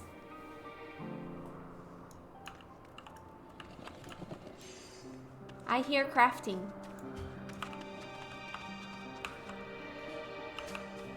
I swear I hear crafting.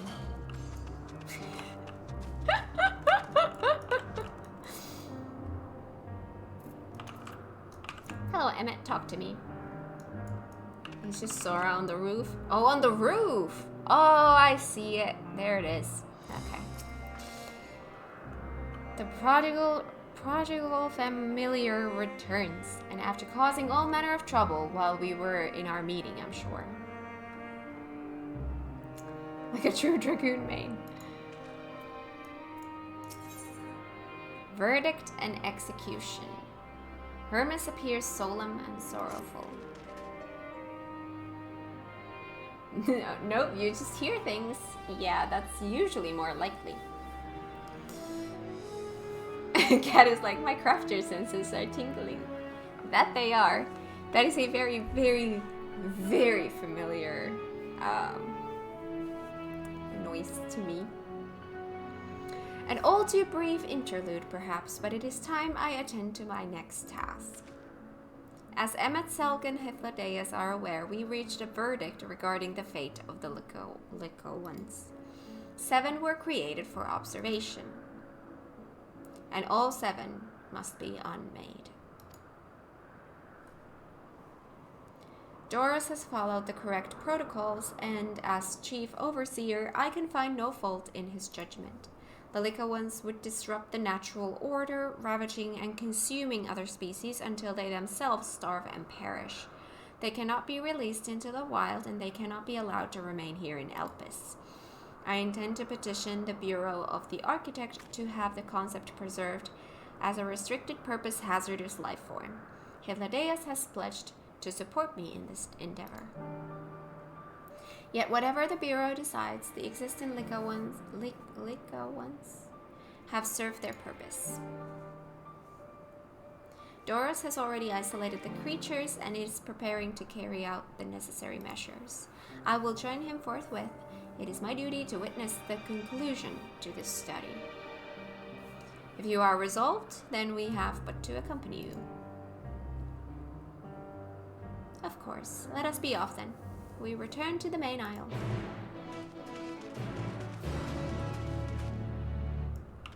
Okay. Now there was a dinghy here. Let me grab the dinghy first.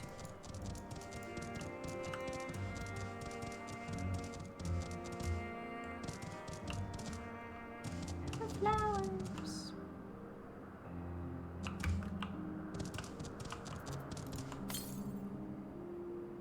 West? It just said north. How is it now saying west?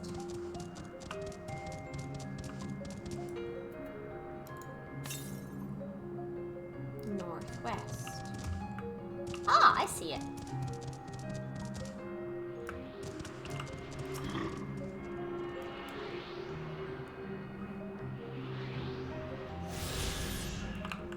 Hey!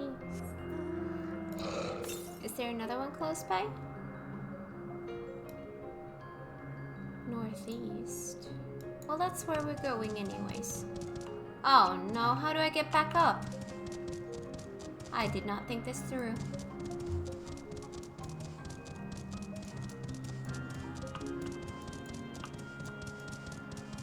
Hi, Opal Mask, how are you doing?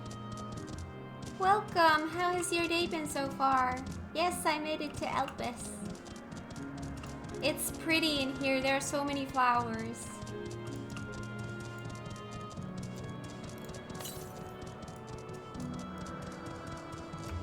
Oh, it's north. It's in an area where I can't go, I think.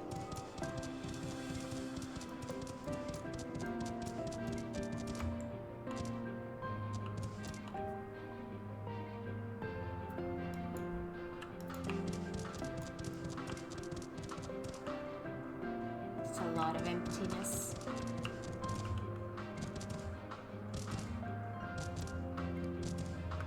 Doris! Oh no. That does not look good.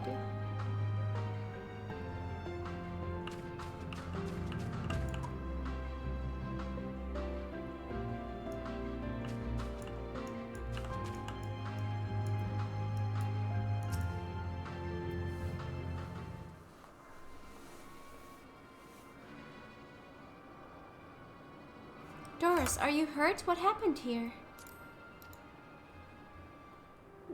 They caught me off guard. I had them bound with ethereal shackles, but they became frenzied, even more so than usual, and broke free. I was able to stop 4, the other 3 escaped.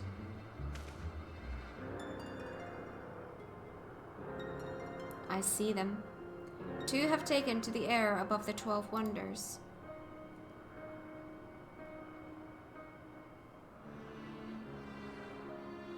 The last is up ahead, lurking in the fields.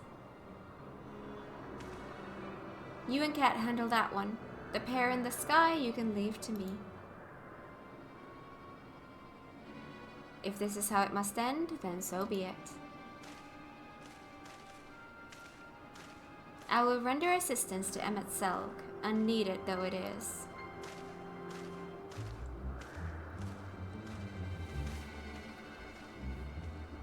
Mitian, you are to stay here with Doris.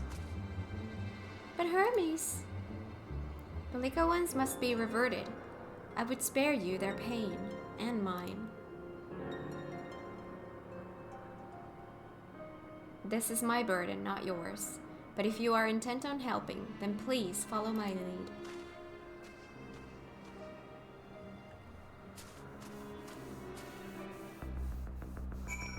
Music. Hello.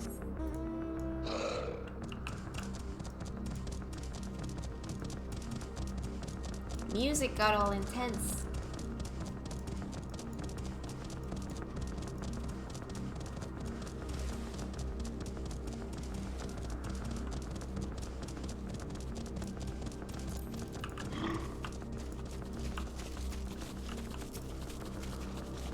I appreciate your help, and lament that it is necessary. There it is, our quarry, within striking distance at present. But if it feels threatened, it may well flee beyond our reach. Here is my plan. You will approach slowly, in full view, and draw the Lika one's attention. Now I warn you, its abilities are as fiery as its temperament. Once it spots you, it will unleash orbs of flame. But fear not. By my measure, you are more than equal to the task. Withstand the onslaught for a few brief moments, and that will give me time to catch it unawares. Ready? Then let us begin. Alright. Oh, fiery.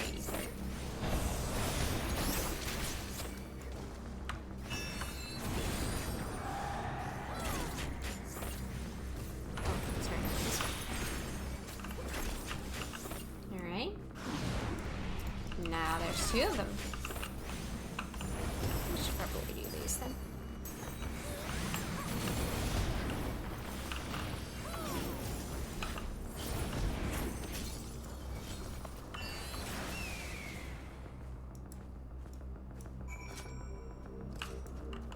Alright.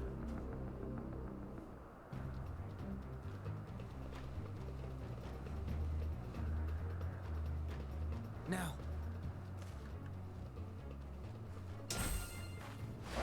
Pretty.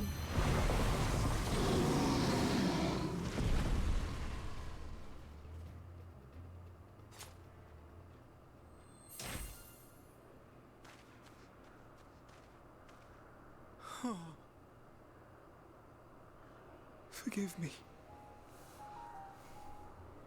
Please, forgive me. May you and your kin find peace. Wherever your souls may drift in the underworld, may you find tranquil seas.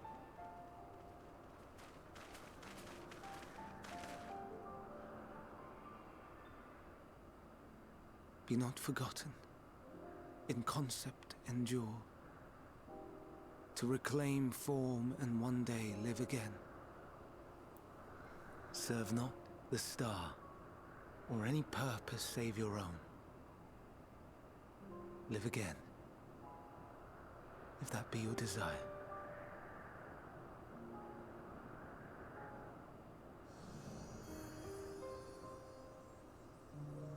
Hate, if that be your want. Ye are worthy, but leave your suffering behind. Lay down your burdens, be born anew. Fly high, fly free.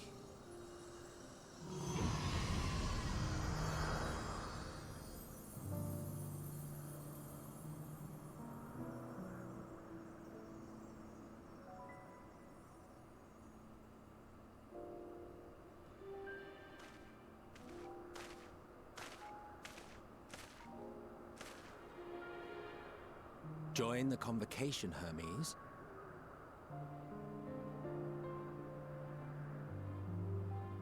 You do not belong here. Leave to replace another.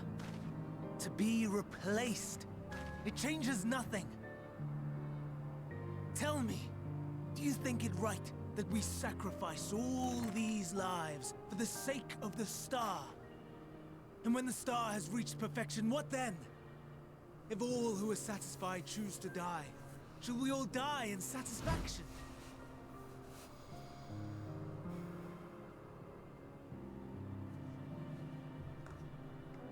I do not know. Were I to take up the seat of Van Daniel, it would be tantamount to approving my predecessor's death. I do not know if it is right. And to be torn by such thoughts, I do not know if I am fit to represent mankind. Hermes! Please don't be angry. It hurts so.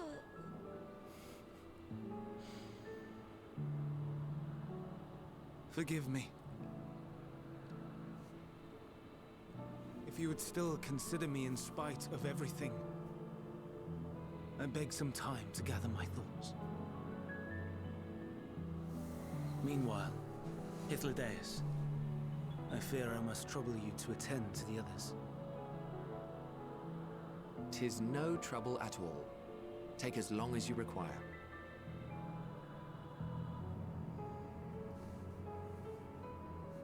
And you, my friend, I pray you find that which you seek.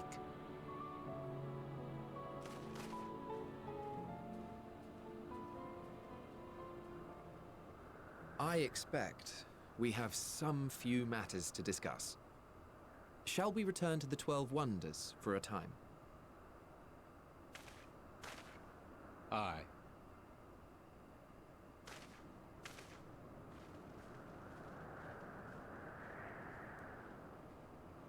Emmet has tact. It is rare to see you okay. Okay. Oh, you brought me somewhere. Hello. The other legal ones have been taken care of. The incident is resolved and life in Elpis continues as normal, or ends, as the case may be. Rationally speaking, I understand Hermes' argument. No matter how well deserved the rest, there is a pang of sadness when a colleague leaves us.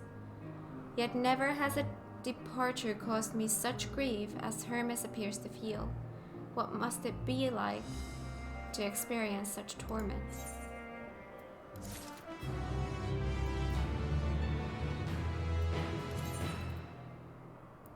I get hands. Alright. Let's switch those out. Let's put my glamour plate back on. There we go.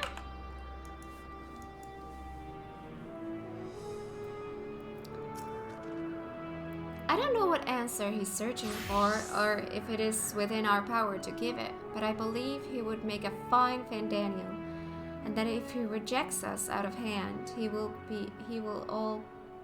all be lesser for it.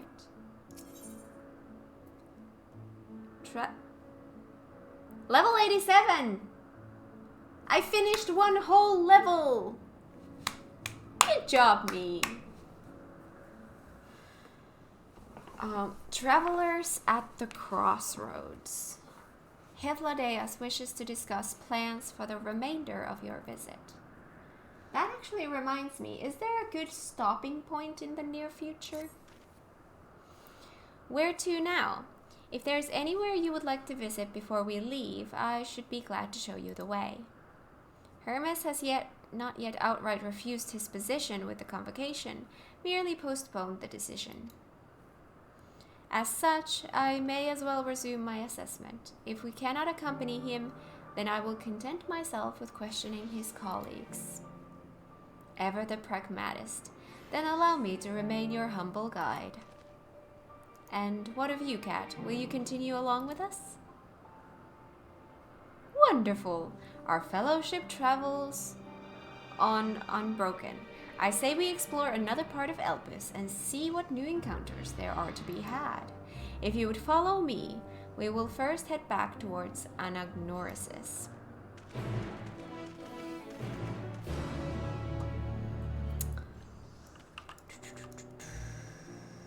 Now is probably best stopping point. Next stopping point is a ways off. Okay. Typical Endwalker, you stop now or in 5 to 6 hours. Good luck. Alright, well, we can absolutely call it here. Hey, thank you so much for the follow. Welcome to the stream. I hope you enjoy it here. So, my question here is, I see some blue quests. Well, I see something else that's blue as well. Aww, you're cute. I love you. There are some blue quests. Are these Aether Current quests that I'm seeing?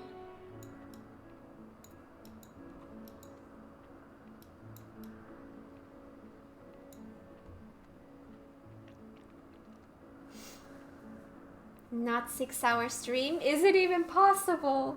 Right? We've been here for 4.5 hours. That's a short stream.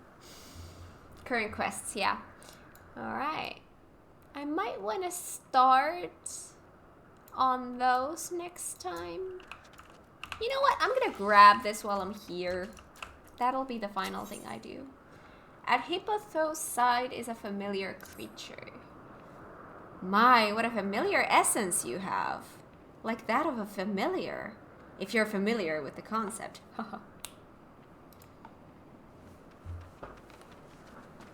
Oh, just my little joke. Cat, was it? I am Hippotho.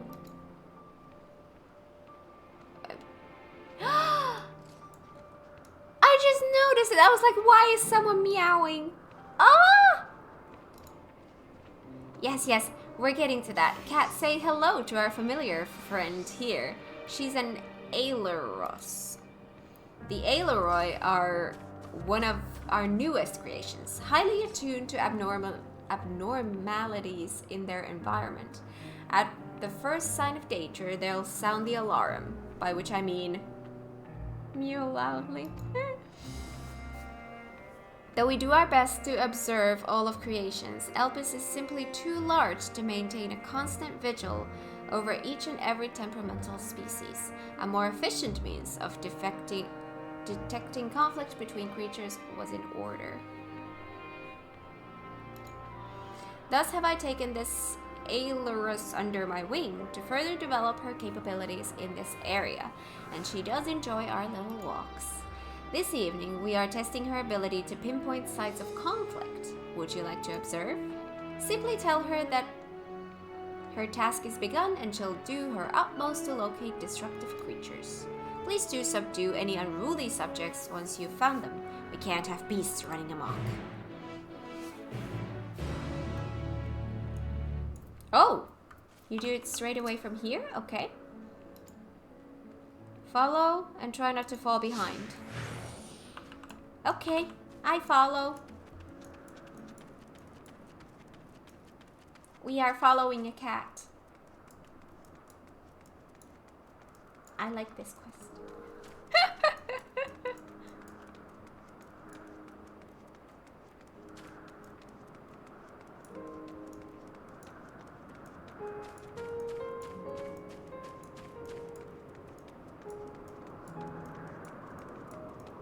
Speaking of following cats.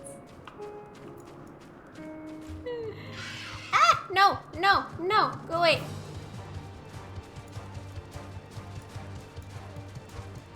Tigers win? Congrats!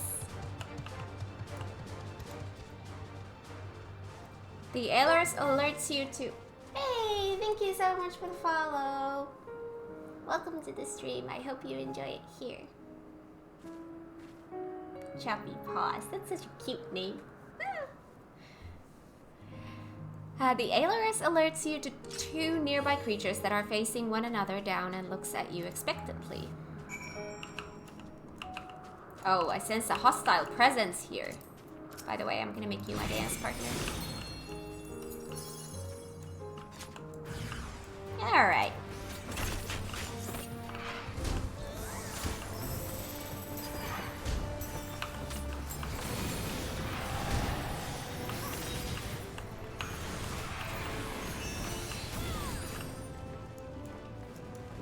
Good job.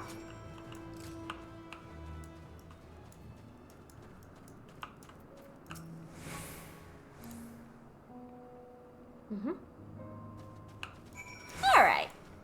That's awesome. Well, that was so easy to get done. That's awesome.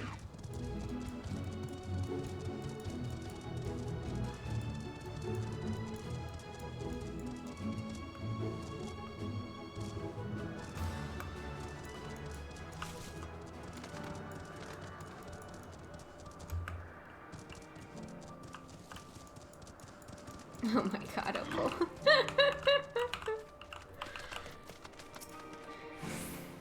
She seems quite content, but in the name of science, what were the results?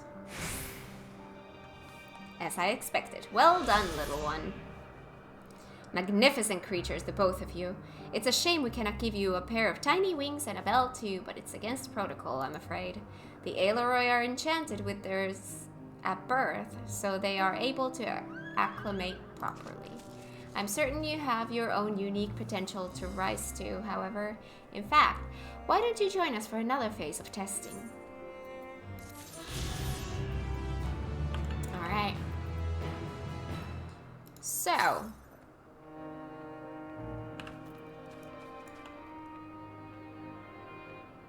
Did you find a current or something? Or no? Alright, I think we're gonna call it here then. So, plan for next time.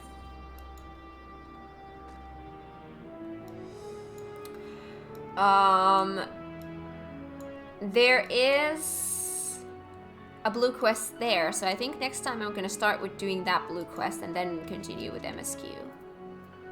I think that's gonna be the plan. Oh, hello.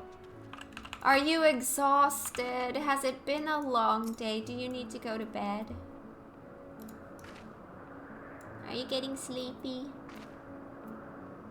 Here's some food.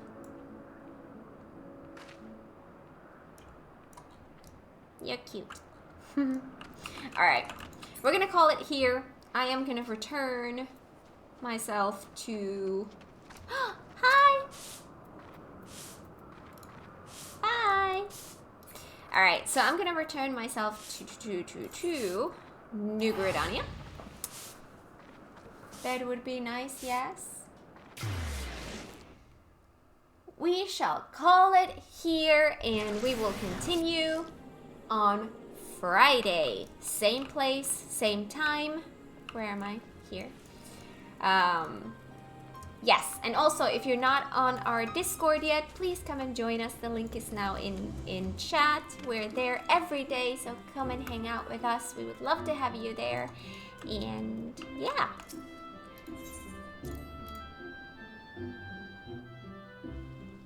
Get us for stream? Yay!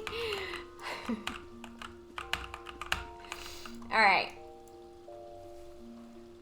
On Friday, more MSQ. Also, next Monday, more MSQ. Then on Wednesday, more MSQ. And then on Friday, more MSQ. It's just gonna be MSQ streams until we hit the end of 6.0. So yeah, that was a fun day. I did not need these at all. I'm so surprised. This game is giving me a false sense of security, and then it's getting ready to hit me again.